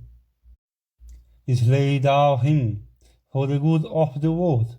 Indeed, when that Asura is slain, the triple world will be in peace and happiness. That thou art competent to slay that Asura, I fully believe. Thy energy will be enhanced by Vishnu with the addition of his own. In days of old, Vishnu gave this boon that the king who should slay this fierce and great Asura would be pervaded by the invincible energy of Vishnu himself. Bring that invincible Vaisnava energy in thyself, slay thou that Daitya of fierce prowess, possessed as the Hundi who is of might energy, no one that is endowed with small energy himself will be capable of consuming him, even if he were to strive for 100 years. Thus addressed by Utanka, that unvanquished royal sage, with joined hands, replied unto Utanka, saying, This visit of thine will not be in vain. This my son, known by the name of Kuvalasva, is endowed with steadiness and activity. In prowess he is unequalled on earth. Without doubt, he will accomplish all this that is agreeably to thee, aided by all his brave sons, endowed with arms like unto iron maces. Give me leave to retire, for I have now given up my weapons. Thus addressed by the king, that Muni of immeasurable energy replied unto him, saying, So be it. And the royal sage Vrihadasva, then having commanded his son to obey the behest of the high-souled Utanka, saying, Let it be done by thee, himself retired into an excellent forest. Yudhishthira said, Who was this deity of great energy? Whose son and whose grandson was he? I desire to know all this. I never heard of this mighty deity before. I desire to know all this truly, and with all particulars in detail. Markandeya said, Know everything as it happened, as I narrate the particulars truly. When the world became one broad expanse of water, and creatures mobile and immobile were destroyed, when the entire creation came to its end, he who is the source of creator of the universe, the eternal and unfading Vishnu, he who is called by Munis, crowned with ascetic success as the supreme lord of the universe, that being of great holiness, then lay in yoga sleep on the wide hood of the snake Sesha of immeasurable energy. And the creator of the universe, that highly blessed and holy, knowing no deterioration, lay on the hood of that snake, encircling the whole earth, and as the deity lay asleep on that bed, a lotus, endowed with great beauty and effulgence equal unto that of the sun, sprang from his navel, and from that lotus, possessed of effulgence like unto the sun, sprang the grandsire Brahma, that lord of the worlds, who is the four Vedas, who hath 4 forms and 4 faces, who is invincible in consequence of his own energy, and who is endowed with might, strength, and great prowess, and as the Lord Hari, of wondrous frame, possessed of great lustre, and decked with a crown, and the Kausti Hubiha gem, and attired in purple silk, lay stretched for many ayojana on that excellent bed, furnished by the hood of the snake itself, standing far and wide, blazing in his beauty, and the lustre of his own body, like 1,000 suns concentrated in one mass. He was beheld some time after by 2 Danavas of great prowess, named Madhu and Kaitabiha, and beholding Hari, and the grandsire with eyes like lotus leaves, seated on that lotus. Both Madhu and Kaitabiha wondered much, and they began to terrify and alarm Brahma of immeasurable prowess. And the illustrious Brahma, alarmed by their continued exertions, trembled on his seat, and at his trembling the stalk of the lotus on which he was seated began to tremble, and when the lotus stalk trembled, Kesava awoke, and awakened from his slumber, Govinda beheld those Danavas of might energy, and beholding them, the deity said unto them, Welcome, ye mighty ones. I am gratified with you. Therefore, I will grant you excellent boons. And thereupon both those proud and mighty Danavas laghiling replied unto his riqueza, saying, Ask boons of us, thou that art the supreme deity. We are disposed to grant thee a boon. Indeed, we will grant thee a boon. Therefore, ask thou of us anything that cometh to thy mind. Thus addressed by them, the whole on spoke. Ye brave ones, I will accept a boon from you. There is a boon that I desire. Both of you are possessed of might energy. There is no male person like unto any of you. Submit ye to be slain by me. Even that is what I desire to accomplish for the good of the world. Hearing these words of the deity, both Madhu and Kaitabiha said, We have never before spoken an untruth, no, not even in jest. What shall we say of other occasions? Know that you have ever been firm in truth and in morality, in strength, in form, in beauty, in virtue, in asceticism, in charity, in behavior, in goodness, in self-control. There is no one equal unto either of us. A great danger hath approached us. Accomplish thou, therefore, what thou hast said. No one can prevail over time. There is one thing that we desire to be done by thee. Thou must slay us at a spot that is absolutely uncovered. And we desire to become thy sons. This is the one that we desire. Know then, let not that be false which thou hast at first promised to us. The whole on then replied unto them, saying, Yes, I will do as ye desire. Everything will be as ye wish. Then Govinda began to reflect. Uncovered space found he none, and when he could not discover any spot that was uncovered on earth or in the sky, that foremost deity then beheld his styles to be absolutely uncovered. And there the illustrious deity cut off the heads of Madhu and Kaitabiha with his keen-edged discus. The illustrious Dihu was the son of Madhu and Kaitabiha, and possessed of great energy and prowess. He underwent ascetic penances of great austerities, and he stood erect on one leg, and reduced his body to a mass of own veins and arteries. And Brahma, gratified with him, gave him a boon. And the boon he had asked of the Lord Prajapati was in these words, Let no one among the gods, the Danavas, the Hakishas, the snakes, the Gandharvas, and the Hakishasas be capable of slaying me. Even this is the boon that I ask of thee.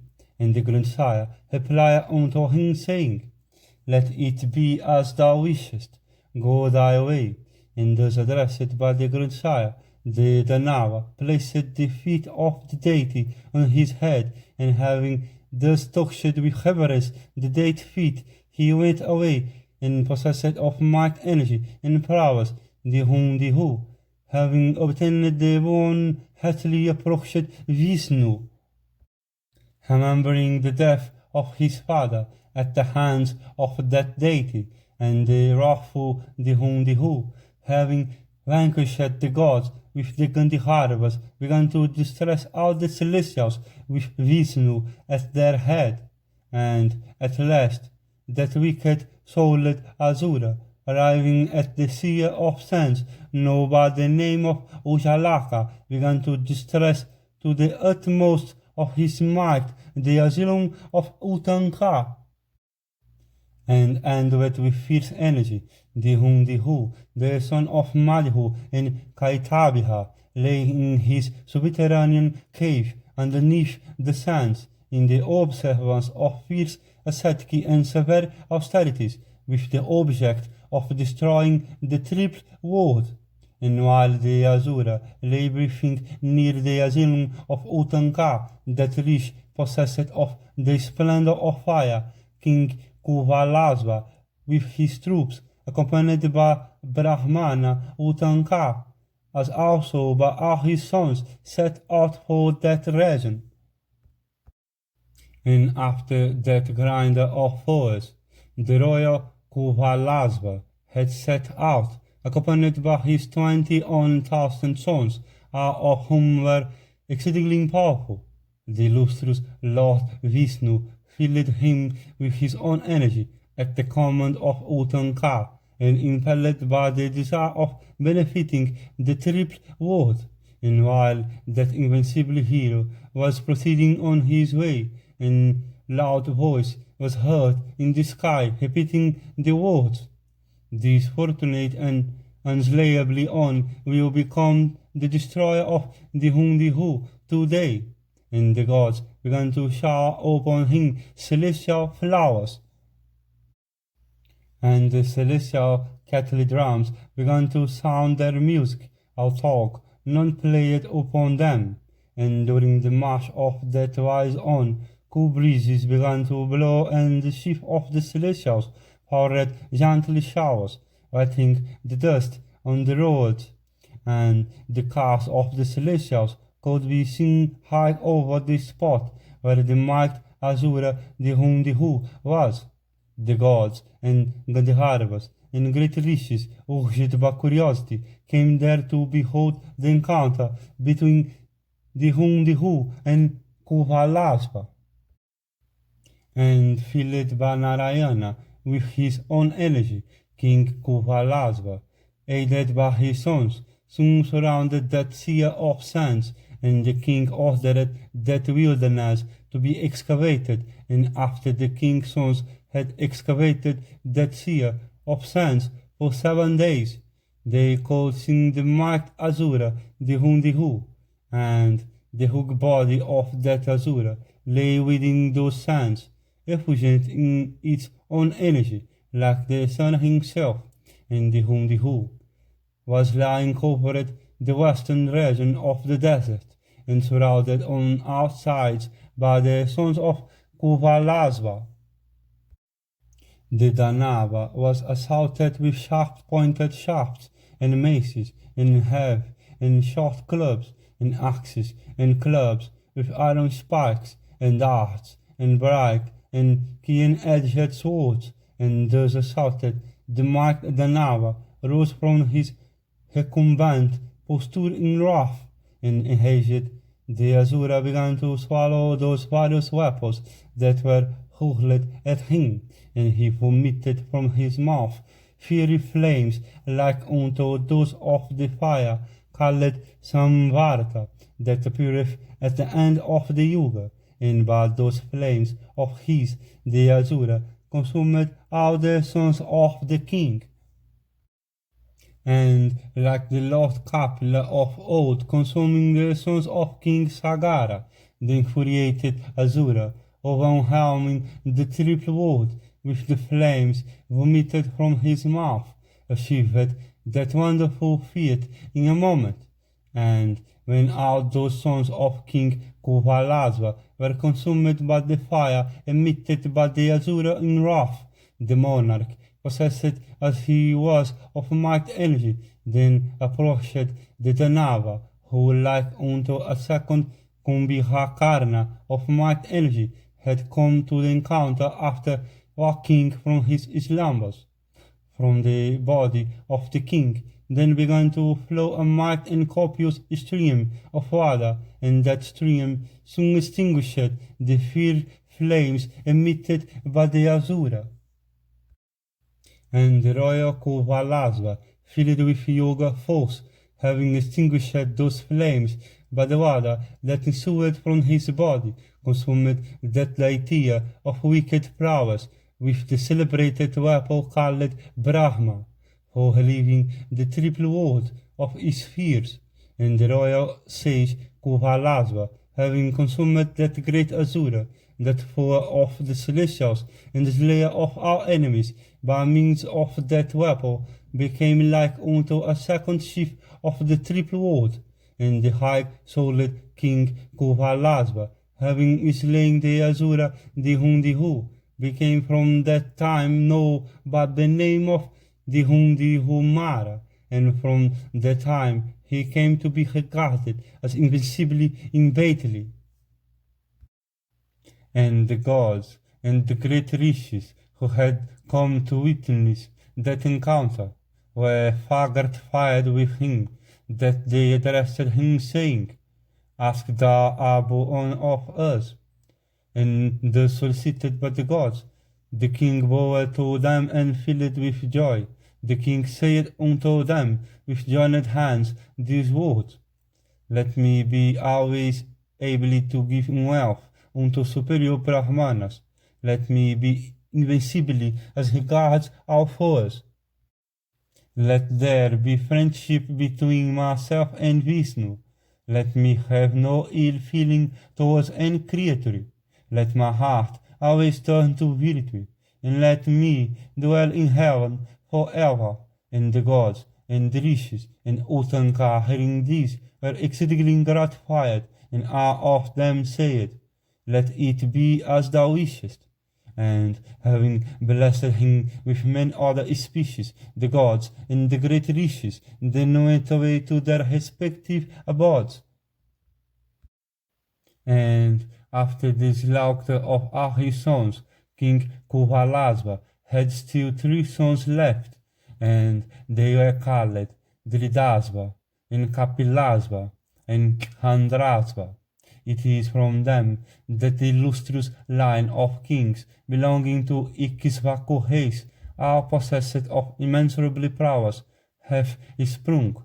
It was thus that great Daitya of the name Dihu, the son of Madhu and Kaitabiha, was slain by Kuvalasva, and it was for this that king came to be called by the name of Dihumara, and indeed the name he assumed was no impede on, but was literally true. I have now told thee all that thou hast asked me, about that person in consequence of whose arc the history of the Hundihu death hath become famous. He that listeneth to this whole history, connected with the glory of Vishnu, becometh virtuous and obtaineth children. By listening to this history on particular lunations, one becometh blessed with long life and great good fortune, and freed from every anxiety, one ceaseth to have any fear of disease. King Yudhishthira then asked the illustrious Markandeya a difficult question about morality, saying, "I desire to hear about the high and excellent virtue of woman. I desire to hear from thee discourse about the subtle truths of morality.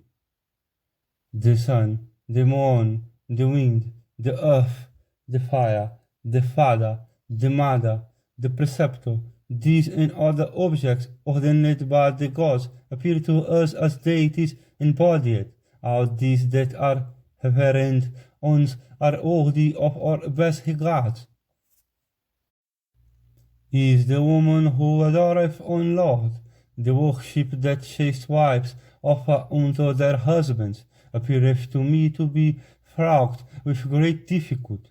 It behoveth thee to discourse to us of the high and excellent virtue of chaste wives, of wives who, restraining all their senses and keeping their hearts under complete control, regard their husbands as veritable gods. All this appears to me to be exceedingly difficult of accomplishment. The worship that sons offer to their mothers and fathers, and that wives offer to their husbands, both seem to me to be highly difficult. I do not behold anything that is more difficult than the severity of chaste woman. The duties that women of good behavior discharge with care, and the conduct that is pursued by good sons towards their fathers and mothers appear to me to be most difficult of performance. Those women that are each devoted to one Lord, they that always speak the truth, they that undergo a period of gestation for full 10 months, there is nothing that is more difficult than that is done by these. Women bring forth their offspring with great hazard to themselves and great pain, and hear their children with great affection. Those persons who, being always engaged in acts of cruelty, and thereby incurring general hatred, succeed yet in doing their duties accomplish what, in my opinion, is exceedingly difficult. Tell me the truth of the duties of the Kshatriya order. It is difficult for those high-souled ones to acquire virtue who by the duties of their order are obliged to do what is cruel. Thou art capable of answering our questions. I desire to hear thee discourse on all these. I desire to listen to all these, waiting respectful on thee. Markandeya said, I will discourse to thee on all these truly. However difficult of answer thy question may be, listen to me, as I speak unto thee. Some regard the mother as superior, and some the father. The mother, however, that bringeth forth and reareth up offspring, what is more difficult? Fathers, by ascetic penances, by worship of the gods, by adorations addressed to them, by bearing cold and heat, by incantations and other means, desire to have children, and having by these painful expedients obtained children that are difficult of acquisition, they then are always anxious about the future of their sons.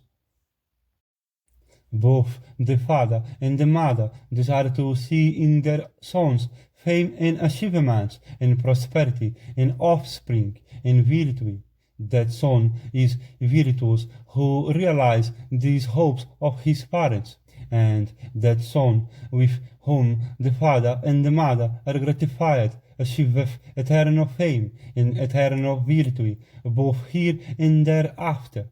As regards women again, neither sacrifice nor sradhas nor fasts are of inefficacy, but serving their husbands only they can win heaven. Remembering this alone, listen thou with attention to the duties of chaste woman.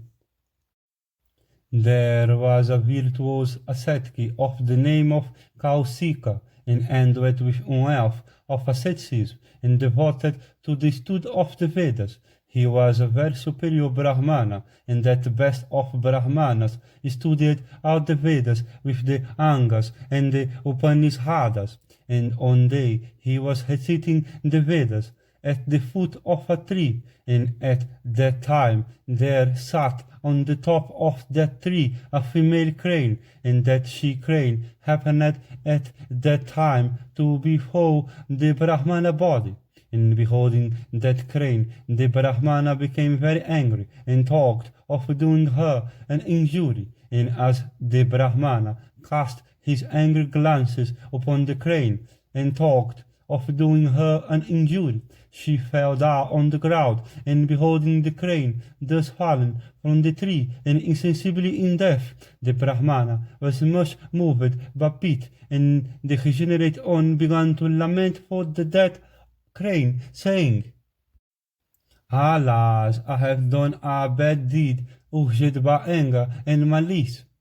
Having repeated these words many times, that learned Brahmana entered a village for procuring alms, and in course of his eleemosynary round among the houses of persons of good lineage, the Brahmana entered on such house that we knew from before.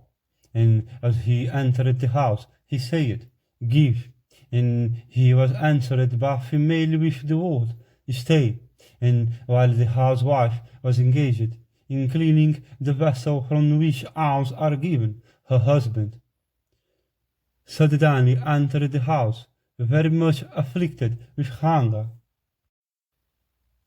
The chaste housewife beheld her husband, and disregarding the Brahmana, gave her lord water to wash his feet and face, and a seat, and after that the black-eyed lady, placing before her lord savory food and drink, humbly stood beside him, desirous of attending to all his wants. And that obedient wife used every day to eat the orts of her husband's plate, and always conducting herself in obedience to the wishes of the Lord. That lady ever regarded her husband, and all her heart's affection inclined towards her Lord. Of various and holy behavior, and skillful in all domestic duties, and attentive to all her relatives, she always did what was agreeably and beneficial to her husband, and she, with rapt senses, attended to the worship of the gods, and the wants of guests and servants, and her mother-in-law and father-in-law. And while the lady of handsome eyes was still engaged in waiting upon her lord, she beheld that Brahmana waiting for alms, and beholding him, she remembered that she had asked him to wait, and remembering all this, she felt abashed, and then that chaste woman, possessed of great fame, took something for alms, and went out, for giving it unto that Brahmana.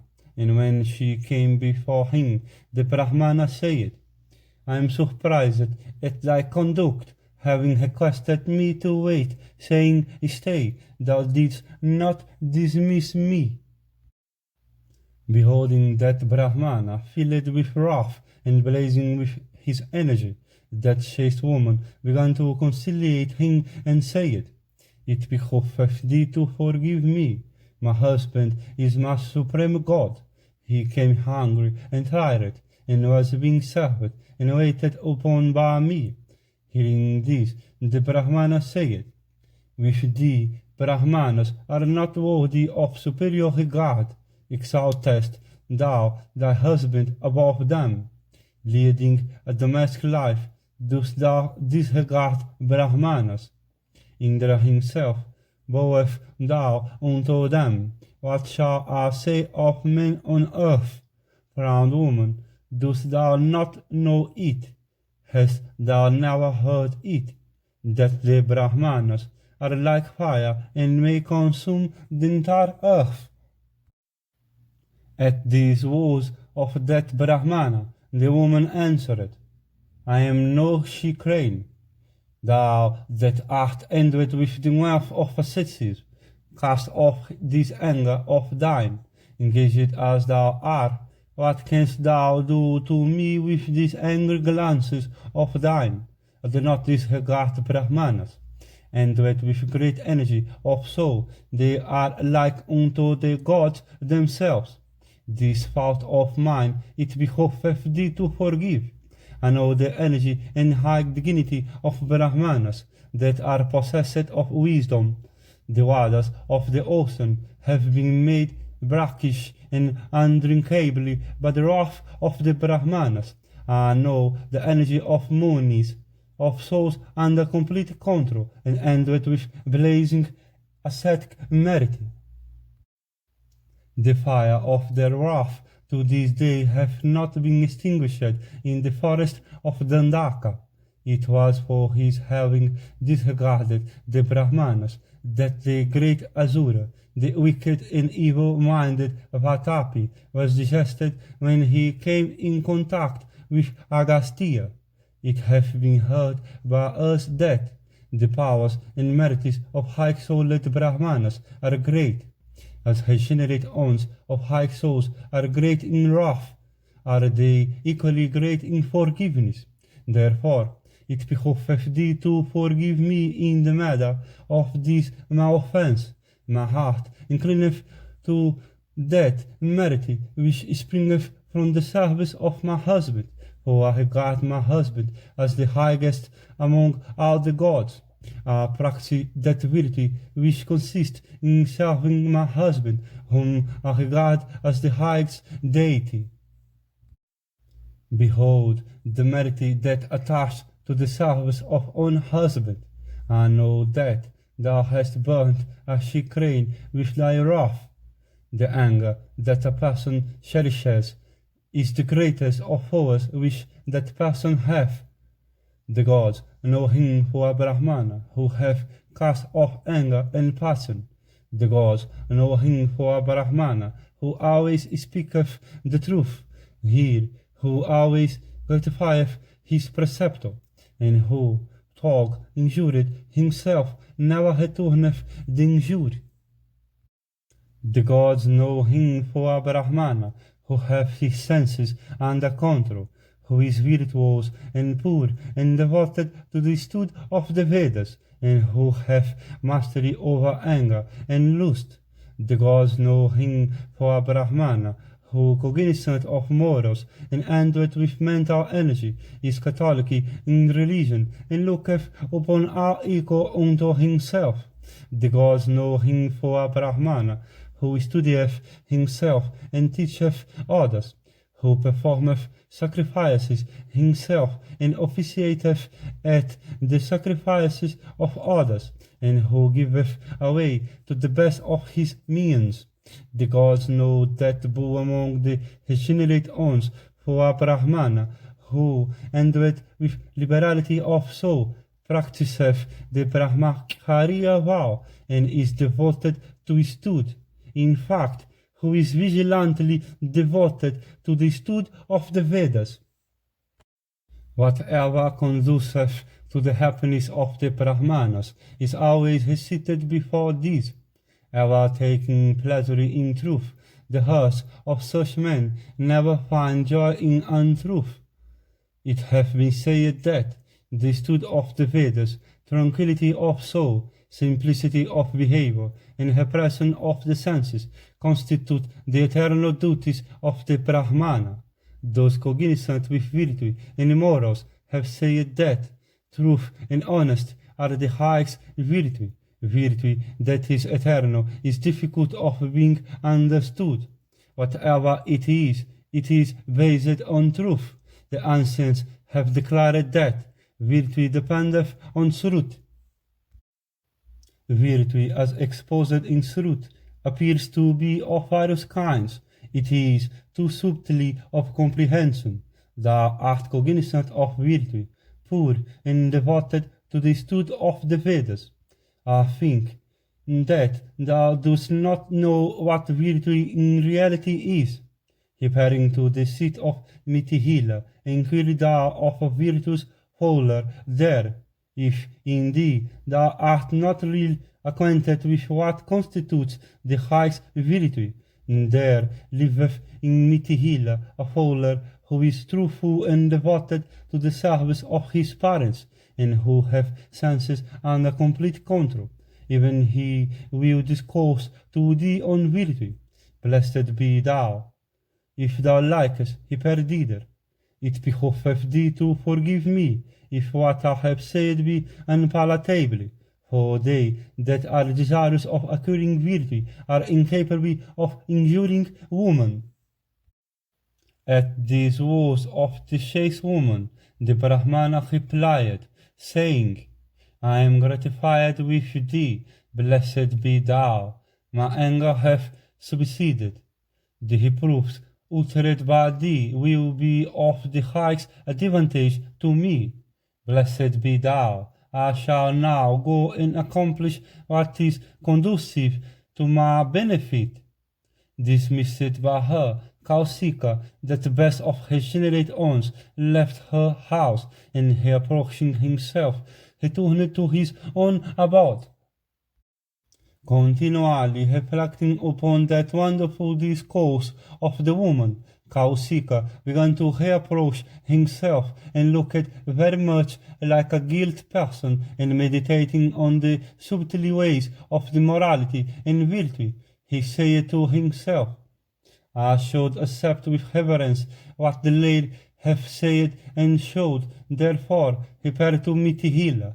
Without doubt, there dwelleth in that city a fowler of so under complete control, and full acquainted with the mysteries of virtue and morality. This very day will I prepare unto that on, and with wealth of asceticism, for inquiring of him about virtue. His faith in her was assured by her knowledge of the death of the chicane and the excellent words of virtues in part she had uttered. Kausika, thus reflecting with reverence upon all she had said, set out for Mitihila, filled with curiosity, and he traversed many forests and villages and towns, and at last reached Mitihila, that was ruled over by Janaka, and he beheld the city to be adorned with the flags of various creeds, and he beheld that beautiful town to be resounding with the noise of sacrifices and festivities, and furnished with splendid gateways. It abounded with palatial residences, and protected by walls on all sides. It had many splendid buildings to boast of, and that delightful town was filled with innumerable cars, and its streets and roads were many and well laid, and many of them were lined with shops, and it was full of horses and cars and elephants and warriors, and the citizens were all in health and joy, and they were always engaged in festivities. And having entered that city, that Brahmana beheld there many other things, and there the Brahmana inquired about the virtuous fowler, and was answered by some twice-born persons. And repairing to the place indicated by those regenerate ones, the Brahmana beheld the fowler seated in a butcher yard, and the ascetic fowler was then selling venison and buffalo meat, and in consequence of the large concourse of buyers gathered round that fowler, Kausika stood at a distance. The fowler, apprehending that the Brahmana had come to him, suddenly rose from his seat and went to that secluded spot where the Brahmana was staying, and having approached him there, the fowler said, I salute thee. Welcome art thou. I am the fowler. Blessed be thou. Command me as to what I may do for thee. The word that the chaste woman said unto thee, prepare thou to meet Hila, are known to me. I know for what purpose thou hast come hither. Hearing these words of the fowler, that Brahmana was filled with surprise, and he began to reflect inwardly, saying, This indeed is the second marvel that I see. The fowler then said unto the Brahmana, saying, Thou art now standing in a place that is scarcely proper for thee. If it pleases thee, let us go to my abode. So be it, said the Brahmana unto him, gladly. And thereupon the fowler proceeded towards his home, with the Brahmana walking before him, and entering his abode, that looked delightful. The fowler reverenced his guest by offering him a seat, and he gave him water to wash his feet and face, and accepting this, that best of Brahmanas sat at his ease, and he then addressed the fowler, saying, It seems to me that this profession doth not benefit thee. I deeply regret that thou shouldst follow such a cruel trade. At these words of the Brahmana, the fowler said, This profession is that of my family. myself having inherited it from my sires and grandsires. Grieve not for me, owing to my adhering to the duties that belong to me by birth, discharging the duties ordained for me beforehand by the Creator. I careful serve my superiors and the old. I always speak the truth, never envy others, and give to the best of my power. I live upon what remaineth after serving the gods, guests, and those that depend on me. I never speak ill of anything, small or great. The actions of a former life always follow the doer. In this world there are three principal professions: agriculture, rearing of cattle, and trade. As regards the other world, the three Vedas, knowledge, and the science of morals are efficacious. Service have been ordained to be the duty of the Sudra. Agriculture have been ordained for the Vaisyas, and fighting for the Kshatriyas, while the practice of the Brahmacharya vow, asceticism, recitation of mantras, and truthfulness have been ordained for the Brahmanas. Over subjects adhering to their proper duties, the king should rule virtuously, while he should set those thereto that have fallen away from the duties of their order. Kings should ever be feared because they are the laws of their subjects. They restrain those subjects of theirs that fall away from their duties, as they restrain the motions of the deer by means of their shafts. There existeth not in the kingdom of Janaka a single subject that followeth not the duties of his birth. All the four orders here hastily adhere to their respective duties.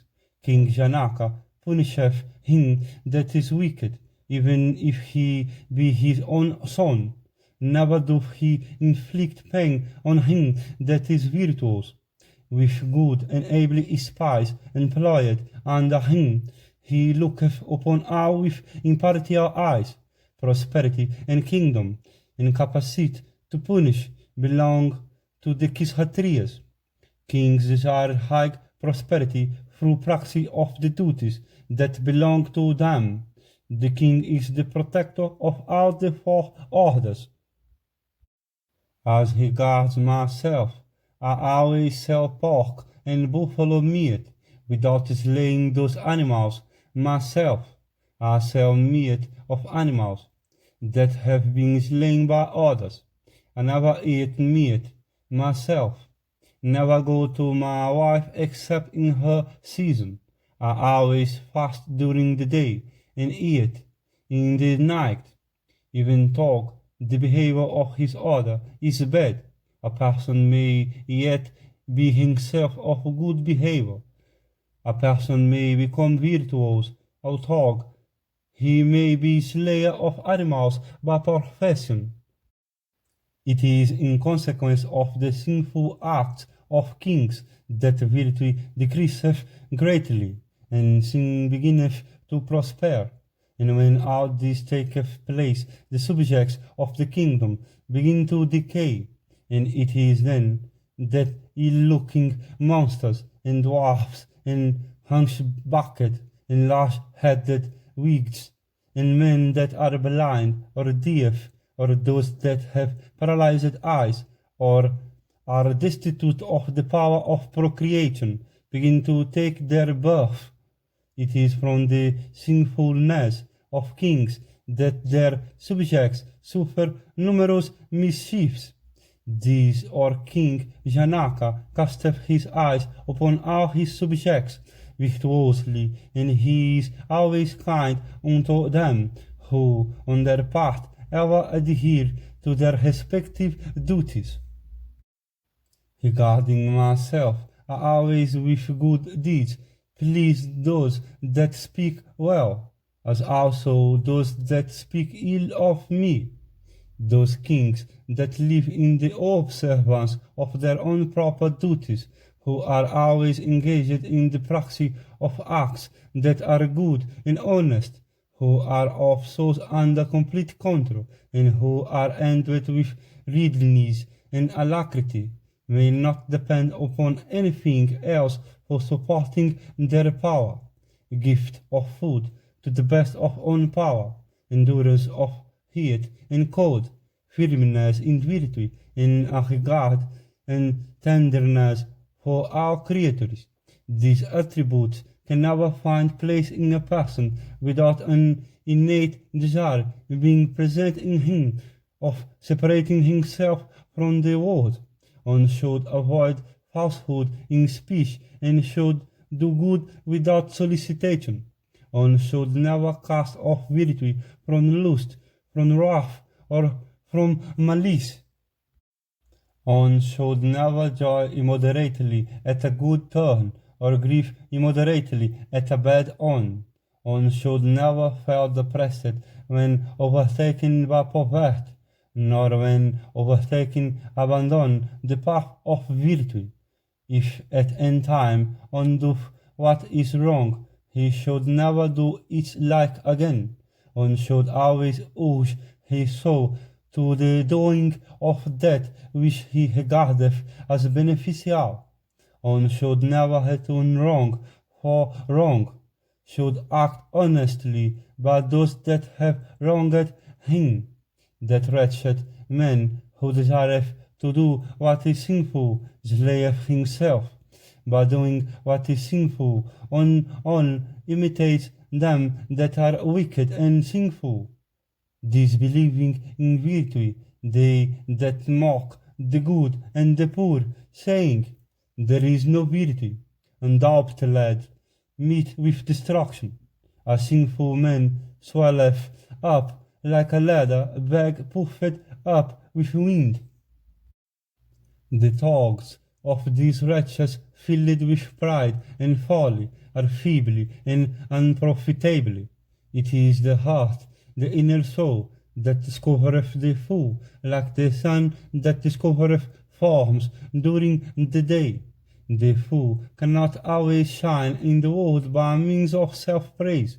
The learned man, however, even if he be destitute of beauty, displayeth his lustre by refraining from speaking ill of others and well of himself. No example, however, can be met with in this world of a person shining brilliant on account of attributes to be found in him in their reputed mastery. If one repenteth of a wrong done by him, that repentance washeth off his sin.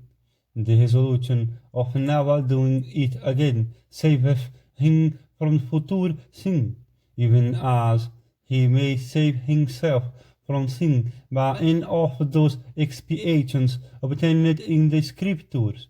Even this is the truth that may be seen in respect of virtue. He that having before been virtuous committeth a sin, or committeth it unknowingly, may destroy that sin. For virtue deriveth of the sin that men commit from ignorance. A man, after having committed a sin, should cease to regard himself any longer as a man.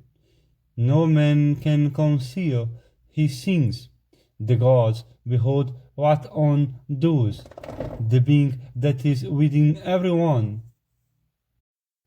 He that with piety and without detraction hideth the faults of the honest and the wise like holes in his own attire, surely seeketh his salvation.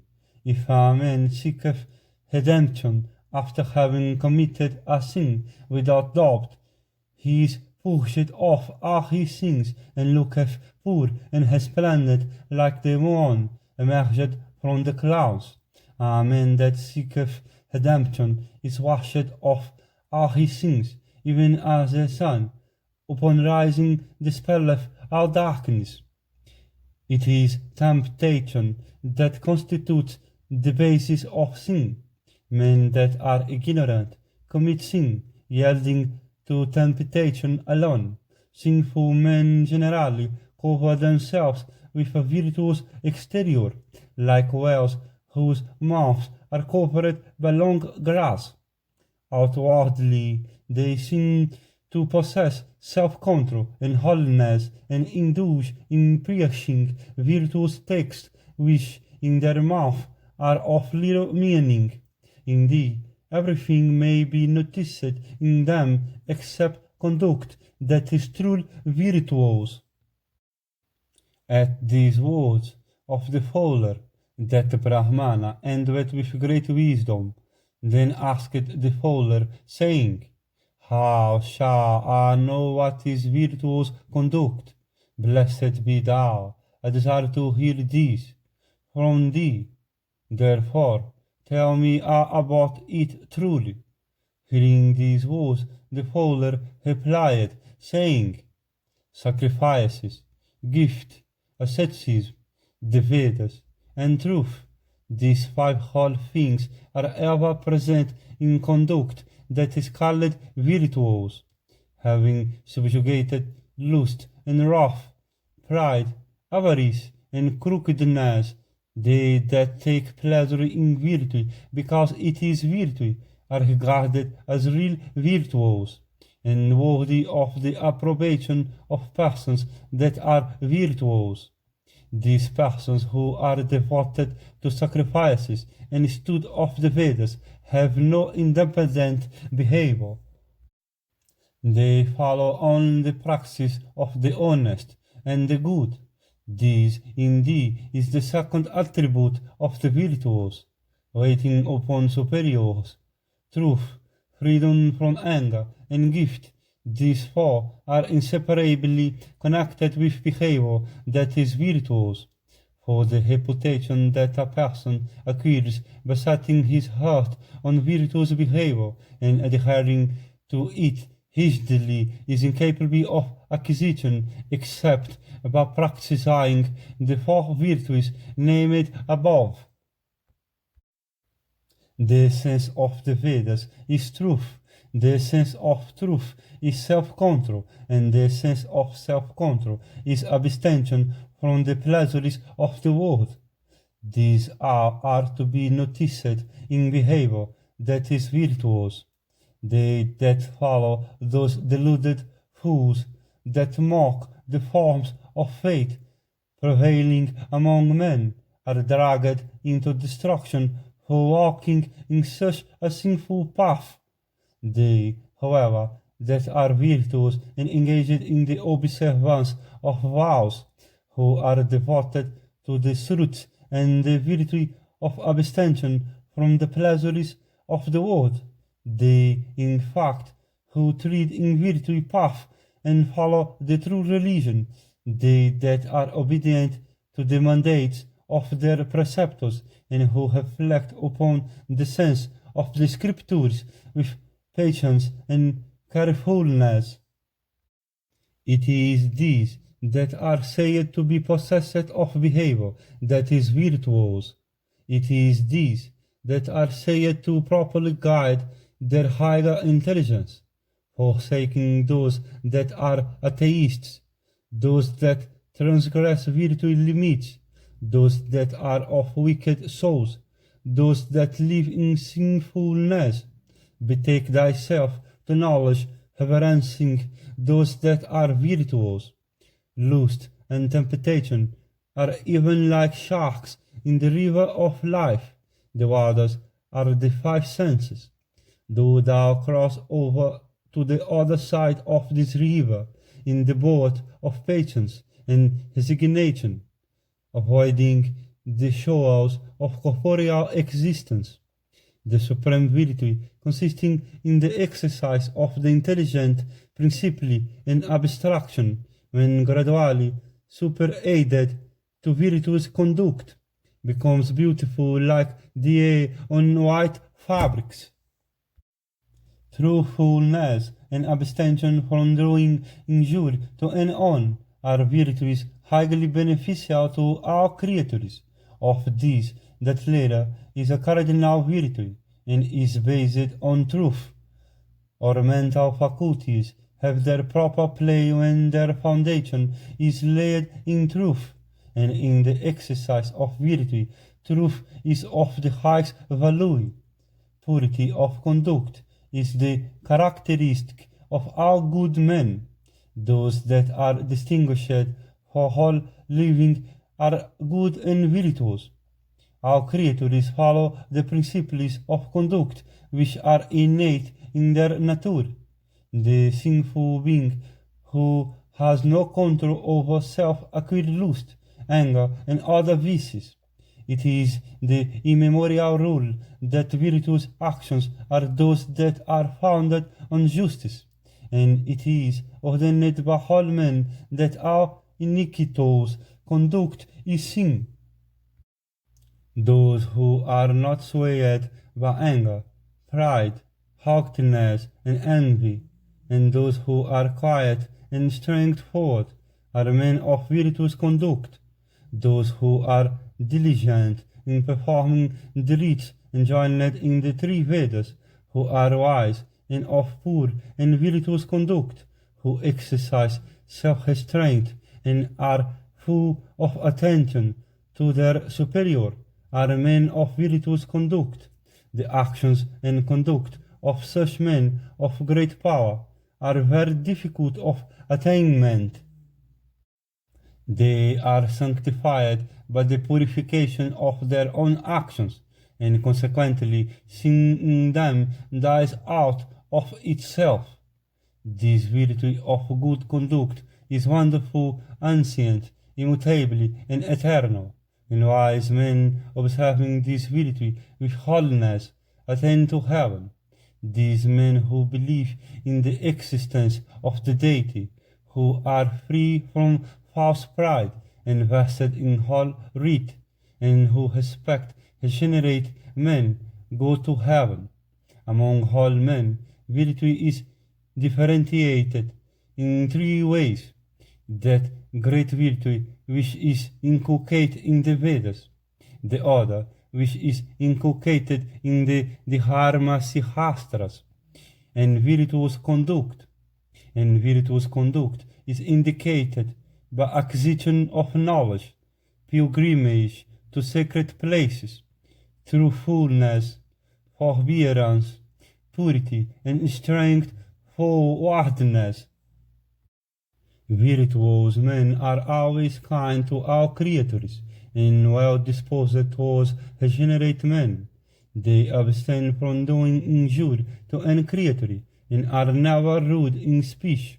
Those good men who know well the consequences of the fruition of their good and evil deeds are commanded by virtuous men. Those who are just and good-natured and endowed with virtue, who wish well of all creatures, who are steered fast in the path of virtue, and have conquered heaven, who are charitable, unselfish, and of unblemished character, who succor the afflicted, and are learned and respected by all, who practice austerities, and are kind to all creatures, are commanded as such by the virtuous. Those who are charitably disposed attain prosperity in this world, as also the regions of bliss.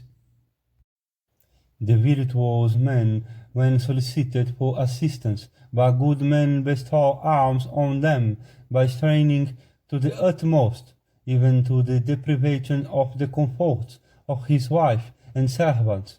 Good men, having an eye to their own welfare, as also virtue and the ways of the world, act in this way, and thereby grow in virtue through endless ages.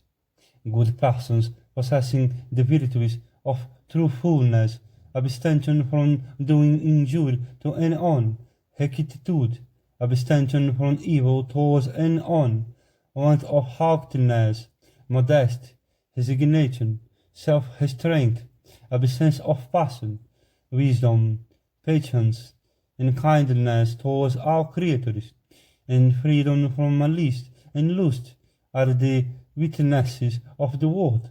These three are said to constitute the perfect way of the virtuous.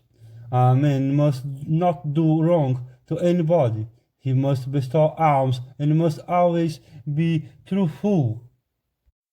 Those high-souled good men of virtuous conduct and settled convictions, who are kind to all and are full of compassion, depart with contentment from this world to the perfect way of virtue, freedom from malice, forbearance, peace of mind, contentment, pleasant speech, renunciation of desire and anger, virtuous conduct and actions regulated according to the ordinances of Holy Writ constitute the perfect way of the virtuous, and those who are constant in virtue follow these rules of virtuous conduct, and having reached the pinnacle of knowledge and discriminating between the various phases of human conduct, which are either very virtuous or the reverse, they escape from the great danger.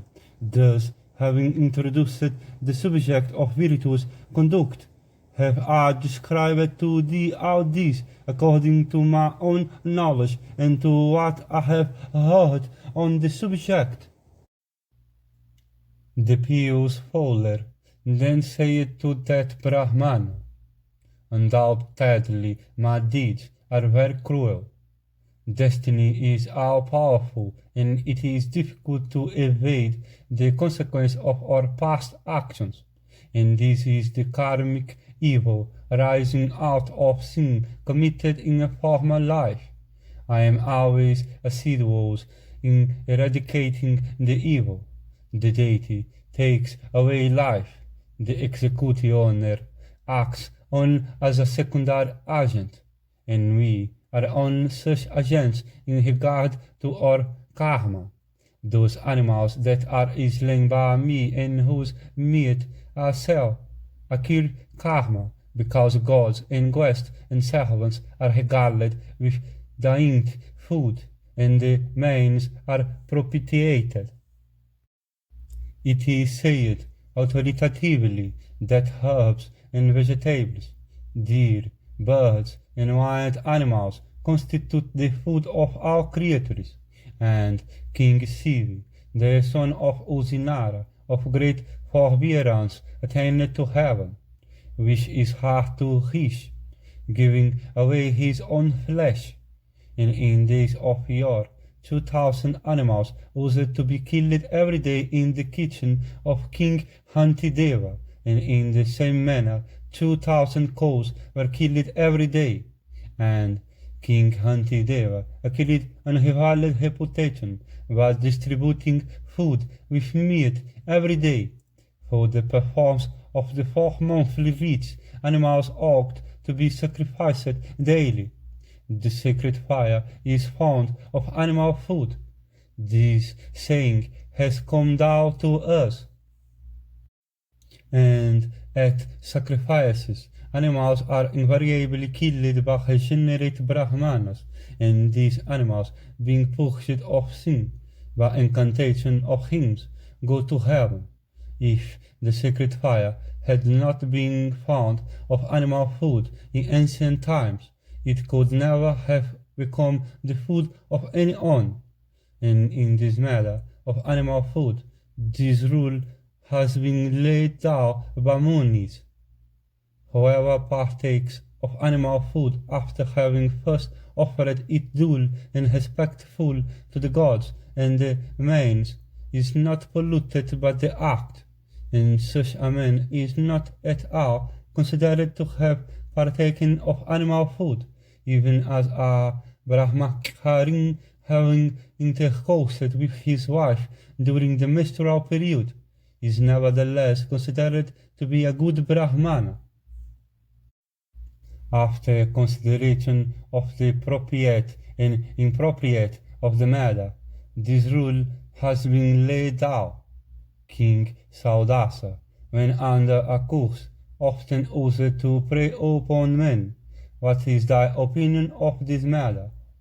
And knowing this to be the consequence of my own actions, I obtain my livelihood from this profession. The forsaking of own occupation is considered to be a sin, and the act of sticking to own profession is without doubt a meritorious act.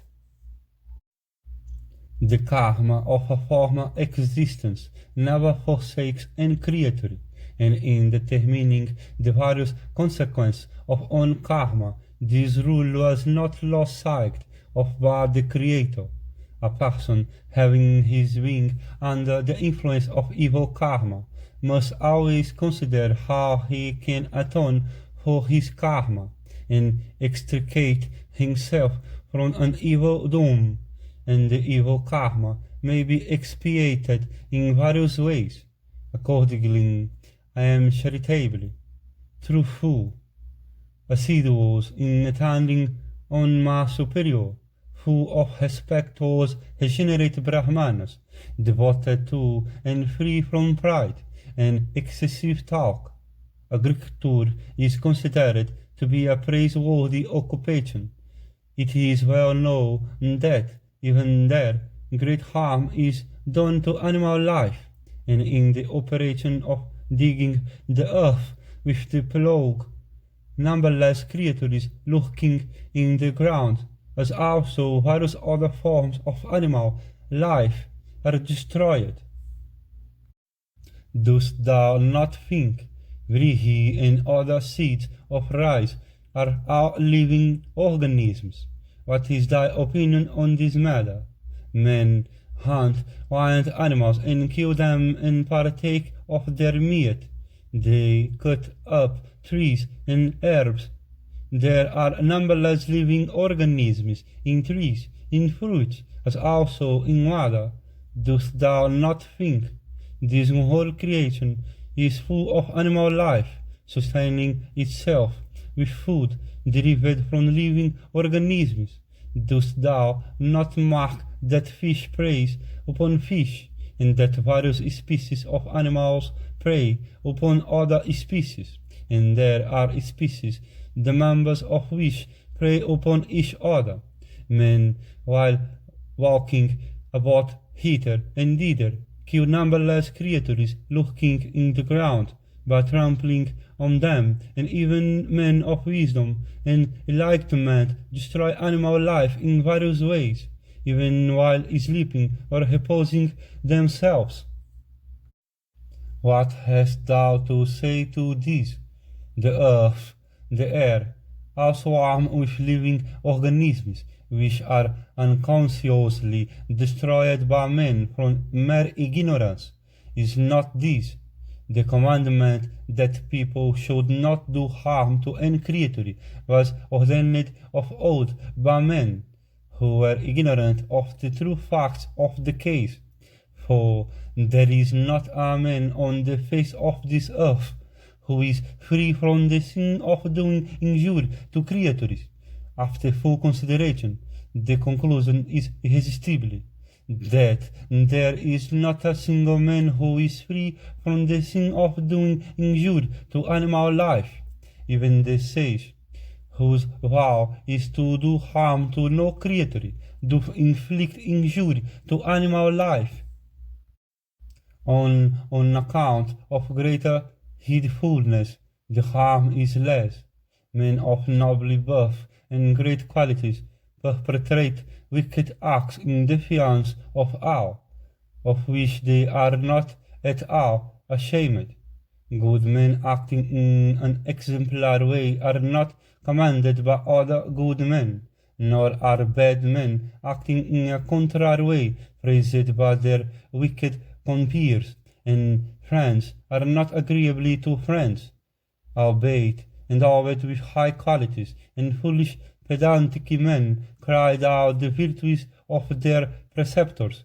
This reversal of the natural order of things is seen everywhere in this world. What is thy opinion as to the virtuousness or otherwise of this state of things? There is much that can be said of the goodness or badness of our actions. Whoever is addicted to his own proper occupation surely acquires great reputation. The virtuous holder, eminent in pit, then skillful, addressed himself again to that foremost of Brahmanas, saying, "It is the dictum of the aged that the ways of righteousness are subtly, vast and infinite, when life is at stake, and in the matter of marriage it is proper to tell an untruth.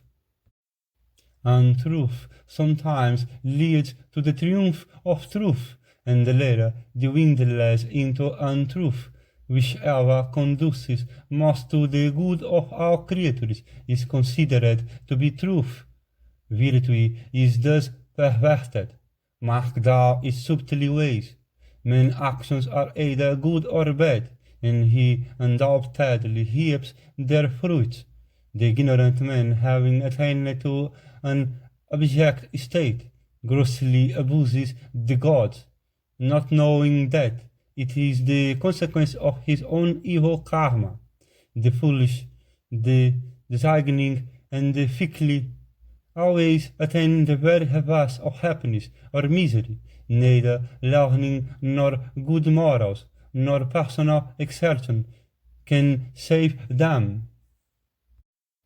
And if the fruits of our exertion were not dependent on anything else, people won't attain to the object of their desire, but simply striving to attain it. It is in that ably, intelligent, and diligent persons are baffled in their efforts, and do not attain the fruits of their actions. On the other hand, persons who are always active in injuring others and in practicing deception on the world lead a happy life. There are some who attain prosperity without an exertion, and there are others who with the utmost exertion are unable to achieve their dues.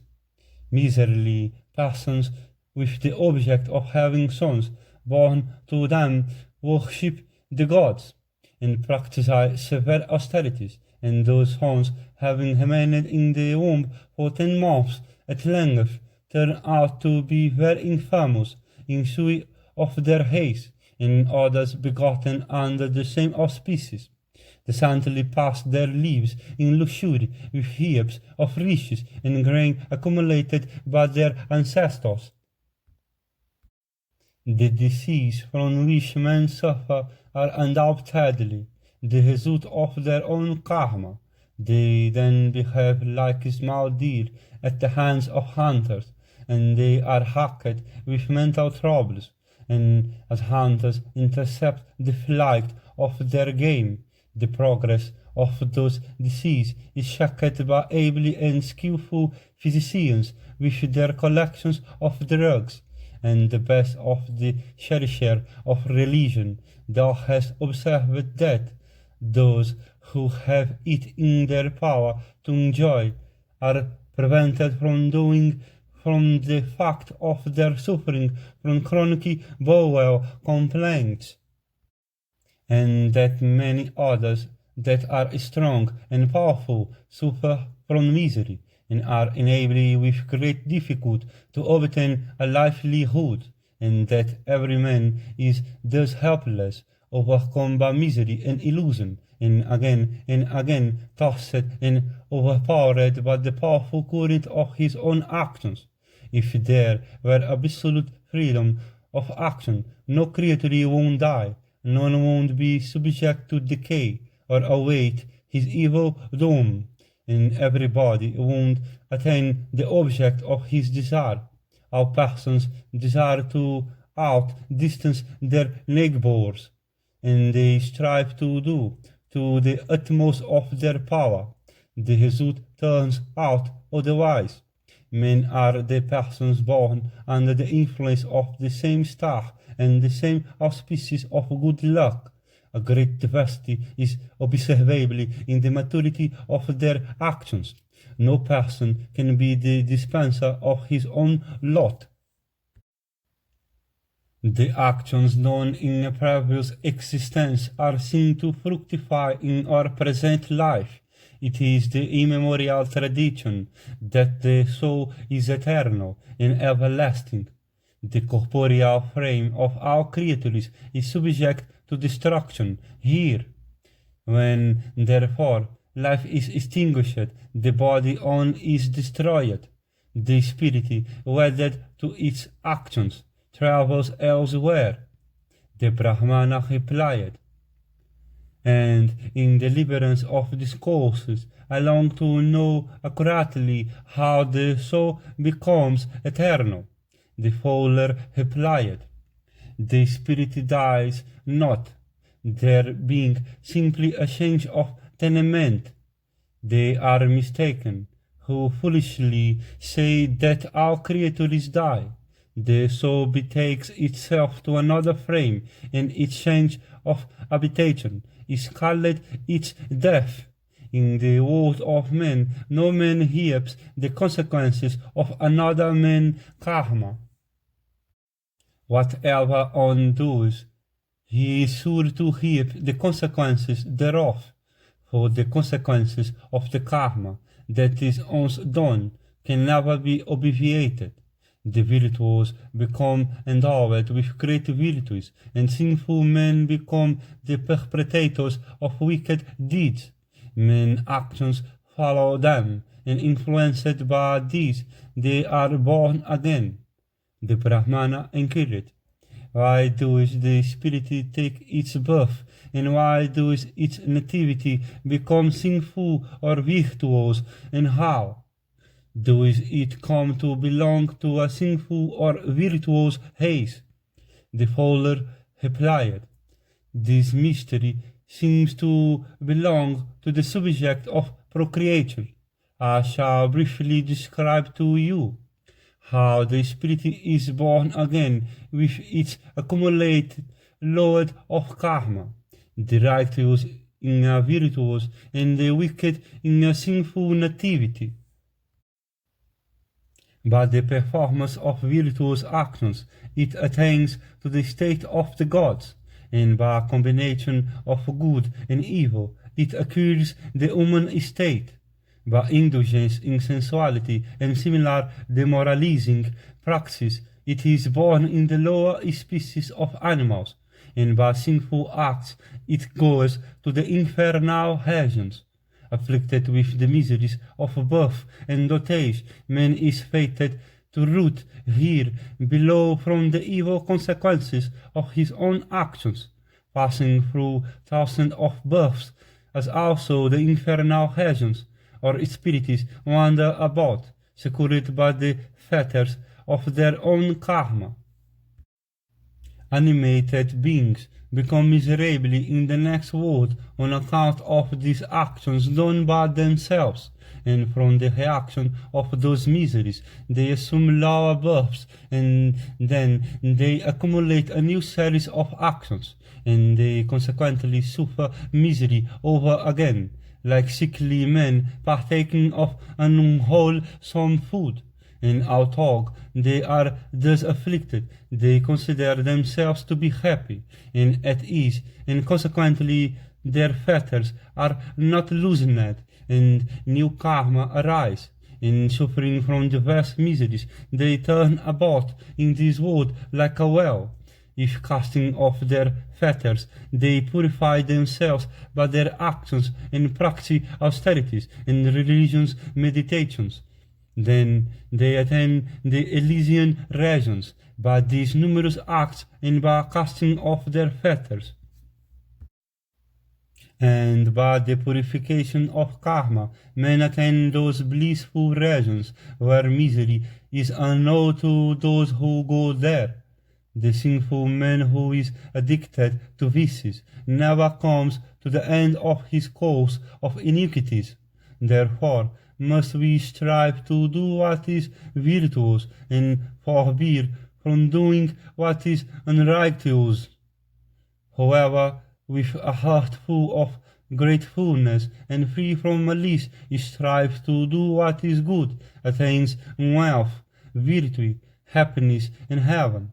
Those who are purified of sins, wise, forbearing, constant in righteousness, and self-restrained, enjoy continuous felicity in this as well as in the next world. Man must follow the standard of virtue, of the good, and in his acts imitate the example of the righteous. There are virtuous men versed in whole writ, and learned in all departments of knowledge. Man's proper duty consists in following his own proper avocation, and this being the case, these latter do not become confused and mixed up. The wise man delights in virtue and lives by righteousness, and such a man with the wealth of righteousness which he hereby acquires, waters the root of the plant in which he finds most virtue. The virtuous man acts thus, and his mind is calmed. He is pleased with his friends in this world, and he attains happiness hereafter. Virtuous people acquires dominion over all, and the pleasure of beauty, flavor, sound, and touch, according to their desire. These are known to be the heroes of virtue. The man of enlightened vision is not satisfied with reaping the fruits of righteousness. Not content with that, he, with the light of spiritual wisdom that is in him, becomes indifferent to pain and pleasure, and the vice of the world influenceth him not. Of his own free will he becometh indifferent to worldly pursuits. He forsaketh not virtue, observing that everything worldly is evanescent. He trieth to renounce everything, and counting on more chance, he deviseth means for the attainment of salvation. Thus doth he renounce the pursuits of the world, shunneth the ways of sin, becometh virtuous, and at last attaineth salvation. Spiritual wisdom is the prime requisite of man for salvation. Resignation and forbearance are its roots. By these means he attaineth all the objects of this desire, subduing the senses, and by means of truthfulness and forbearance he attaineth the supreme asylum of Brahma. The Brahmana again inquired, "You talk of senses, what are they? How may they be subdued? And what is the good of subduing them? And how doth a creature reap the fruits thereof? I beg to acquaint myself with the truth of this matter." Hear what the virtuous fowler thus interrogated, but that Brahmana said to him in reply. The fowler said, "Men's minds are at first bent on the acquisition of knowledge. That acquired, they indulge in their passions and desires, and for that end they labor and set about tasks of great magnitude, and indulge in much desired pleasures of beauty, flavor. Then follows fondness, then envy, then avarice, and then extinction of all spiritual light. And when men are thus influenced by avarice and overcome by envy and fondness, their intellect ceases to be guided by righteousness, and they practice the very mockery of virtue. Practicing virtue with hypocrisy, they are content to acquire wealth by dishonorable means. With the wealth thus acquired, the intelligent principle in them becomes enamored of those evil ways, and they are filled with a desire to commit sins. And when their friends and men of wisdom remonstrate with them, they are ready with specious answers. which are neither sound nor convincing, from their being addicted to evil ways. They are guilty of a threefold sin. They commit sin in thought, in word, in action. They, being addicted to wicked ways, all their good qualities die out, and these men of wicked deeds cultivate the friendship of men of similar character, and consequently they suffer misery in this world as well as in the next. The sinful man is of this nature, and now hear of the man of virtue. He discerns these evils by means of his spiritual insight, and is able to discriminate between happiness and misery, and is full of respectful attention to men of virtue. And from practicing virtues, his mind becomes inclined to righteousness. The Brahmana replied, "Thou hast given a true exposition of religion, which none else is able to expound. Thy spiritual power is great, and thou dost appear to me to be like a great rishi." The fowler replied, "The great Brahmanas are worshipped with the same honors as our ancestors, and they are always propitiated with offerings of food before others.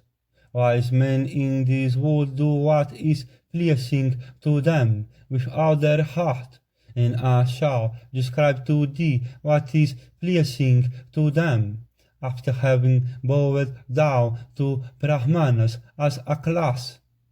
Do thou learn from me the Brahmanic philosophy.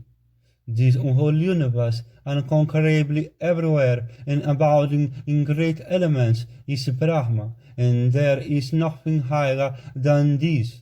The earth, air, water, fire, and sky are the great elements. In form, odor, sound, touch, and taste are their characteristic properties. These latter two have their properties which are correlated to each other. And of the three qualities which are gradually characterized by each in order of priority is consciousness, which is called the mind. The seventh is intelligence, and after that comes egoism, and then the five senses, then the soul, then the moral qualities, called sattva, rajas, and tamas. These 17 are said to be the unknown or incomprehensible qualities. I have described all these to thee. What else dost thou wish to know? Thus interrogated by the virtuous fowler, resumed again this discourse pleasing to the mind. The Brahmana said, "It is said that there are five great elements. Do thou describe to me in full the properties of any one of the five?" The fowler replied, "The earth, water, fire, air, and sky all have properties interlapping each other. I shall describe them to thee. The earth has five qualities, water 4, fire 3, and the air and sky together 3 also. Sound, touch, form, odor, and taste, these five qualities belong to earth, and sound, touch, form, and taste have been described to thee as the properties of water, and sound, touch, and form are the three properties of fire, and air has two properties, sound and touch, and sound is the property of sky. And these 15 properties inherent in five elements exist in all substances of which this universe is composed, and they are not opposed to one another. They exist in proper combination. When this unholy universe is thrown into a state of confusion, Then every corporeal being in the fullness of time assumes another corpus. It arises and perishes in due order, and there are present the five elementary substances of which our mobile and immobile world is composed. Whatever is perceptible by the senses is called viacta, and whatever is beyond the reach of the senses and can only be perceived by glasses is known to be aviakita. When a person engages in the discipline of self-examination, after having subdued the senses which have of their own proper objective play in the external conditions of sound, form, then he beholds his own spirit pervading the universe, and the universe reflected in itself. He who is wedded to his previous karma, although skilled in the highest spiritual wisdom, is cognizant only of his sole objective existence. The person whose soul is never affected by the objective conditions around is never subject to ills, owing to its absorption in the elemental spirit of Brahma. When a person has overcome the domination of illusion, his manly virtues, consisting of the essence of spiritual wisdom, turn to the spiritual enlightenment which illumines the intelligence of sentient beings.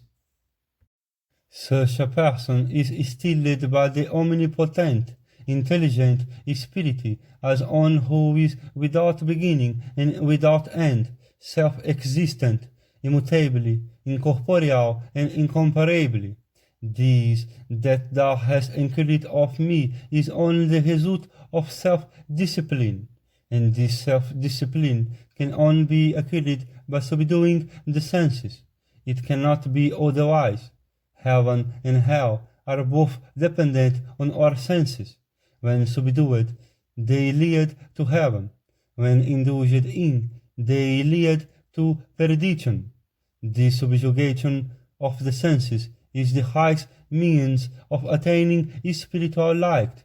Our senses are at the root of our spiritual advancement, as also at the root of our spiritual degradation. By indulging in them, a person undoubtedly contracts vices, and by subduing these, he attains salvation.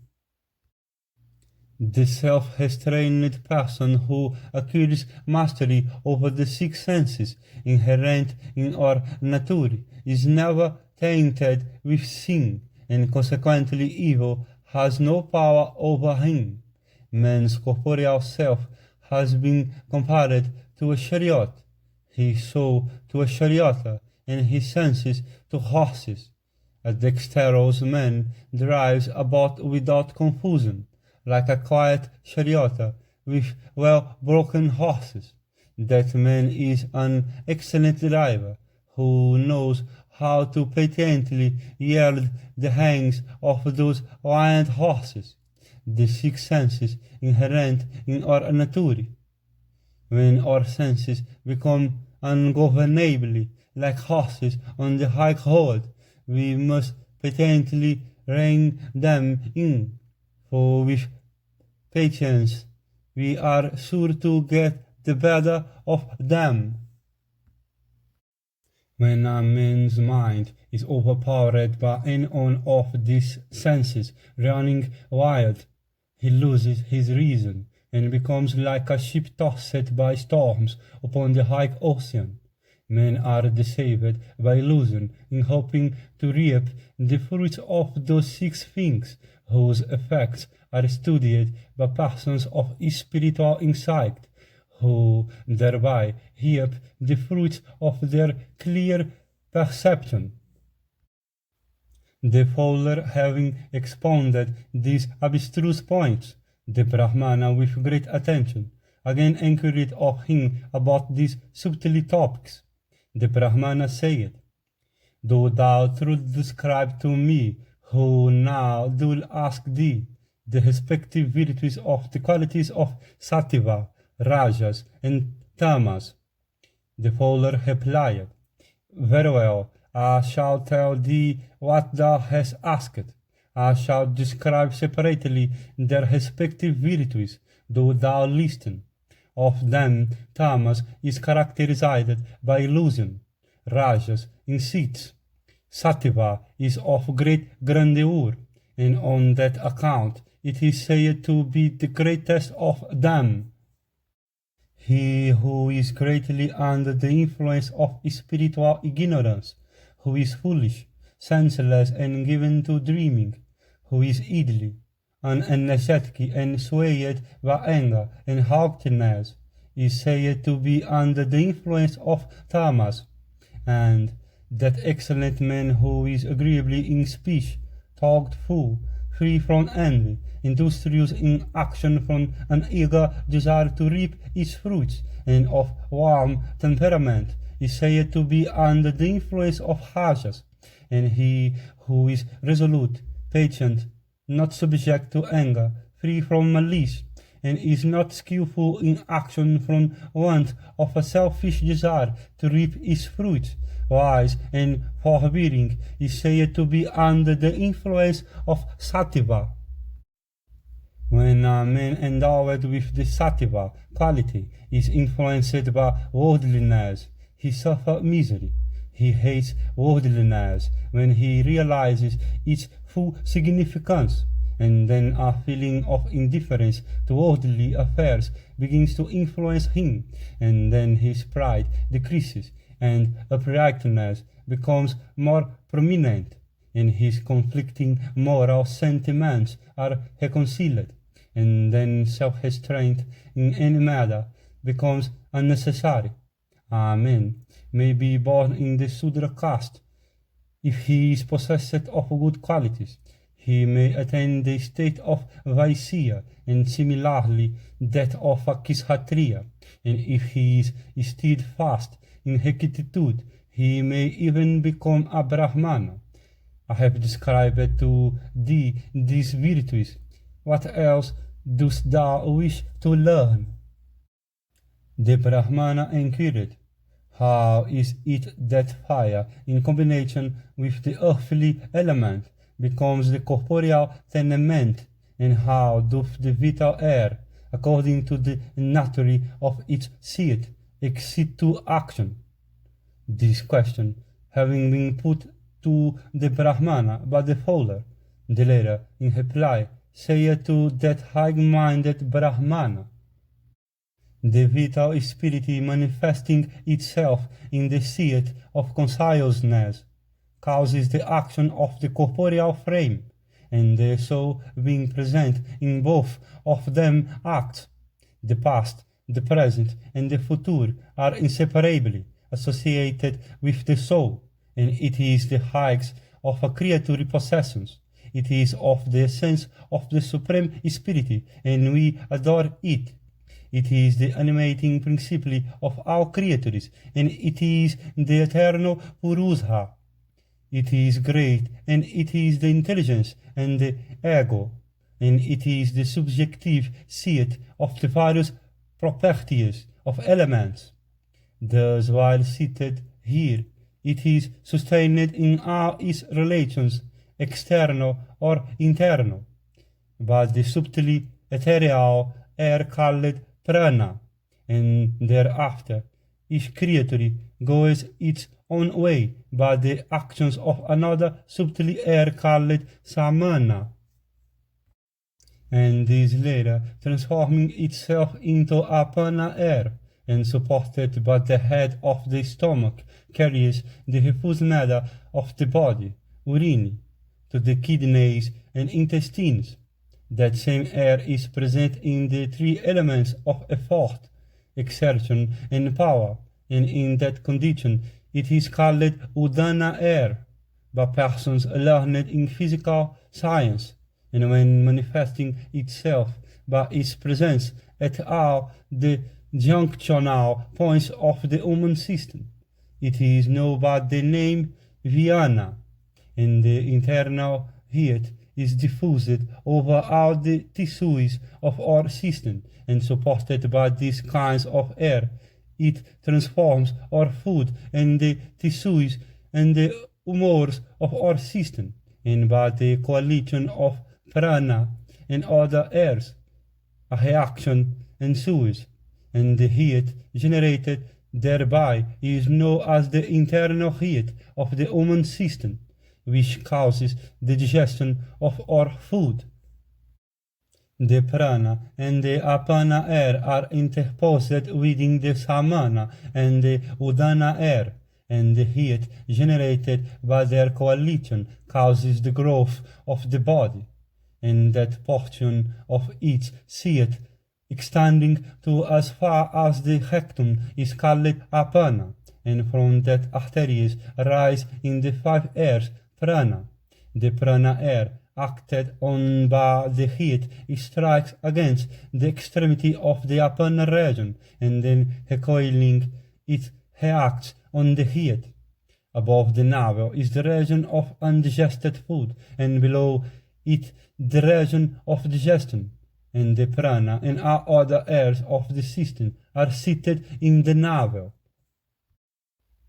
The arteries ensuing from the heart run upwards and downwards, as also in oblique directions. They carry the best essence of our food, and are acted upon by the 10 prana airs.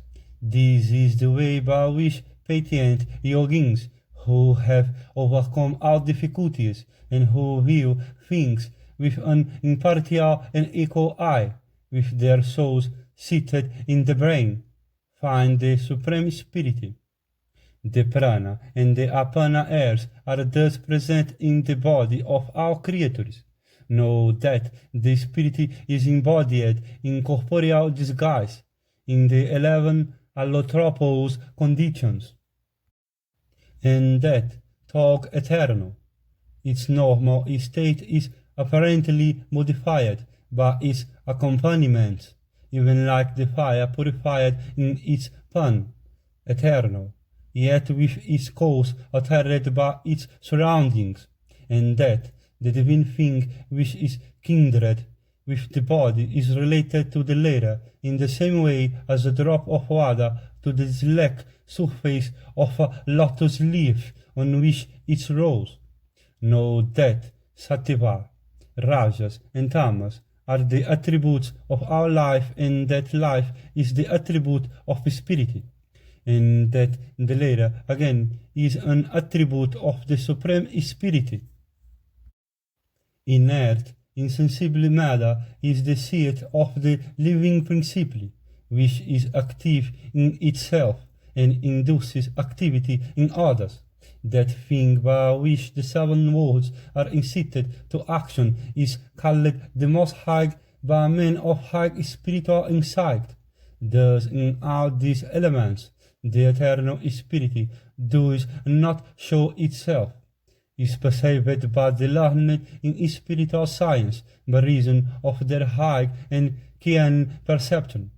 A poor-minded person, by purification of his heart, is able to destroy the good and evil effect of his actions, and attains eternal beatitude by the enlightenment of his inward spirit.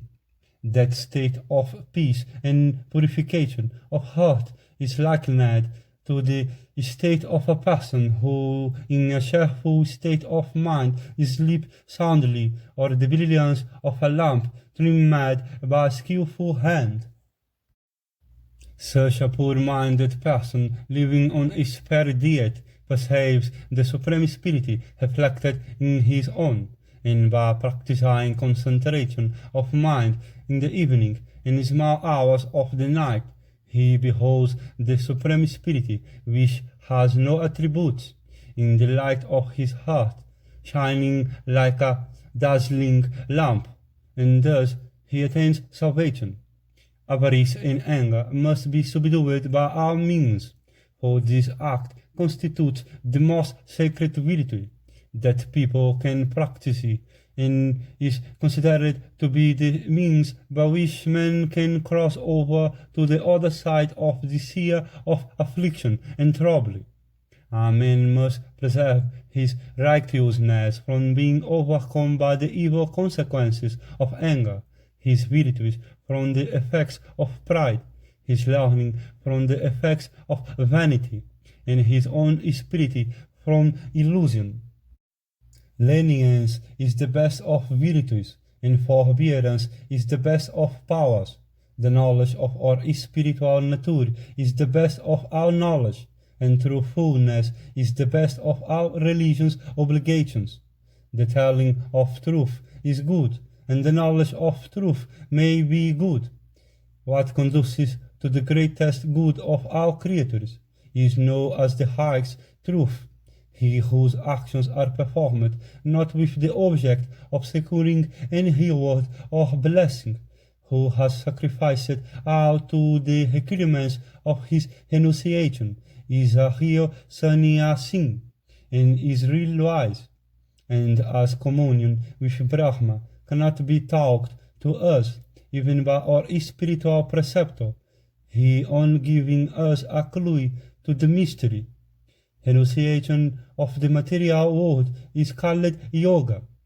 We must not do harm to any creature and must live in terms of a meet with all, and in this our present existence. We must not avenge ourselves on any creature. Self-abnegation, peace of mind, renunciation of hope, and equanimity.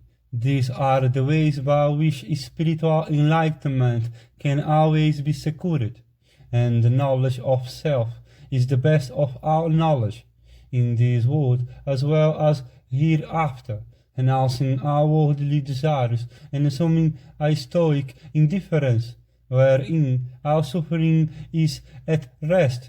People should fulfill their religion's duties with the aid of their intelligence. The Muni, who desires to obtain moksha, which is very difficult to attain, must be constant in austerities, forbearing, self-restrained, and must give up that longing fondness which brings him to the things of this earth. They call these the attributes of the Supreme Spirit, the gunas, that we are conscious of, reduce themselves to agunas in him. He is not bound by anything, and is perceptibly on by the expansion and development of our spiritual vision. As soon as the illusion of ignorance is dispelled, the supreme unalloyed beatitude is attained. By foregoing the objects of both pleasure and pain, and by renouncing the feelings which bind him to the things of this earth, a man may attain Brahma. I have now briefly explained to thee all this, as I have heard. What else dost thou wish to know?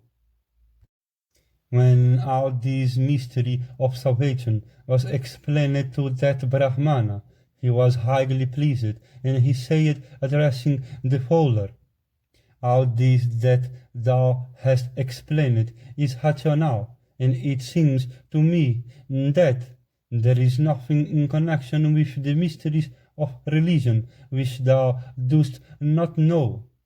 The fowler replied, thou shalt perceive with thine own eyes all the virtue that I lay claim to, and by reason of which I have attained this blissful state.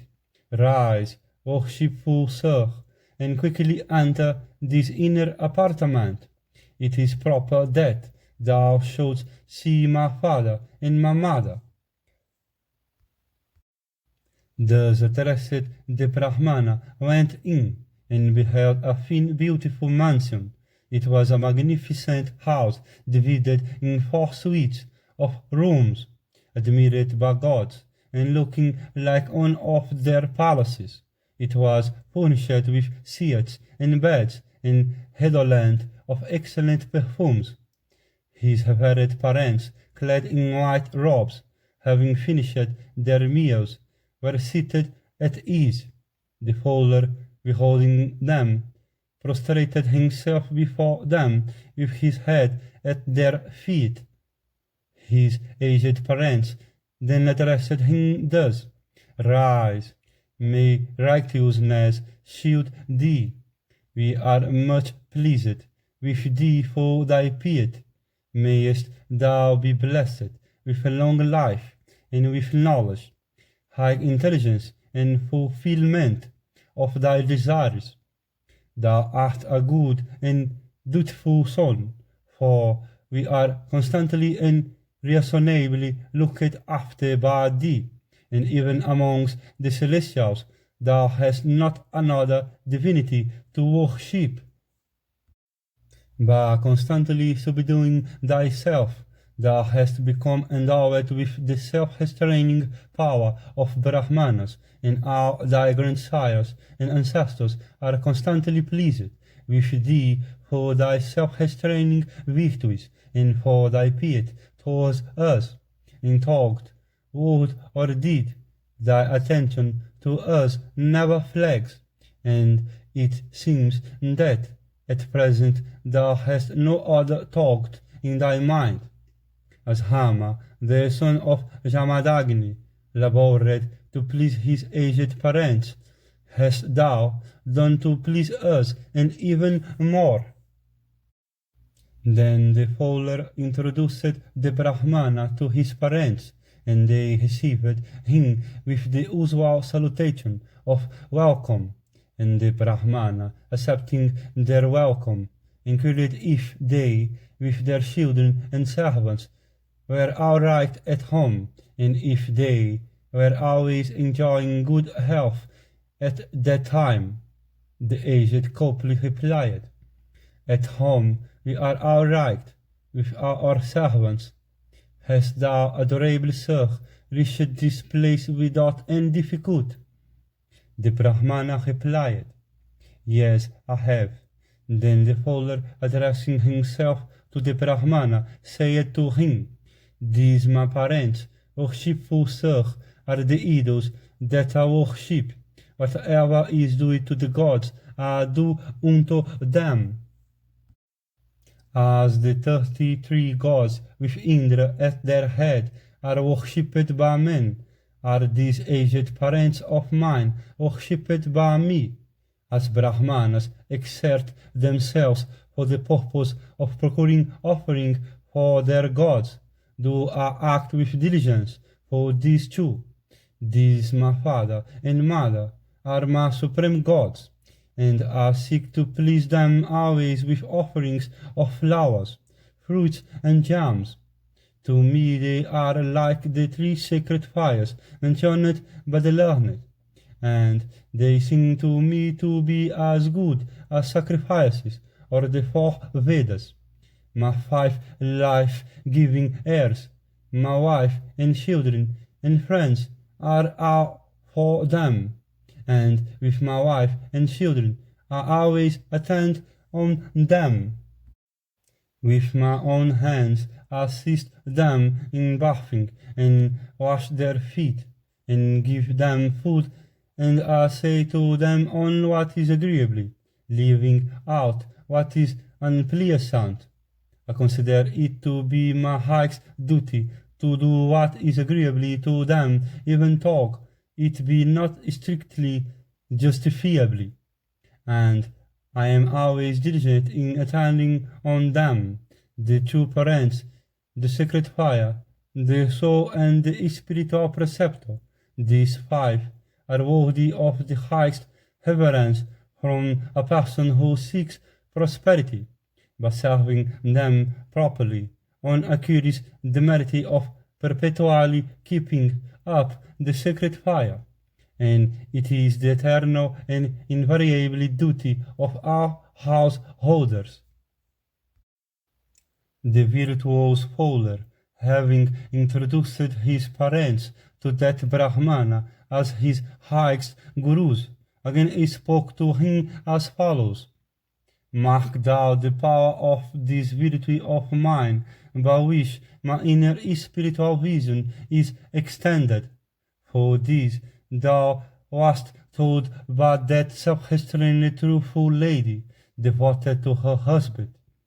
Hear thee to Mithila, for there lives a fowler who will explain to thee the mysteries of religion. The Brahmana said, constant in fulfilling thy religious obligations, bethinking myself of what the truthful, good-natured lady, true to her husband, hath said, I am convinced that thou art really endowed with every high quality. The fowler replied, I have no doubt, my lord, what that lady, faithful to her husband, said to thee about me was said with full knowledge of the facts. I have explained to thee all this as a matter of favor, and now, good sir, listen to me. I shall explain what is good for thee. Of irreproachable character, thou hast wronged thy father and thy mother, for thou hast left home without their permission, for the purpose of learning the Vedas. Thou hast not acted properly in this matter, for thy ascetic and aged parents have become entirely blind from grief at thy loss. Do thou return home to console them. May this virtue never forsake thee. Thou art high-minded, of ascetic merit, and always devoted to thy religion. All these have become useless to thee. Do thou without delay return to console thy parents.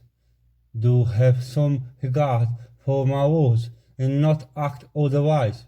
I tell thee what is good for thee. Do thou return home this very day. The Brahmana replied, this that thou hast said is undoubtedly true. Mayest thou attain prosperity. I am much pleased with thee. The fowler said, as thou practisest with assiduousness those divine, ancient, and eternal virtues which are difficult of attainment even by poor-minded persons, thou appearest like a divine being. Return to the side of thy father and mother, and be quick and diligent in honoring thy parents, for I do not know if there is any virtue higher than this. The Brahmana replied, by a piece of singular good luck have I arrived here, and by a piece of a similar good luck have I thus been associated with thee. It is very difficult to find out in our midst a person who can well expound the mysteries of religion. There is scarcely one man among thousands who is well versed in the science of religion. I am very glad to have secured thy friendship. Mayest thou be prosperous. I was on the point of falling into hell, was extricated by thee. It was destined to be, for thou didst come in my way, and as the fallen king Yayati was saved by his virtuous grandsons, have I now been saved by thee. According to thy advice, I shall honor my father and my mother, for a man with an impure heart can never expound the mysteries of sin and righteousness, as it is very difficult for a person born in the Sudra class to learn the mysteries of the eternal religion. I do not consider thee to be a Sudra. There must surely be some mystery in connection with this matter. Thou must have attained the Sudra state by reason of the fruition of thy own past karma. I long to know the truth about this matter. Do thou tell it to me with attention and according to thy own inclination.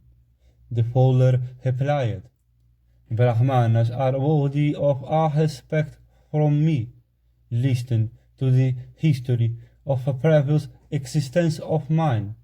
I was formerly a Brahmana, well read in the Vedas, and an accomplished student of the Vedangas. Through my own fault, I have been degraded to my present state. A certain king, accomplished in the science of the Veda, was my friend, and from his companionship I became skilled in archery. And one day the king, in company with his ministers and followed by his best warriors, went out on a hunting expedition. He killed a large number of deer near a hermitage, discharged a terrible arrow, and Achish was wounded by that arrow with its head bent out. He fell down upon the ground, and screaming loudly said, I have harmed no one. What sinful man has done this? And my lord, taking him for a deer, I went up to him and found that he was pierced through the body by my arrow. On account of my wicked deed, I was sorely grieved. And then I said to that wretch of severe ascetic merit, who was loudly crying, lying upon the ground, I have done this unwittingly. And this I said to the Muni, do thou think it proper to pardon all this transgression? The wretch, lashing himself into a fury, said to me, thou shalt be born as a cruel fowler in the Sudra class. Thus cursed by that wretch, I sought to propitiate him with these words, pardon me, I have done this wicked deed unwittingly. It behoves thee to pardon all that. Do thou, worshipful sir, soothe yourself. The wretch replied, the curse that I have pronounced can never be falsified. This is certain. From kindness towards thee, I shall do thee a favor. Though born in the Sudra class, thou shalt remain a pious man, and thou shalt undoubtedly honor thy parents, and by honoring them thou shalt attain great spiritual perfection. Thou shalt remember the events of thy past life, and shalt go to heaven, and on the expiation of this curse thou shalt again become a Brahmana. Thus of old was cursed by that wretch of severe power, and thus was he propitiated by me. Then I extricated the arrow from his body, and took him into the hermitage. He was not deprived of his life. I have thus described to thee what happened to me of old, and how I can go to heaven hereafter. The Brahmana said, all men are thus subject to happiness or misery. Thou shouldst not, therefore, grieve for that. In obedience to the customs of thy race, thou hast pursued these wicked ways. Thou art always devoted to virtue, and versed in the ways and mysteries of the world. And these being the duties of thy profession, the stain of evil karma will not attach to thee, and after dwelling here for some little time, thou shalt again become a Brahmana, and even now I consider thee to be a Brahmana. There is no doubt about this, for the Brahmana who is vain and haughty, who is addicted to vices and wedded to evil and degrading praxis, is like a Sudra. On the other hand, I consider a Sudra who is always adorned with these virtues, righteousness, self-restraint, and truthfulness, as a Brahmana. A man becomes a Brahmana by his character, by his own evil karma. A man attains an evil and terrible doom. I believe that sin in thee has now died out. Thou must not grieve for this, for men like thee, who art virtuous and learned in the ways and mysteries of the world, can have no cause for grief. The fowler replied, The bodily afflictions should be cured with medicines, and the mental ones with spiritual wisdom. This is the power of knowledge. Knowing this, the wise should not behave like boys. Men of low intelligence are overpowered with grief at the occurrence of something which is not agreeable to them, or non-occurrence of something which is good or much desired. Indeed, all creatures are subject to this characteristic. It is not merely a single creature or class that is subject to misery. Cognizant of this evil, people quickly mend their ways, and if they perceive it at the very outset, they succeed in curing it altogether. Whoever grieves for it only makes himself uneasy. Those wise men whose knowledge has made them happy and contented, and who are indifferent to happiness and misery alike, are really happy. The wise are always contented, and the foolish always discontented. There is no end to discontentment, and contentment is the highest happiness. People who have reached the perfect way do not grieve. They are always conscious of the final destiny of all creatures. One must not give way to discontent, for it is like a virulent poison. It kills persons of undeveloped intelligence, just as a child is killed by an enraged snake. That man has no manliness, whose energies have left him, and who is overpowered with perplexity. When an occasion for the exercise of vigor presents itself, our actions are surely followed by their consequences. Whoever merely gives himself up to passive indifference accomplishes no good. Instead of murmuring on, must try to find out the way by which he can secure exception from misery, and the means of salvation found, he must then free himself from sensuality.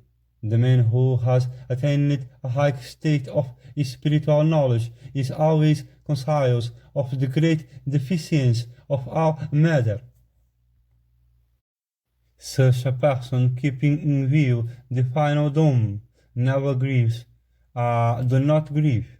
I stay here, biding my time.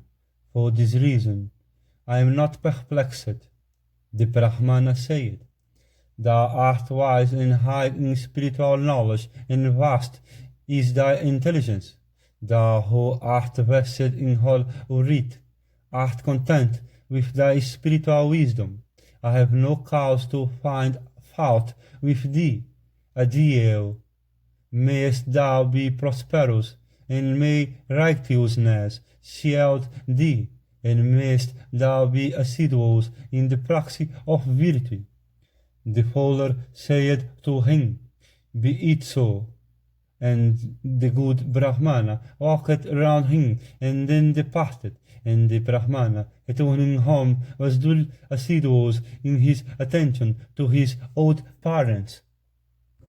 Why did the fire god hide himself in water in olden times, and why is it that Angeras of great splendor, officiating as fire god, used to convey oblations during his dissolution? There is on fire, according to the nature of its action, it is seen to divide itself into many. I long to be enlightened on all these points, how the Kumara was born, how he came to be known as the son of Agni, and how he was begotten by Hudra, or Ganga, or Kritika. I desire to learn all these accurately as it happened. I am filled with great curiosity. Markandeya replied, In this connection, this old history is cited by the learned. as to how the carrier of oblations in a fit of haste soaked the waters of the sea in order to perform a penance, and how the adorable Angiras, transforming himself into the fire god, destroyed darkness and distressed the world with his scorching rays. In olden times, the great Angiras performed a wonderful penance in his hermitage. He even excelled the fire god, the carrier of oblations, in splendor, and in that state he illuminated the whole universe. At that time, the fire god was performing a penance, and was greatly distressed by his effulgence. He was greatly depressed, did not know what to do. Then that adorable god talked within himself. Brahma has created another fire god for this universe. As I have been practicing austerities, my service as the presiding deity of fire have been dispensed with. And then he considered how he could establish himself as the god of fire. He beheld the great Muni, giving heat to the whole universe like fire, and approached him slowly with fear. Angiras said to him, "Do thou quickly establish yourself as the fire animating the universe. Thou art well known in the three stable worlds, and thou wast first created by Brahma to dispel darkness. Do thou quickly occupy thine own proper place." Agni replied, "My reputation has been injured now in this world, and thou art become the fire god, and people will know thee, and not me, as fire. I have relinquished my godhood of fire, though thou become the primeval fire, and I shall officiate as the second or Prajapatiaka fire." Angiras replied, "Do thou become the fire god, and the destroyer of darkness, and do thou attend to thy sacred duty of clearing people way to heaven, and do thou make me speedily thy first child." Hearing these words of Angiras, the fire god did as desired, and Angiras had a son named Vrihaspati. Knowing him to be the first son of Angiras, by Agni, the gods came and inquired about the mystery, and thus asked but the gods. He then enlightened them, and the gods then accepted the explanation of Angiras. In this connection, I shall describe to thee religious sorts of fire of great effulgence, which are here variously known in the Brahmanas, by their respective uses. He who was the third son of Brahma had a wife of the name of Subhiha. Do thou hear of the children he had by her? His son Vrihaspati was very famous, large-hearted, and of great bodily vigor. His genius and learning were profound, and he had a great reputation as a counselor. Vihanumati was his first-born daughter. She was the most beautiful of all his children. Angira, second daughter, was called Haga. She was named because she was the object of all creature love. Sinivali was the third daughter of Angiras. Her body was of such slender make that she was visibly at one time and invisibly at another, and for this reason she was likened to her daughter. Arkhismati was his fourth daughter. She was named from her great effulgence, and his fifth daughter was called Havismati, named from her accepting Havis or oblations. The sixth daughter of Angiras was called Mahismati, the pious. The seventh daughter of Angiras is known by the name of Mahamati, who is always present at sacrifices of great splendor, and that worshipful daughter of Angiras, whom they call unrivaled and without fortune, and about whom people utter the words Kuhu, Kuhu, wonder, is known by the name of Kuhu. Vrihaspati had a wife belonging to the lunar world. By her, he had 6 sons partaking of the energy of fire, and one daughter, the fire in whose honor oblations of clarified butter are offered at the Paurnamasya and other sacrifices, was a son of Vrihaspati called Sanju. He was of great ascetic merit at the Chaturmasya. In Asvamedha sacrifices, animals are offered first in his honor, and this powerful fire is indicated by numerous flames.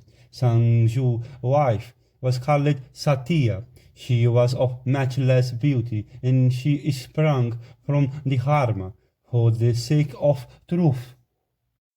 The blazing fire was his son, and he had 3 daughters of great religion's merit. The fire, which is honored with the first oblations at sacrifices, in his first son called Viharadivaja. The second son of Sanju is called Viharata, in whose honor oblations of clarified butter are offered with the sacrificial ladle at all the full moon sacrifices. Beside these 3 sons of whom Viharata is the senior, he had a son named Viharata and a daughter called Viharati. The Viharata fire is the son of Prajapati Viharata Agni. And because he is greatly honored, he is called the Great. Vira is Viharadivaja's wife. She gave birth to Vira. It is said by the Brahmanas that he is worshipped like Soma, with offerings of clarified butter. He is joined with Soma in the secondary oblation of clarified butter, and is called Hatiha Pravihu, Hatiha Divana, and Kumbhiha Heta. He begot a son named Siddhi by his wife Sarayu, and enveloped the sun with his splendor, and from being the presiding genius of the fire sacrifice, he is ever mentioned in the hymns in praise of fire. And the fire, Nishyavana, praises the earth only. He never suffers in reputation, splendor, and prosperity. The sinless fire, Satya, blazing with pure flame, is his son. He is free from all taint, and is not defiled by sin, and is the regulator of time. That fire has another name, Niskriti, because he accomplished the Niskriti of all blatant creatures here. When properly worshipped, he vouchsafes good fortune. His son is called Sivana, who is the generator of all diseases. He inflicts severe sufferings on people for which they cry aloud, and moves in the intelligence of the whole universe. And the other fire is called Visvajit by men of spiritual wisdom. The fire, which is known as the internal heat by which the food of all creatures is digested, is the 4th son of Vrihaspati, known throughout the world by the name of Visvabhuki. He is self-restrained, of great religion's merit, and is a Brahmacharin, and he is worshipped by Brahmanas at the Paka sacrifices. The sacred river Gomati was his wife, and by her all religions-minded men perform their rites, and that terribly water drinking seer, fire called Vadava, is the 5th son of Vrihaspati. This Brahmic fire has a tendency to move upwards, and hence it is called Urdhvabhihag, and is seated in the vital air called prana. The 6th son is called the great Sivista Kriti, for by him oblations became Sivista. And the Udagidihara oblation is always made in his honor. And when all creatures are claimed, the fire called Maniawiti becomes filled with fury. This inexorably Terribly and highly irascibly fire is the doctor of Vrihaspati, and is known as Sivaha, and is present in our matter. By reason of the first, she had a son who was equaled by none in heaven, in personal beauty, and from this fact he was surnamed by the gods as the Kama fire. She had a son called the Amogiha, or invincible fire, the destroyer of his enemies in battle. Assured of success, he curbs his anger and is armed with a bow and seated on a chariot and adorned with wreaths of flowers. She had a son, the great Ukitiha, praised by 3 Ukitihas. He is the originator of the great word, and is therefore known as the Samasvasa, or the means of haste.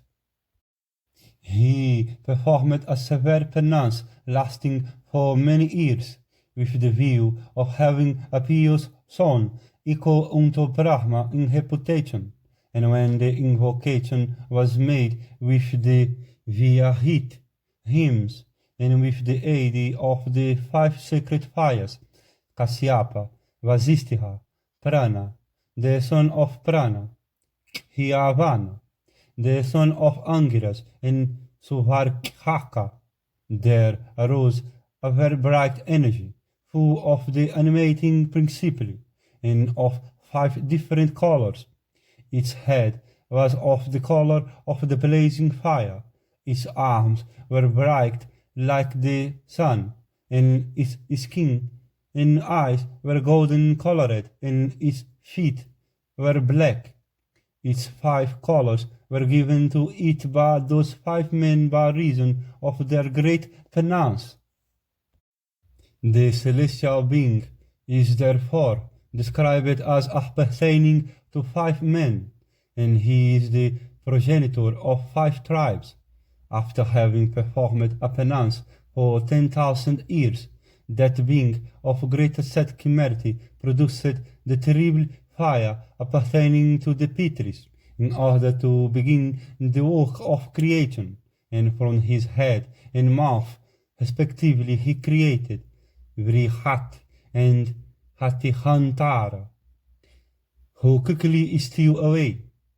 He created Shiva from his navel, Indra from his might, and wind and fire from his soul, and from his 2 arms sprung the hymns Udatta and Anudatta. He produced the mind and the 5 senses and other creatures.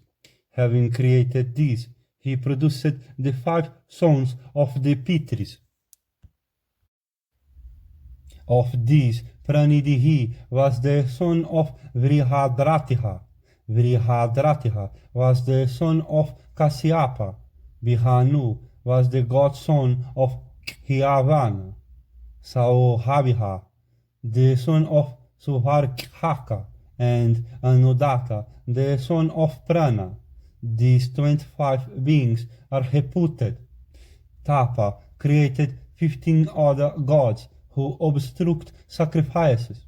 They are Subhima, Bhima, Atibhima, Bhimavalla, Avala, Sumitra, Mitravana, Mitasina, Mitravardhana, and Mitradhiharman, and Surapravira, Vira, Suveka, Suravarkhas, and Surahantri. These gods are divided into 3 classes of 5 each. Located here in this world, they destroy the sacrifices of the gods in heaven. They frustrate their objects and spoil their oblations of clarified butter. They do this on to spit the sacred fires carrying oblations to the gods. If the officiating priests are careful, they place the oblations in their honors outside of the sacrificial altar, to that particular place where the sacred fire may be placed. they cannot go. They carry the oblations of their votaries by means of wings. When appeased by hymns, they do not prostrate the sacrificial heat. Vrihaduktiha, another son of Tapa, belongs to the earth. He is worshipped here in this world by pious men performing Agnihotra sacrifices. Of the son of Tapa, who is known as Hatihantara, it is said by officiating priests that the sacrificial oblation offered in his honor is offered to Mitravinda. The celebrated Tapa was thus very happy with his sons. The fire called Viharata was bound by severe rules of asceticism. Pustimati is another name of his fire, for when he is satisfied, he vouchsafes Pusti to all creatures, and for this reason he is called Viharata. And that other fire, by name Siva, is devoted to the worship of Sakiti, and because he always relieves the sufferings of all creatures afflicted with misery, he is called Siva. And on the acquisition of great ascetic wealth by Tapa, an intelligent son named Purandara was born to inherit the same. Another son named Uzma was born. This fire is observed in the vapor of our matter. A third son, Manu, was born. He officiated as Prajapati. The Brahmanas, who are learned in the Vedas, then speak of the exploits of the fire Sambhihu, and after that the bright Avasatihiya fire of great effulgence is spoken of by the Brahmanas. Tapa thus created the 5 Urjaskara fires, all bright as gold. These all share the soma drink in sacrifices. The great sun god, when fatigued, is known as the Prasanta fire. He created the terribly Asuras and various other creatures of the earth. Angiras created the Prajapati Bihanu, the son of Tapa. He is called Vrihadi Bihanu by Brahmanas learned in the Vedas.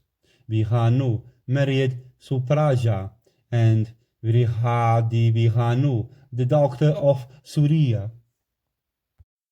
They gave birth to 6 sons.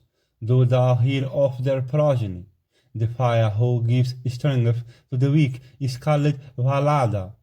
He is the first son of Bihanu, and that other fire who looks terribly when all the elements are in a tranquil state is called the Manjuman fire. He is the second son of Bihanu, and the fire in whose honor oblations of clarified butter are enjoined to be made here at the Darsa and Paurnamasiya sacrifices, and who is known as Vishnu in this world, is called Angiras or the Hitiman. And the fire to whom with Indra, the Agrayana oblation is enjoined to be made is called the Agrayana fire. He is the son of Bihanu. The 5th son of Bihanu is Agraha, who is the source of the oblations which are daily made for the performance of the Haturmasiya rites. And Istuva is the 6th son of Bihanu. Nisa was the name of another wife of that Manu, who is known by the name of Bihanu. She gave birth to one daughter, the 2 Agnishomas, and 5 other fire gods.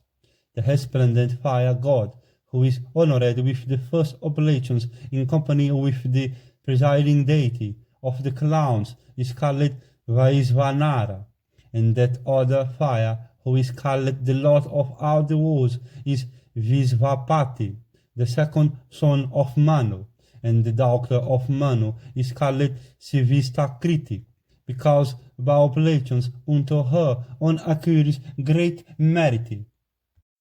Tog She was the daughter of Hiranyakasipu. She yet became his wife for her evil deeds. She is, however, one of the Prajapatis, and that other fire which has its seat in the vital airs of all creatures and animates their bodies is called Sanihita. It is the cause of our perceptions of sound and form, that divine spirit whose course is marked with black and white stains, who is the supporter of fire, and who, taught free from sin, is the accomplisher of desired karma, whom the wise regard as a great rishi, is the fire Kapila, the propounder of the yoga system called Sankhya. The fire through whom the elemental spirits always receive the offerings called agra, made by other creatures at the performance of all the peculiar rites in this world is called agrani, and these other bright fires, famous in the world, were created for the rectification of the Agnihotra rites when marred by any defects. If the fires interlap each other by the action of the wind, then the rectification must be made with the Astakapala rites in honor of the fire Sukhi, and if the Sufan fire comes in contact with the two other fires, then rectification must be made by the performance of the Astakapala rites in honor of the fire Viti. If the fires in their place called Nivesa come in contact with the fire called Devagni, then the Astakapala rites must be performed in honor of the fire Sukhi for rectification. And if the perpetual fire is touched by a woman in her monthly course, then for rectification the Astakapala rites must be performed in honor of the fire called Dasi woman. If at the time of the performance of these Agnihotra rites the death of any creature is spoken of, or if animals die, then rectification must be made with the performance of the Astakapala rites in honor of the Suraman fire. The Brahmana, who while suffering from a disease is unable to offer oblations to the sacred fire for 3 nights, must make amends for the same by performing the Astakapala rites in honor of the northern fire. He who has performed the Darsa and the Paurnamasya rites must make the rectification with the performance of the Astakapala rites in honor of the Patikriti fire. If the fire of lying in whom comes in contact with the perpetual sacred fire, then rectification must be made with the performance of Astakapala rites in honor of the Agniman fire. Mudita, the favorite wife of the fire Sivaha, used to live in Wada. And Sivaha, who was the regent of the earth and sky, begat in that wife of his a highly sacred fire called Adivanta. There is a tradition amongst learned Brahmanas that this fire is the ruler and inner soul of all creatures. He is worshipful, resplendent, and the lord of all the great Bhutas here, and that fire, under the name of Grihapati, is ever worshipped at all sacrifices, and conveys all the oblations that are made in this world. That great son of Sivaha, the great Adibhuta fire, is the soul of the waters, and the prince and regent of the sky, and the lord of everything great. He is the Mahabharata fire, consumes the dead bodies of all creatures. His first krato is known as Niyata, at the performance of the Agnistoma sacrifice. That powerful prime fire is always missed by the gods, because when he sees Niyata approaching him, he hides himself in the sea from fear of contamination. Searching for him in every direction, the gods could not find him out, and on beholding Atiharvan, the fire said to him, "Do thou carry the oblations for the gods? I am disabled from want of strength, attaining the state of the head-eyed fire. Do thou condescend to do me this favor?" Having thus advised Atiharvan, the fire went away to some other place. His place of concealment was divulged by the Finn tribe. Upon them the fire pronounced this course in anger: "You shall be the food of all creatures in various ways." And then that carrier of oblations spoke unto Atiharvan. Though entreated by the gods, he did not agree to continue carrying their oblations.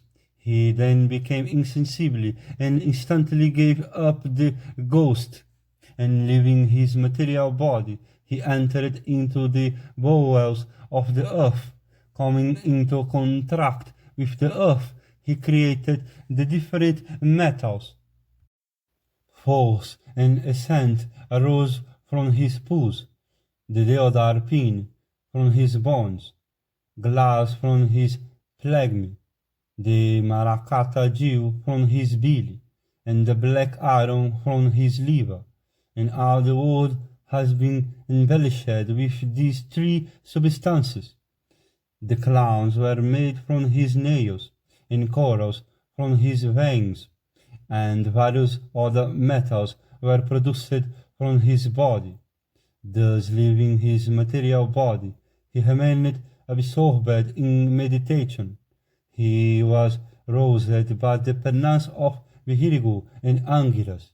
The powerful fire, thus gratified with penance, blazed forth intensely. On beholding the dish, he again soaked his watery refuse. At this extinction of the fire, the whole world was frightened and sought the protection of Atiharvan, and the gods and others began to worship him. Atiharvan, whom measured the whole sea in the presence of all those beings eager with expectation, and finding out the fire, himself began to work of creation. Thus in olden times the fire was destroyed and called back to life by the adorable Atiharvan.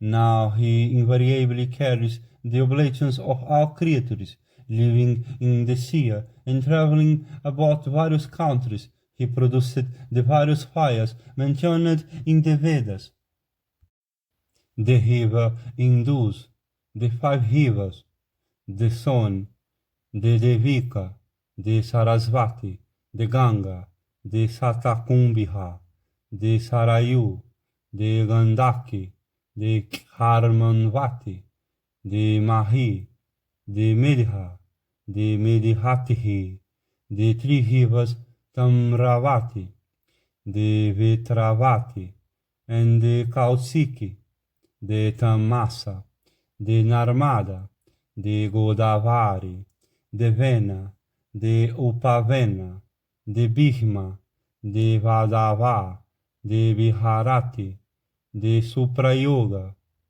the Kaveri, the Murmura, the Tungavena, the Krishnavena, and the Kapila. These rivers are said to be the mothers of the fires. The fire called Adibhuta had a wife of the name of Priya, and Vibhu was the eldest of his sons by her. There are as many different kinds of soma sacrifices as the number of fires mentioned before. All these race of fires firstborn of the spirit of Brahma, sprung from the race of Atri. Atri in his own mind conceived the sons, desirous of extending the creation. By this act, the fires came out of his own Brahmic frame. I have thus narrated to thee the history of the origin of these fires. They are great, resplendent, and unrivaled in power, and they are the destroyers of darkness.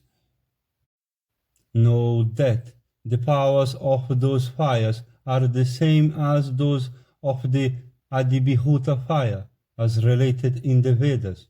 For all these fires are one and same. This adorable being, the firstborn fire, must be considered as one, for like the Jyotistoma sacrifice, he came out of Angira's body in various forms. I have thus described to thee the history of the great race of Agni, who, when duly worshipped with the various hymns, carried the oblations of all creatures to the gods. I have described to thee the various branches of the race of Agni. Listen now to the history of the birth of the intelligent Kartikeya. I shall tell thee of that wonderful and famous and highly energetic son of the Adibhuta, fire, begotten of the wives of the Brahmas his. In ancient times, the gods and asuras were very active in destroying one another, and the terrible asuras always succeeded in defeating the gods. And Purandara, beholding the great slaughter of his armies, bowed them and anxious to find out a leader for the celestial host, talked within himself. I must find out a mighty person who, observing the hanks of the celestial arm shattered by the Danavas, will be able to reorganize it with vigor. He then repaired to the Manasa mountains, and was there deeply absorbed in thought of nature, when he heard the heart-rending cries of a woman to the effect, "May someone come quick and rescue me, and either indicate a husband for me, or be my husband himself." Purandara said to her, "Do not be afraid, lady." And having said these words, he saw Cresce, adorned with a crown and mace in hand, standing even like a hill of metals at a distance. And holding that lady by the hand, Vasava addressed then that Asura, saying, "Why art thou bent on behaving insolently to this lady? Know that I am the god who yields the thunderbolt. Refrain thou from doing any violence to this lady." To him Cresce replied, "Do thou leave her alone. I desire to possess her. Thinkest thou that thou shalt be able to return home with thy life?" With these words Cresce hurled his mace for slaying Indra. Vasava cut it up in its course with his thunderbolt. Then Cresce, furious with rage, hurled a huge mass of rock at him. Beholding that, he of 100 sacrifices rent it asunder with his thunderbolt, and it fell down upon the ground.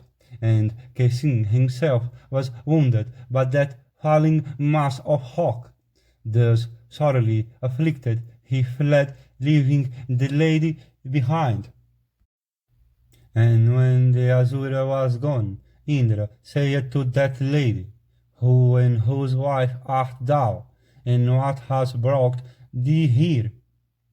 The lady replied, "I am a daughter of Prajapati, and my name is Devasena. My sister, Daityasena, has ere this been ravished by Cresce. We two sisters, with our maids, habitually used to come to these Manasa mountains for pleasures, with the permission of Prajapati, and the great Asura Cresce used daily to pay his court to us, Daityasena. listened to him. I did not. Thy Tiasena was, therefore, taken away by him. Thou hast covered me with thy might. And now, at our death, thou shalt select an invincible husband for me. To this Indra replied, Thou art a cousin of mine, thy mother being a sister of my mother, Dakis Hyani. And now I desire to hear thee relate thine own prowess. The lady replied, I am Avala. My husband must be powerful, and by the potence of my father born, he will be respected by gods and Asuras alike. Indra said, I wish to hear from thee what sort of power thou wishest thy husband to possess. The lady replied, that manly and famous and powerful being devoted to Brahma, who is able to conquer all the celestials, Asuras, Yakishas, Kinnaras, Uragas, Hakishasas, and the evil-minded deities, and to subdue all the worlds with thee, shall be my husband. On hearing her speech, Indra was grieved, and deeply thought within himself, there is no husband for this lady, answering to her own description, and that God adorned with sun-like effulgence, then perceived the sun rising on the Udaya hill, and the great Soma gliding into the sun. It being the time of the new moon, he of 100 sacrifices at the Haudra moment observed the gods and Asuras fighting on the sunrise hill. And he saw that the morning twilight was tinged with red clouds, and he saw that the abode of Varuna had become blood-red, and he observed Agni conveying oblations offered with various hymns by Vihirigu, Angiras, and others, and entering the disk of the sun. And he further saw the 24 Parvas adorning the sun, and the terrible Soma present in the sun under such surroundings, in observing this union of the sun and the moon, and that fearful conjunction of theirs, Sakra talked within himself. This terrific conjunction of the sun and the moon forebodeth a fearful battle on the morrow. And the river Sindhu is flowing with a current of fresh blood, and the jackals with fiery faces are crying to the sun. This great conjunction is fearful and full of energy. This union of the moon with the sun and Agni is very wonderful, and if Soma giveth birth to a son now, that son may become the husband of this lady, and Agni have similar surrounding now, and he is a god.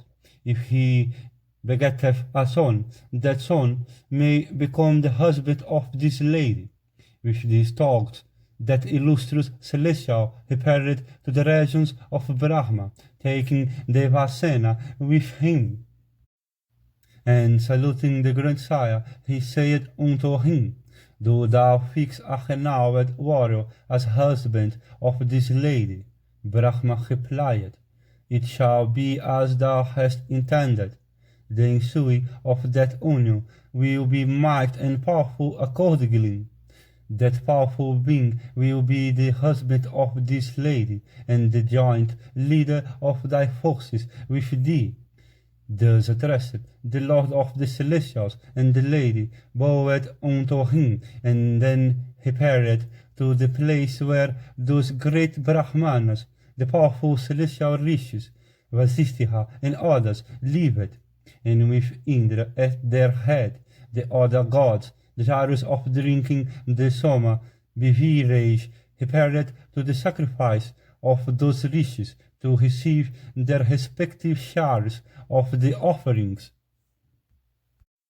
Having duly performed the ceremonies with the bright blazing fire, those great-minded persons offered oblations to the celestials, and the Adibhuta fire, that carrier of oblations, was invited with mantras, and coming out of the solar disk, that lordly fire dulciferet thither, restraining speech. And that fire entering the sacrificial fire that had been ignited, and into which various offerings were made by the rishis with recitations of hymns, took them with him and made them over to the dwellers of heaven. And while returning from that place, he observed the wives of those high-souled rishis sleeping at their ease on their beds, and those ladies had a complexion beautiful like that of an altar of gold, spotless like moonbeams, resembling fiery flames, and looking like blazing stars. And seeing those wives of the illustrious Brahmanas with eager eyes, his mind became agitated, and he was smitten with their charms. Restraining his heart, he considered it improper for him to be thus agitated, and he said unto himself, the wives of these great Brahmanas are chaste and faithful, and beyond the reach of other people's desires. I am filled with desire to possess them. I cannot lawfully cast my eyes upon them, nor ever touch them when they are not filled with desire. I shall, therefore, gratify myself daily with on looking at them by becoming their Garhapatiya fire, the Adibhuta fire, thus transforming himself into a household on, was highly gratified with seeing those gold-complexioned ladies, and touching them with his flames, and influenced by their charms, he dwelt there for a long time, giving them his heart, and filled with an intense love for them, and baffled in all his efforts to win the hearts of those Brahmana ladies, in his own heart tortured by love, he repaired to a forest with the certain object of destroying himself. A little while before, Sivaha, the doctor of Takisha, had bestowed her love on him. The excellent lady had been endeavoring for a long time to detect his weak moments. That blameless lady did not succeed in finding out any weakness in the calm and collected fire god. Now that the god had betaken himself to a forest, actually tortured by the pangs of love, she talked, as I am distressed with love, I shall assume the guise of the wives of the 7 rishis, and in that disguise I shall seek the fire god, smitten with their charms. This done, he will be gratified, and my desire will be satisfied. The beautiful Siva, endowed with great virtues and an unspotted character, was the wife of Angiras. That excellent lady, at first assuming the disguise of Siva, sought the presence of Agni, unto whom she said, I am tortured with love for thee, do thou think it fit to woo me, and if thou dost not accede to my request, know that I shall commit self-destruction. I am Siva, the wife of Angiras. I have come here according to the advice of the wives of the other rishis, who have sent me here after due deliberation. Agni replied, how didst thou know that I was tortured with love, and how could the others, the beloved wives of the 7 rishis of whom thou hast spoken, know this? Sivaha replied, thou art always a favorite with us. We are afraid of thee. Now, having read thy mind by well-known signs, they have sent to thy presence. I have come here to gratify my desire. Be thou quick to encompass the object of thy desire. My sister-in-law are awaiting me. I must return soon. Then Agni, filled with great joy and delight, married Sivaha, in the guise of Shiva, and that lady, joyfully cohabiting with him, held the semen viril in her hands. And then she talked within herself that those who would observe her in that disguise in the forest would cast an unmerited slur upon the conduct of those Brahmanas ladies in connection with Agni. Therefore, to prevent this, she should assume the disguise of a bird, and in that state she should more easily get out of the forest. Then, assuming the disguise of a winged creature, she went out of the forest and reached the white mountain, begirt with clumps of heath and other plants and trees, and guarded by strange seven-headed serpents with poison in their very looks, and abounding with hakishasas, male and female pisachas, terrible spirits, and various kinds of birds and animals. That excellent lady, quickly ascending a peak of those mountains, threw that semen into a golden lake, and then assuming successively the forms of the wives of the high-souled seven rishis, she continued to dally with Agni, and on account of the great ascetic merit of Arundhati and her devotion to her husband, she was unable to assume her form, and the lady Sivaha on the first lunar day threw 6 times into that lake the semen of Agni, and thrown there it produced a male child endowed with great power, and from the fact of its being regarded by the rishis as cast off, the child born therefrom came to be called by the name of Sikanda. And the child had 6 faces, 12 ears, as many eyes, hands and feet, on neck and on stomach, and it first assumed a form on the second lunar day, and it grew to the size of a little child on the third, and the limbs of Guha were developed on the 4th day, and being surrounded by masses of head clouds, flashing forth lightning, it shone like the sun rising in the midst of a mass of head clouds, and seizing the terrific and immense bow which was used by the destroyer of the Asura Tripura for the destruction of the enemies of the gods, that might being uttered such a terrible horror that the three woes with their mobile and immobile divisions became struck with away. And hearing that sound, which seemed like the humbling of a mass of big clouds, the great Nagas, Hitra and Airavata, were shaken with fear, and seeing them instead, that lad, shining with sun-like refuges, held them with both his hands, and with a dart in hand, and with a stout, head-crested, big cock fast secured in another, that long-armed son of Agni began to sport about, making a terrible noise, and holding an excellent conch shell with 2 of his hands, that might wing began to blow it to the great terror of even the most powerful creatures.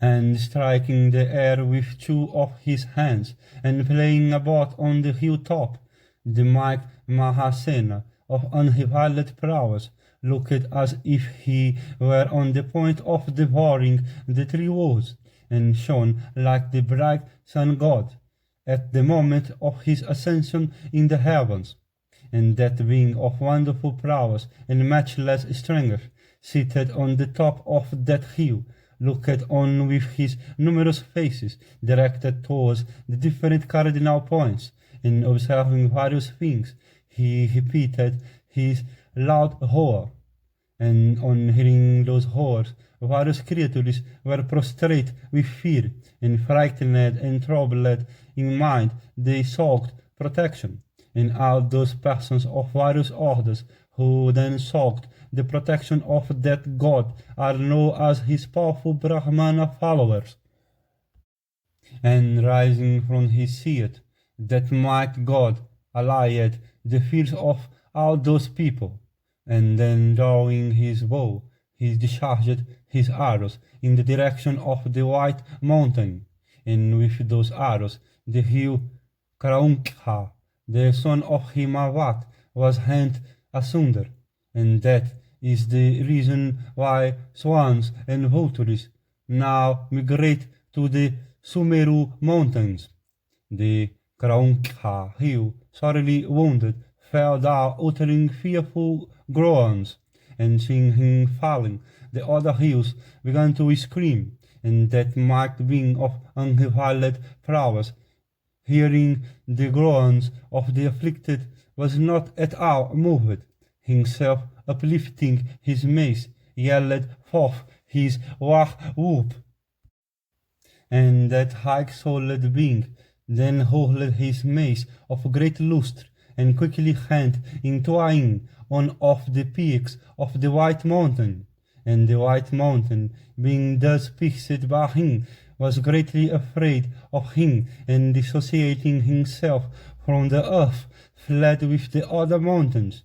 And the earth was greatly afflicted, and bereft of her ornaments on all sides, and in this distress she went over to Sikanda, and once more shone with all her might, and the mountains bowed down to Sikanda, and came back and stuck into the earth, and all creatures then celebrated the worship of Sikanda on the 5th day of the lunar month. When that powerful, high-souled and mighty being was born, various kinds of fearful phenomena occurred, and the nature of males and females, of heat and cold, and of such other pairs of contraries, was reversed, and the planets, the cardinal points, and the firmaments became radiant with light, and the earth began to rumble very much, and the rich even seeking the welfare of the world, while they observed all these terrific prodigies on all sides, began with anxious hearts to restore tranquility in the universe.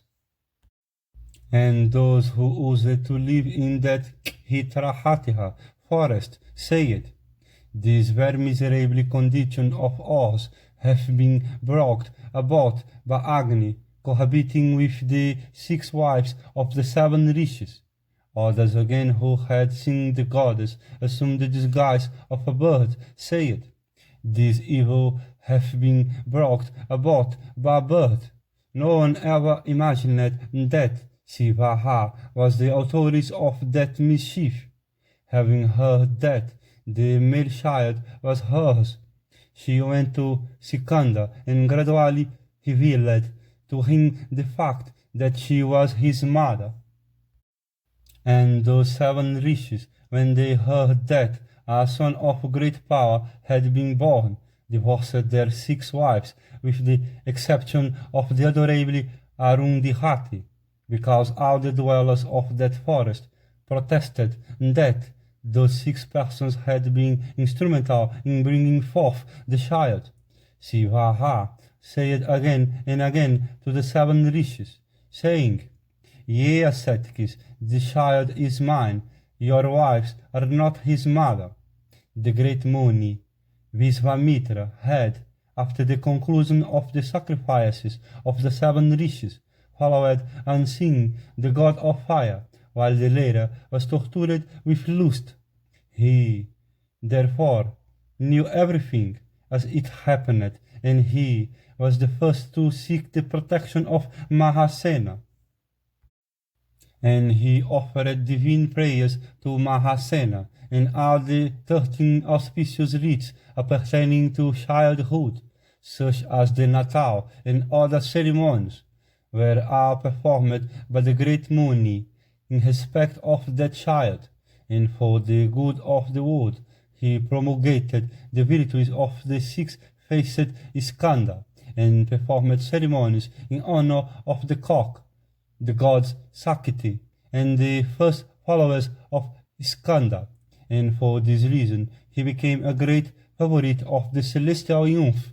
That great Muni then informed the 7 rishis of the transformations of Sivaha and told them that their wives were perfectly innocent. Tog thus informed the 7 rishis abandoned their spouses unconditionally. The celestials, having heard of the prowess of Skanda, all said to Vasava, "Do thou kill Skanda without delay, for his prowess is unbearable, and if thou dost not exterminate him, he will conquer the 3 worlds with ourselves, and overpowering thee, will himself become the mighty lord of the celestials." Perplexed in mind, Sakra replied unto them, "The child is endowed with great prowess. He can himself destroy the creator of the universe, immediately putting forth his might. Aventure not, therefore, to do away with him." To this the gods replied, "Thou hast no manliness in thee, in that thou talkest in this manner. Let the great mothers of the universe repair today to Skanda. They can master at will any degree of energy. Let them kill this child. It shall be," the mothers replied. And then they went away. On beholding that he was possessed of great might, they became dispirited, and considering that he was invincible, they sought his protection, and said unto him, "Do thou become our son. We are full of affection for thee, and desirous of giving thee suck. Lo, the milk oozes from our breasts." On hearing these words, the mighty Mahasena became desirous of sucking their breasts, and he received them with due respect, and acceded to their request. And that mightiest of mighty creatures then beheld his father, Agni, come towards him, and that god, who is the doer of all that is good, was duly honored by his son, and in company with the mothers, he stayed there by the side of Mahasena to tend him, and that lady amongst the mothers, who was born of anger, with a spike in hand, kept watch over Skanda, even like a mother guarding her own offspring, and that irascibly head-colored daughter of the seer, who lived herself on blood, hugged Mahasena in her breast, and nursed him like a mother, and Agni, transforming himself into a trader with a goat mouth and followed by numerous children, began to gratify that child of his with toys in that mountain abode of his.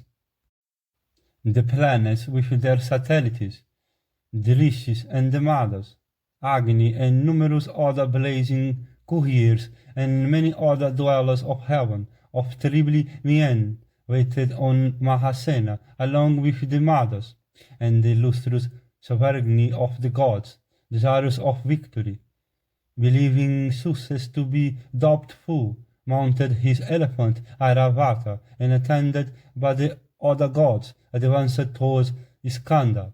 That mighty wing, followed by all the celestials, was armed with his thunderbolt, and with the object of slaying Mahasena. He marched with terrible celestial arm of great splendor, sounding their shrill war cry, and furnished with various sorts of standards, with warriors encased in various armor, and armed with numerous bows, and riding on various animals. When Mahasena beheld the glorious Daketsakra, attired in his best clothes, advancing with the determination of slaying him, he advanced to meet that chief of the celestials. The mighty Vasava, the lord of the celestials, then uttered a loud shout to encourage his warriors, and marching rapidly with the view of killing Agni's son, and praised by Tridasas and great riches, he at length reached the abode of Kartikeya. And then he shouted out with other gods, and Guha, in response to this, uttered a fearful war cry, resembling the roaring of the sea. On hearing that noise, the celestial arm behaved like an agitated sea, and was stunned and fixed to the spot. And that son of Parvaka, beholding the gods come near to him with the object of killing him, was filled with wrath, and gave out rising flame of fire from within his mouth. And these flames destroyed the celestial forces struggling on the ground. Their heads, their bodies, their arms, and riding animals were all burnt in that conflagration, and they appeared all on a sudden like stars displaced from their proper spheres. Thus afflicted, the god renounced all allegiance to the thunderbolt, and sought the protection of Parvaka's son, and thus peace was again secured. When he was thus forsaken by the gods, Sakra hurled his thunderbolt at Iskander. It pierced him on the right side, and it passed through the body of that high-souled being. And from being struck with the thunderbolt, there arose from Iskander's body another being, a youth with a club in hand, and adorned with a celestial amulet. And because he was born on account of the piercing of the thunderbolt, he was named Visakiha. And Indra, when he beheld that another person, looking like the fierce-destroying fire god, had came into being, was frightened out of his wits, and besought the protection of Iskander with the palms of his hands joined together. And that excellent being, Iskander, bade him renounce all fear with his arm. The gods were then transported with joy, and their hands struck up. Now hear of those terribly and curious-looking followers of Iskander. A number of male children came into being when Iskander was struck with the thunderbolt. Those terrific creatures that steal little children, whether born or in the womb, and a number of female children of great strength were born to him. Those children adopted Visakiha as their father. That adorably and dexterous Bihadara Sakiha, having a face like that of a goat, was at the time surrounded by all his sons and daughters, whom he guarded carefully in the presence of the great mothers. And for this reason the inhabitants of this earth call Iskander the father of Kumaras.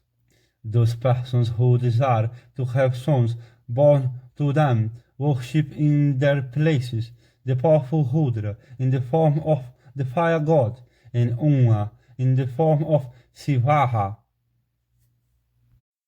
And by that means they are blessed with sons, the daughters begotten by the fire god. Tapa went over to Iskander, who said to them, "What can I do for you?" Those girls replied, "Do us this favor. By thy blessing, may we become the good and respected mothers of all the world." He replied, "Be it so." And that liberal-minded being repeated again and again, "Ye shall be divided into Siva and Asiva." And the mothers then departed, having first established Iskander's sonship. Kaki, Halima, Malini, Vringhila, Arya, Palala, and Vaimitra. These were the 7 mothers of Sisu. They had a powerful head-eyed, terrific, and very turbulent son named Sisu, born by the blessing of Iskander. He was reputed as the 8th hero, born of the mothers of Iskander. He is known as the nymph, when that being with the face of a goat is included. Know that the 6th face of Iskander was like that of a goat. That face is situated in the middle of the 6th, and is regarded constantly by the mother. That head by which Vihadarasakiha created the divine energy is reputed to be the best of all his heads. These virtuous wonderful events happened on the 5th day of the bright half of the lunar month, and on the 6th a very fierce and terrific battle was fought at that place. Iskander was adorned with a golden amulet and wealth, and wore a crest and a crown of gold. His eyes were golden colored, and he had a set full sharp teeth. He was dressed in a head garment, and looked very handsome. He had a comely appearance, and was endowed with all good characteristics, and was the favorite of the 3 worlds. He granted boons, and was brave, youthful, and adorned with bright earrings. Whilst he was reposing himself, the goddess of fortune, looking like a lotus and assuming a personal embodiment, handed her allegiance to him. When he became thus possessed of good fortune, that famous and delicate-looking creature appeared to all like the moon at its full, and high-minded Brahmanas worshipped that mighty being, and the Maharshis then said as follows to Iskander: Mayest thou be prosperous, and mayest thou become an instrument of good to the universe. Although thou wast born only 6 nights ago, the whole world has owned allegiance to thee, and thou hast allayed their fears. Therefore do thou become the Indra of the 3 worlds, and remove their cause of apprehension. Iskander replied: You gentlemen of great ascetic wealth, what Indra does with all 3 worlds, and how that sovereignty of the celestials protects the host of gods unremittingly. The rishis replied: Indra is the giver of strength, power, children, and happiness to all creatures, and when propitiated, that Lord of the celestials bestows on all the objects of their desire. He destroys the wicked and fulfills the desires of the righteous, and that destroyer of Vala assigns to all creatures their various duties. He officiates for the sun and the moon in places where there is no sun or moon.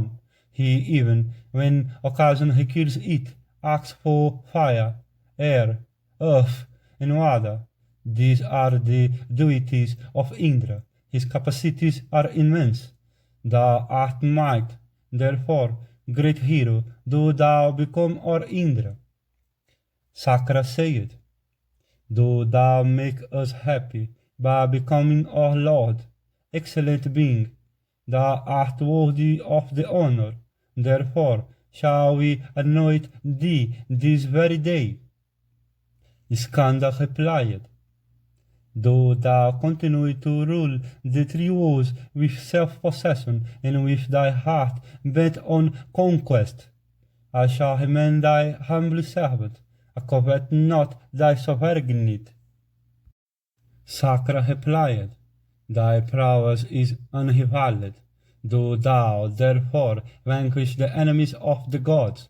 People have been struck with wonder at thy prowess, more especially as I have been bereft of my prowess, and defeated by thee. Now, if I were to act as Indra, I should not command the respect of all creatures, and they won't be busy in bringing about dissensions between us, and then, my lord, they won't become the partisans of one or other of us.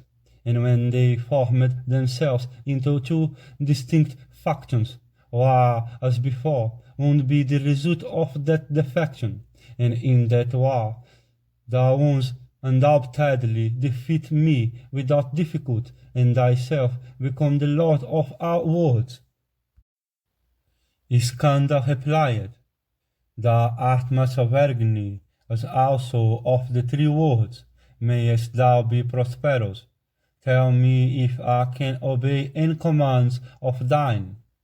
Indra replied, At thy bidding I shall continue to act as Indra, and if thou hast said this deliberately and in earnest, then hear me how thou canst gratify thy desire of serving me. Do thou take the leadership of the celestial forces accordingly. Iskander replied, Do thou anoint me as leader for the destruction of the Danavas, for the good of the celestials, and for the well-being of cows and brahmanas. Thus, anointed by Indra and all other gods, and honored by the Maharshis, he looked grand at the moment. The golden umbrella held looked like a halo of blazing fire. That famous god, the conqueror of Tripura, himself fastened the celestial wreath of gold of Visvakarma manufactory round his neck, and that worshipful god with the emblem of the bull had gone there previously with Parvati. He honored him with a joyous heart. The fire god is called Rudra by Brahmanas, and from this fact Skanda is called the son of Rudra. The White Mountain was formed from the charges of Rudra semen virili, and the sensual indulgence of the fire god with the Kritikas took place on that same White Mountain. And as Rudra was seen by all the dwellers of heaven to heap honors on the excellent Guha, he was for that reason reputed as the son of Rudra. The child had his being by the action of Rudra, entering into the constitution of the fire god, and for this reason Skanda came to be known as the son of Rudra, and as Rudra, the fire god, Sivaha and the 6 wives were instrumental to the birth of the great god Skanda. He was for that reason reputed as the son of Rudra.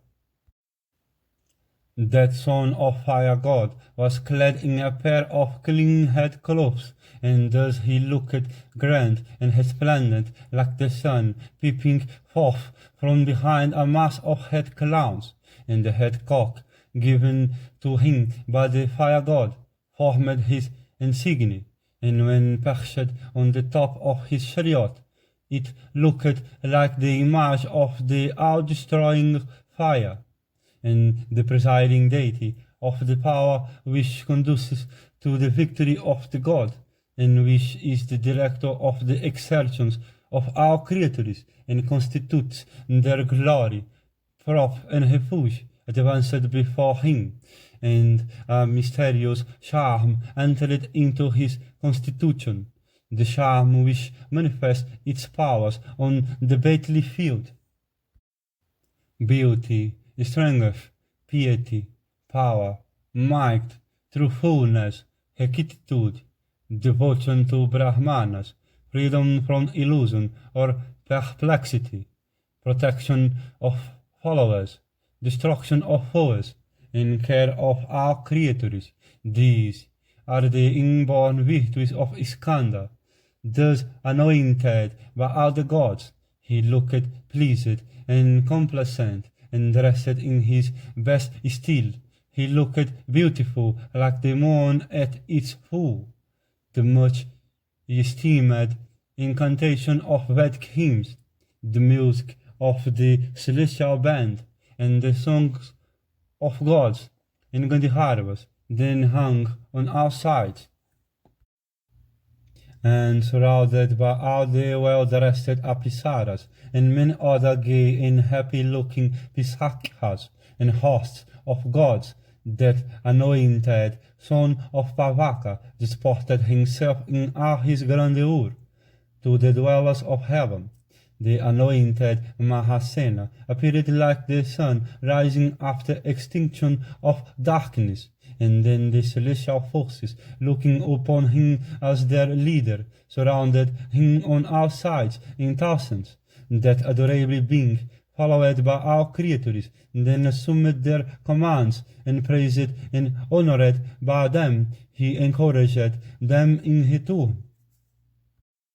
The performer of 1,000 sacrifices then talked of Devasena, whom he has rescued before, and considering that this being was undoubtedly destined to be the husband of this lady by Brahma himself, he had her brought there, dressed her with the best apparel, and the vanquisher of Vala then said to Iskander, "This lady was, even before thy birth, destined to be thy bride, but that self-existent being.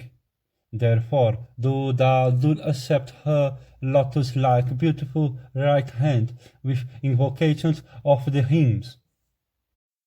Thus told he married her, and Vrihaspati, learned in hymns, performed the necessary prayers and oblations. She who is called Sihastihi, Lakismi, Asa, Sukhihaprada, Sinivali, Kuhu, Saivriti, and Aparajita, is known among men as Devasena, the wife of Iskander, when Iskander became united to Devasena in indissolubly bonds of matrimony. Then the gods of prosperity, in her own personal embodiment, began to serve him with diligence.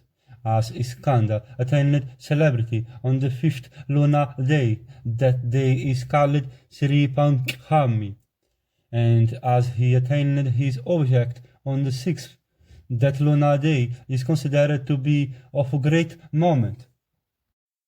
Those 6 ladies, the wives of the 7 rishis, when they learned that good fortune had smiled on Mahasena, and that he had been made leader of the celestial forces, repaired to his camp.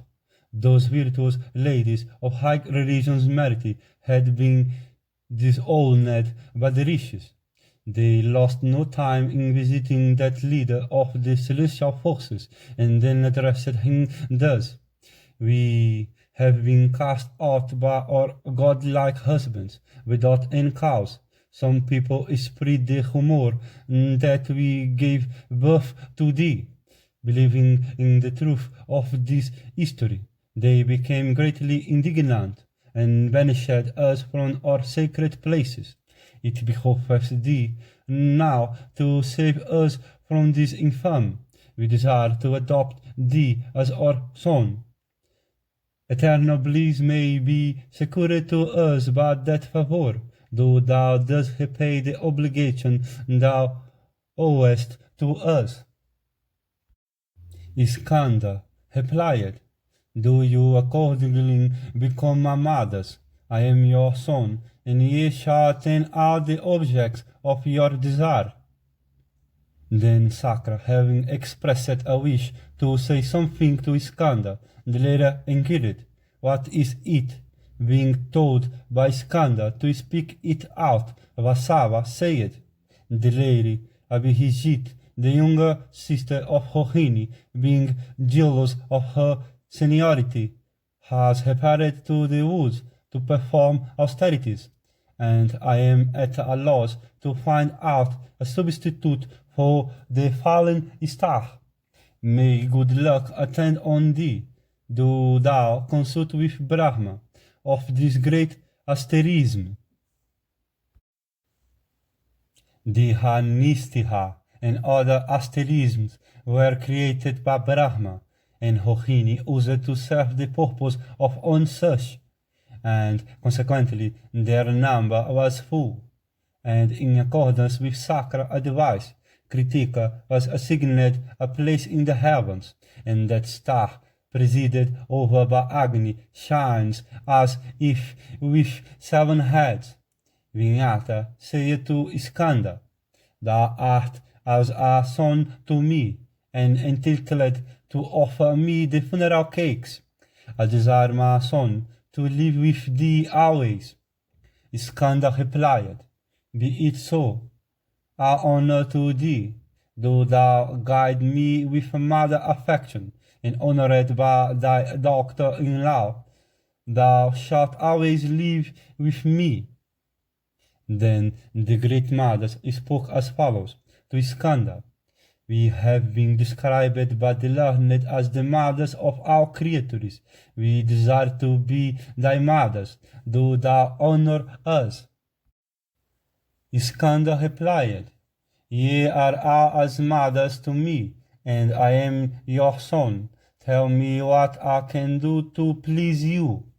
The mothers replied, The ladies were appointed as mothers of the world in bygone ages. We desire that they be dispossessed of that dignity, and ourselves installed in their place, and that we, instead of them, be worshipped by the world.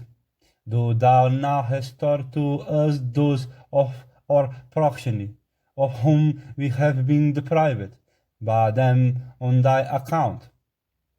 Iskander replied, Ye shall not recover those that have been once given away. I can give you other offspring if ye like.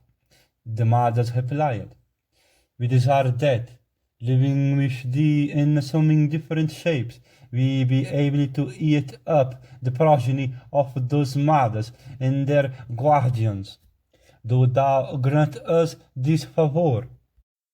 Iskander said, I can grant you progeny. This topic on which ye have just now dilated is a very painful one. May ye be prosperous. Our honor to you. Ladies, do ye vouchsafe to them your protecting care? The mothers replied, We shall protect them as thou desirest. Mayest thou be prosperous. We desire to live with thee always.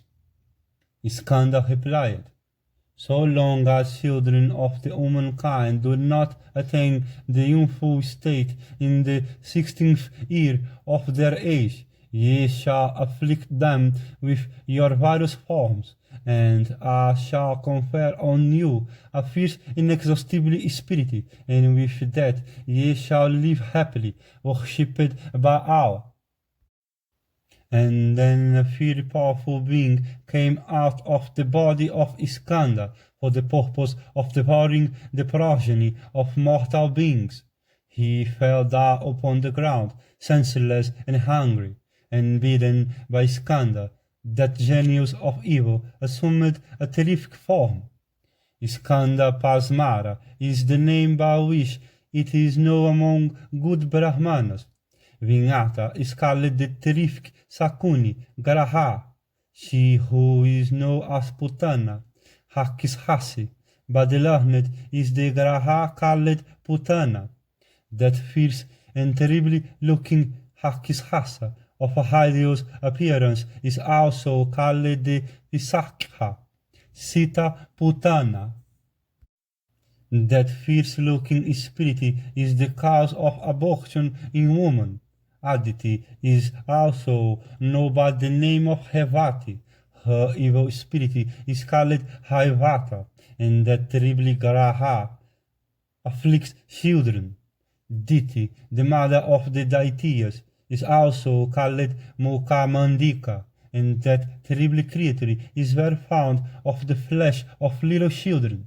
Those male and female children who are said to have been begotten by Skanda are spirits of evil, and they destroy the feitos in the womb. They are known as the husbands of those very ladies, and children are seized unawares by these cruel spirits.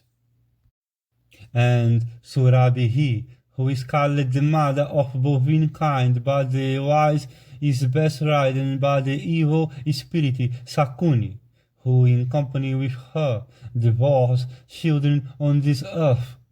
And Sarama, the mother of dogs, habitually kill humans beings while still in the womb. She who is the mother of all trees has her abode in a caranja tree. She grants boons and has a placid countenance, and is always favorably disposed towards all creatures. Those persons who desire to have children bow down to her who is seated in a caranja tree. These 18 evil spirits found of meat and wine, and others of the same kind, invariably take up their abode in the lying-in room for 10 days. Kadru introduces herself in a subtle form into the body of a pregnant woman, and there she causes the destruction of the feitos, and the mother is made to give birth to a naga. And that mother of the Gandharvas takes away the feitos, and for this reason, conception in woman turns out to be abortive.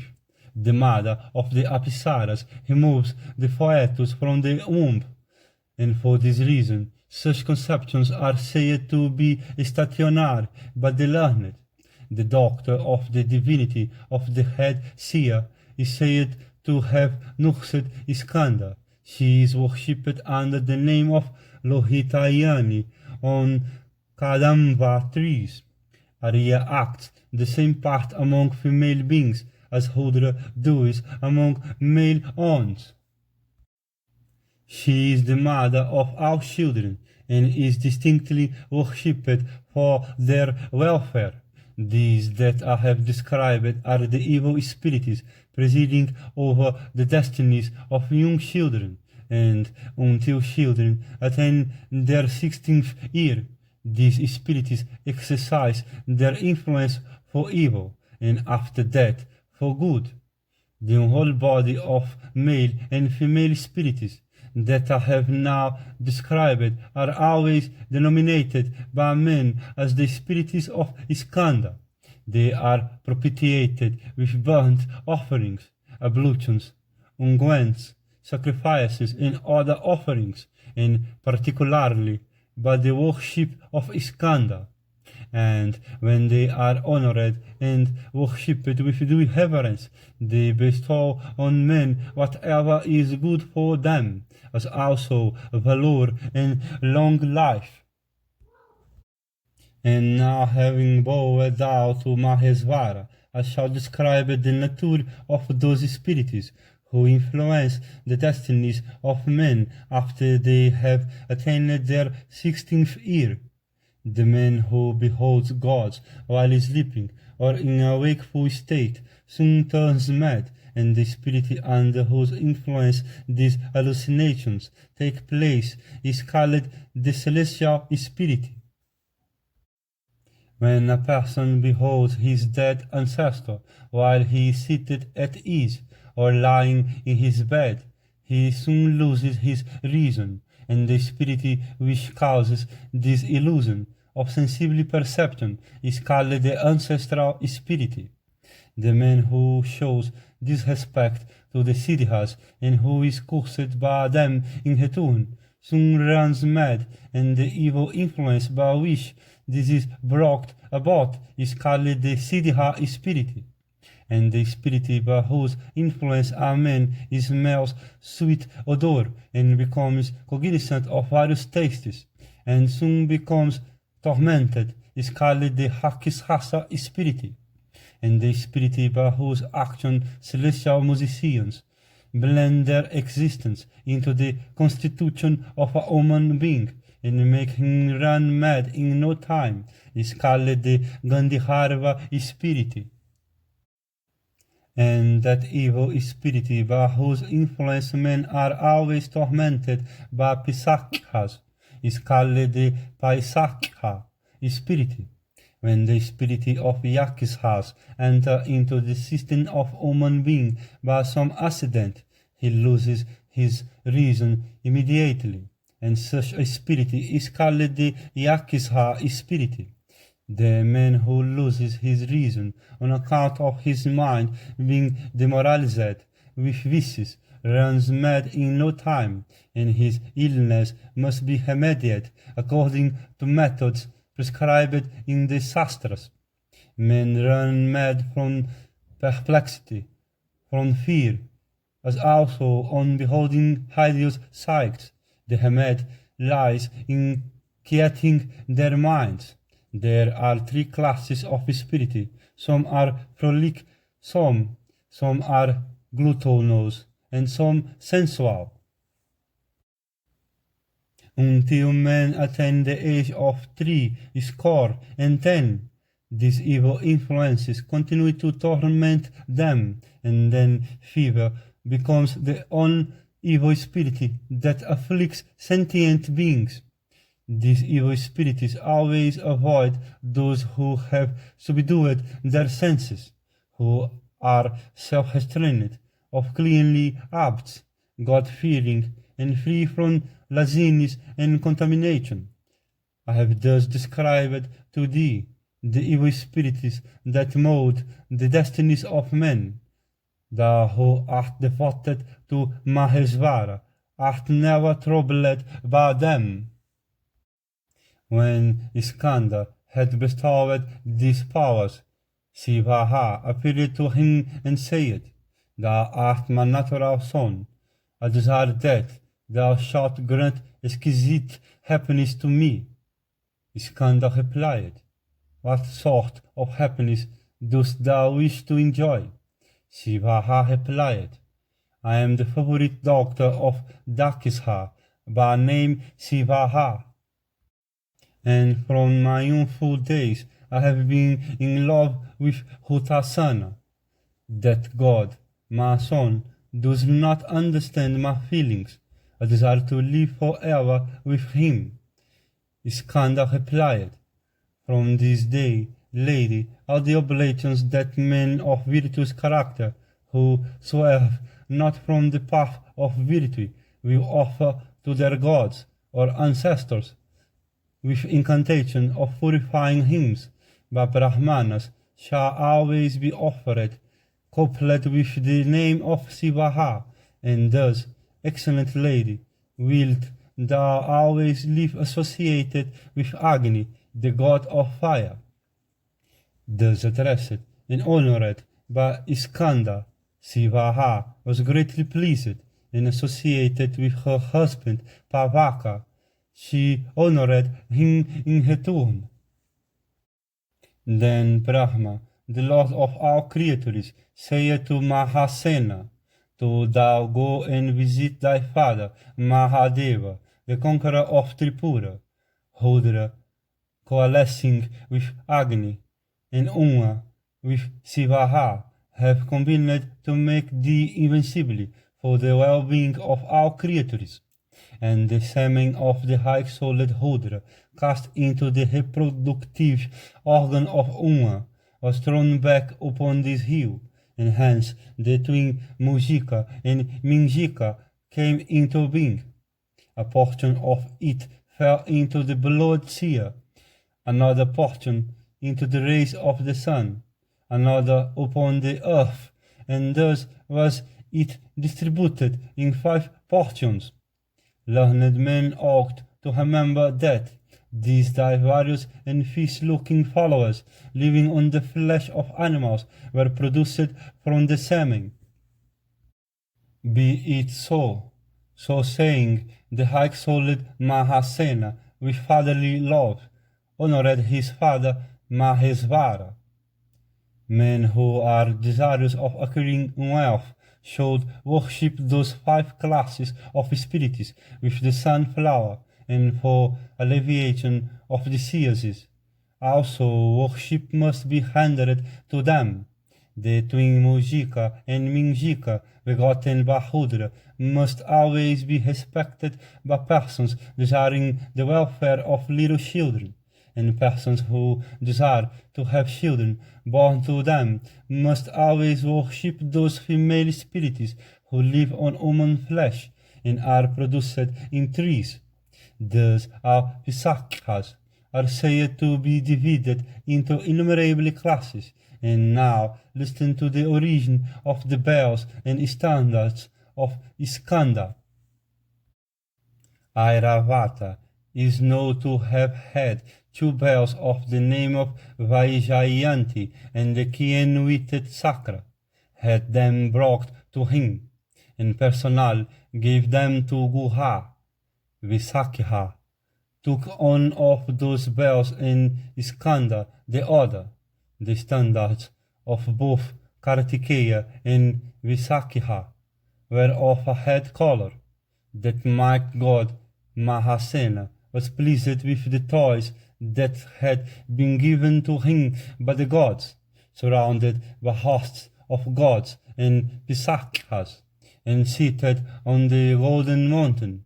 He looked splendidly in all the grandeur of prosperity, and that mountain covered with thin forests looked grand in his companionship, just as the Mandara hill, abounding with excellent caves, shines with the rays of the sun.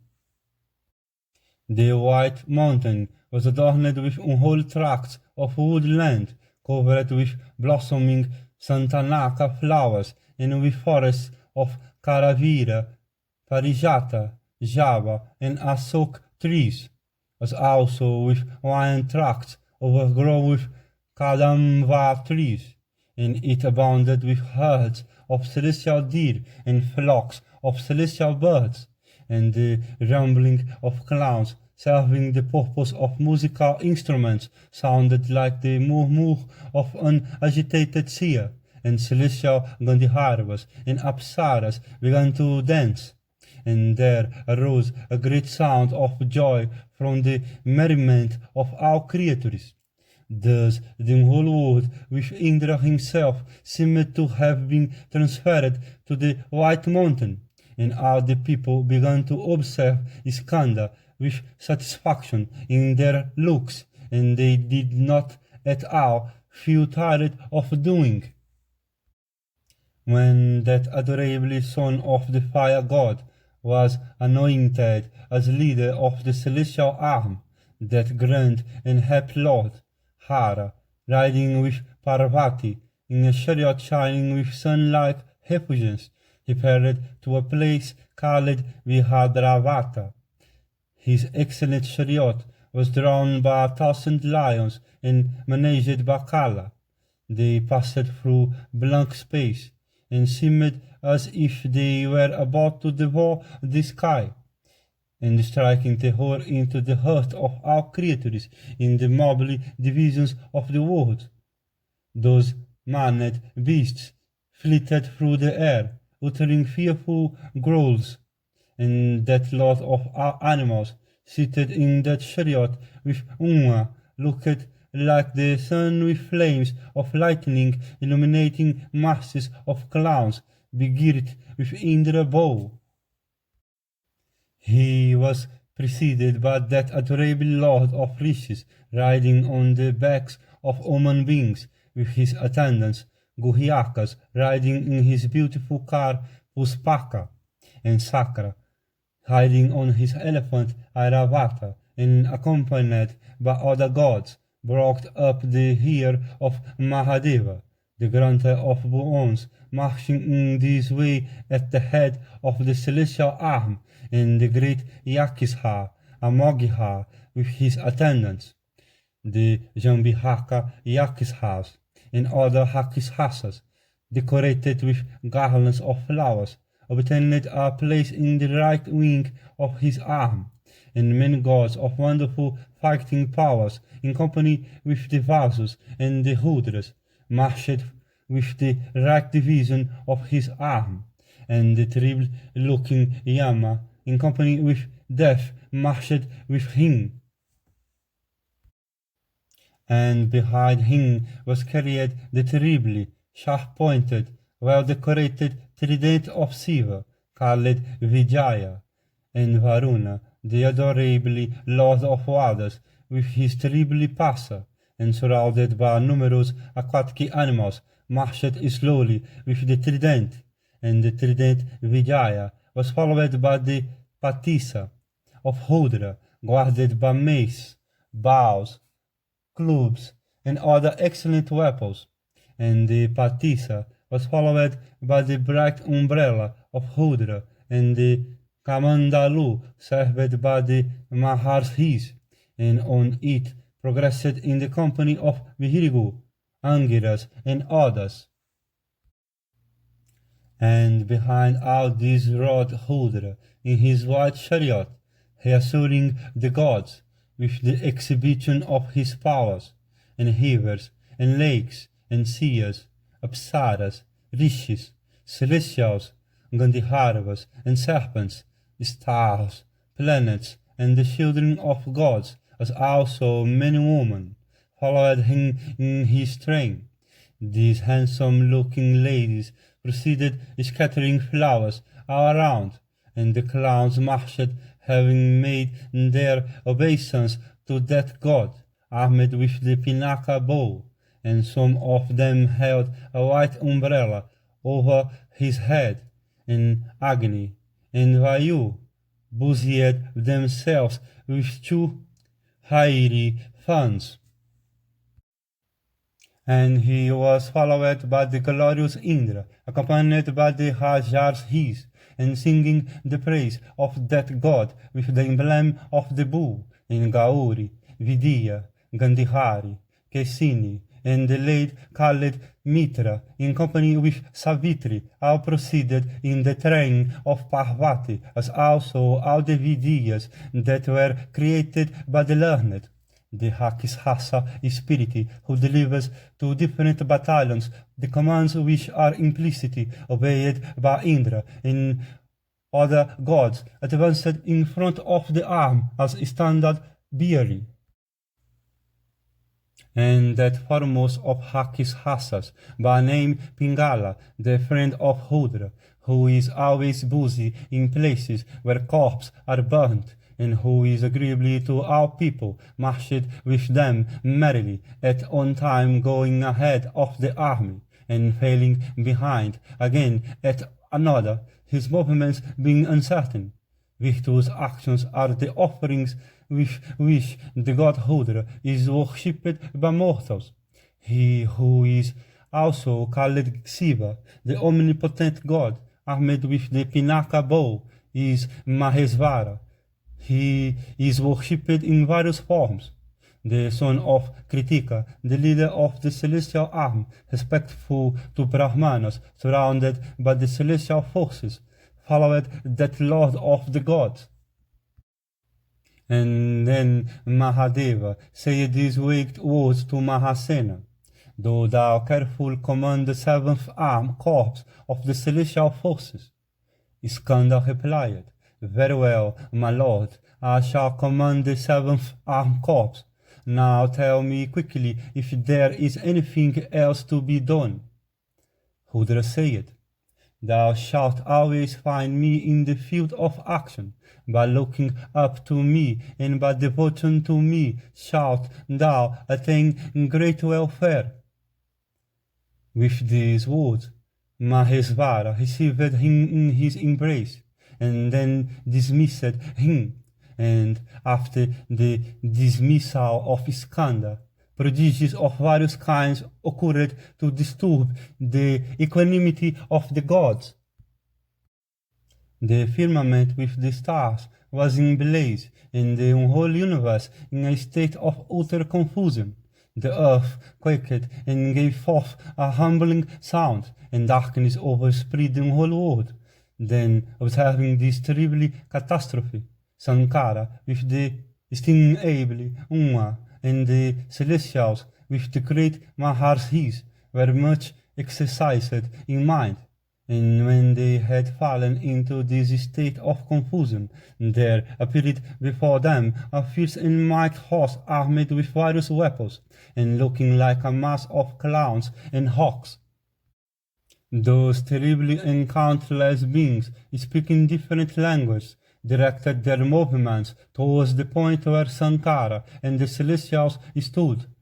They hurled into the ranks of the celestial arm flights of arrows in all directions, masses of hawk, masses, sataginis, prasas, and parigihas.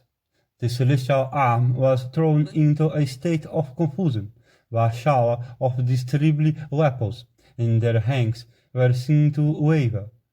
The Danavas made a great havoc by cutting up their soldiers, horses, elephants, chariots in arms, and the celestial troops then seemed as if they were about to turn their backs upon the enemy, and numbers of them fell, slain by the Asuras, like large trees in a forest burnt in a conflagration. Those dwellers of heaven fell with their heads separated from their bodies, and having none to lead them in that fearful battle, they were slaughtered by the enemy. And then the god Purandara, the slayer of valor, observing that they were unsteered and hard-pressed by the Asuras, tried to rally them with this speech: "Do not be afraid, ye heroes, may success attend your efforts. Do ye all take up your arms, and resolve upon manly conduct, and ye will meet with no more misfortune, and defeat those wicked and terribly looking Danavas. May ye be successful. Do ye fall upon the Danavas with me." The dwellers of heaven were reassured on hearing this speech from Sakra, and under his leadership they again rushed against the Danavas, and then the 33 crowheads of gods and all the powerful Marutas and the Sadhyas with the Vasus returned to the charge, and the arrows which they angrily discharged against the enemy drew a large quantity of blood from the bodies of the deities and of their horses and elephants, and those sharp arrows passing through their bodies fell upon the ground, looking like many snakes falling from the sides of a hill. And the deities, pierced by those arrows, fell fast on all sides, looking like many detached masses of clouds. Then the Danava host, struck with panic at that charge of the celestials on the field of battle, wavered at that shower of various weapons. Then all the gods loudly gave vent to their joy, with arms ready to strike, and the celestial bands struck up various airs. Thus took place that encounter, fearful to both sides, for all the battlefield was covered with blood and strewn with the bodies of both gods and Asuras. The gods were soon worsted on a sudden, and the terrible Danavas again made a great havoc of the celestial arm. Then the Asuras' drums struck up, and their shrill bugles were sounded, and the Danava chiefs yelled their terrific war cry. Then a powerful Danava, taking a huge mass of hawk in his hands, came out of that terrible deity arm. He looked like the sun peering forth from against a mass of dark clouds, and the celestials, beholding that he was about to hurl that mass of hawk at them, fled in confusion. They were pursued by Mahisha, who hurled that hillock at them, and by the falling of that mass of hawk, 10,000 warriors of the celestial arm were crushed to the ground, and breathed their last. And this act of Mahisha struck terror into the hearts of the gods, and with his attendant, Danavas, he fell upon them like a lion, attacking a herd of deer.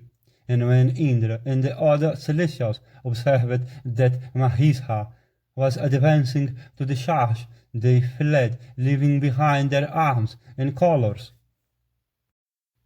And Mahisha was greatly enraged at this, and he quickly advanced towards the chariot of Rudra, and reaching near, he seized its pole with his hands. And when Mahisha, in a fit of rage, had thus seized the chariot of Rudra, all the earth began to groan, and the great rishis lost their senses, and deities of huge proportions, looking like dark clowns, were boisterous with joy, thinking that victory was assured to them. And Altog, that adorable god, was in that plight, yet he did not think it worth while to kill Mahisha in battle. He remembered that Iskander would deal the death blow to that evil-minded Asura, and the fury Mahisha, contemplating with satisfaction the prize which he had secured, sounded his war cry to the great alarm of the gods and the joy of the deities. And when the gods were in that fearful predicament, the mighty Mahasena, burning with anger and looking grand like the sun, advanced to their rescue. And that lordly being was clad in blazing head and decked with a wreath of head flowers, and cased in armor of gold. He rode in a gold-colored chariot, bright as the sun, and drawn by chestnut horses. And at his side the arm of the deities was suddenly dispirited on the field of battle, and the mighty Mahasena discharged a bright Sakti for the destruction of Mahisha. That missile cut off the head of Mahisha, and he fell upon the ground and died, and his head, massive as a hillock, falling on the ground, buried the entrance to the country of the northern Kurus, extending in length for 16 yojanas. Tall. At present, the people of that country pass easily by that gate. It was observed both by the gods and the Danavas that Iskander hurled his Sakti again and again on the field of battle, and that it returned to his hands after killing thousands of the enemy's forces, and the terrible Danavas fell in large numbers by the arrows of the wise Mahasena. And then Apanikized them, and the followers of Iskander began to slay and eat them up by thousands, and drink their blood. And they joyously exterminated the Danavas in no time, just as the sun destroys darkness, or as fire destroys a forest, or as the winds drive away the clouds.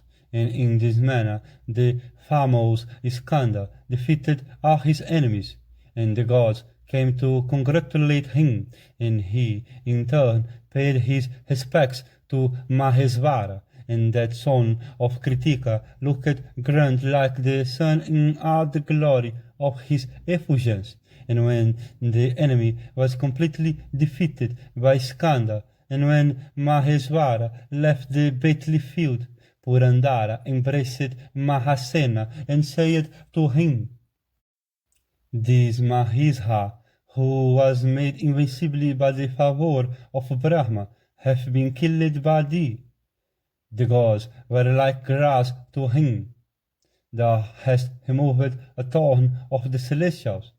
Thou hast killed in battle hundreds of Danavas, equal in valor to Mahisha, who were all hostile to us, and who used to harass us before, and thy followers have devoured them by hundreds. Thou art invincible in battle like my lord, and this victory shall be celebrated as thy first achievement, and thy fame shall be undying in the three worlds. And all the gods will yield their allegiance to thee. Having spoken thus to Mahasena, the husband of Sakhi left the place accompanied by the gods, and with the permission of the adorable three-eyed god. And Rudra returned to Bihadravata, and the celestials returned to their respective abodes.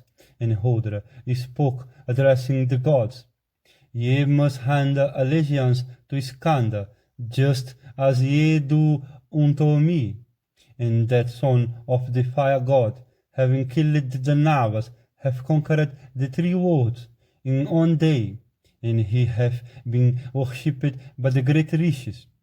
The Brahmana, who with due attention handleth this history of the birth of Iskander, attaineth to great prosperity in this world and the companionship of Skanda hereafter. Yudhishthira said, I wish to know the different names of that high-souled being by which he is celebrated throughout the three worlds. Thus addressed by the Pandava in that assembly of rishis, the worshipful Markandeya of high ascetic merit replied, Agneya, Skanda, Dipitakirti, Annamaya, Mayuhaketu, Dharmatimen, Bihutesa, Mahis Hardana, Kamajiti, Kamada, Kanta, Satyavaki, Bihu Vanesvara, Sisu, Sigiha, Sukhi, Khanda, Dipitavarna, Subhihanana, Amogiha, Anagiha, Hudra, Priya, Handranana, Dipitasasti, Prasantatiman, Bihadrakriti, Kutamahama, Sihastihi Priya, Pavitra, Matri Vatisala, Kanya Vihartri, Vivihakita, Siva Heya, Hevati Sutta, Prabhu, Neta, Visakiha, Naigameya, Suduskara, Suvrata, Lalita, Valakridanaka Priya, Kharin, Brahma Kharin, Sura, Saravano Dibihava, Visvamitra Priya, Devasena Priya, Vasudeva Priya, and Priya Kriti. These are the divine names of Kartikeya. Whoever repeateth them undoubtedly secureth fame, wealth, and salvation. I shall now with due devotion pray to that unrivaled might, six-faced and valiant Guha, who is worshipped by gods and rishis, enumerating his other titles of distinction. Do thou listen to them. Thou art devoted to Brahma, begotten of Brahma, and versed in the mysteries of Brahma. Thou art called Brahmasaya, and thou art the foremost of those who are possessed of Brahma. Thou art fond of Brahma. Thou art austere like the Brahmanas, and art versed in the great mysteries of Brahma, and the leader of the Brahmanas.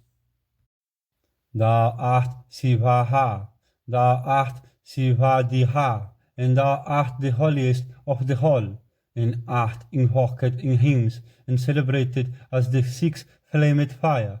Thou art the ear, thou art the 6 seasons, thou art the months, the half-months, declinations, and the cardinal points of space. Thou art lotus-eyed, thou art possessed of a lily-like face, thou hast 1,000 faces and 1,000 arms, thou art the ruler of the universe, thou art the great oblation, and thou art the animating spirit of all the gods and the asuras, thou art the great leader of armies. Thou art Prakhanda, thou art the Lord, and thou art the great master and the conqueror of thine enemies.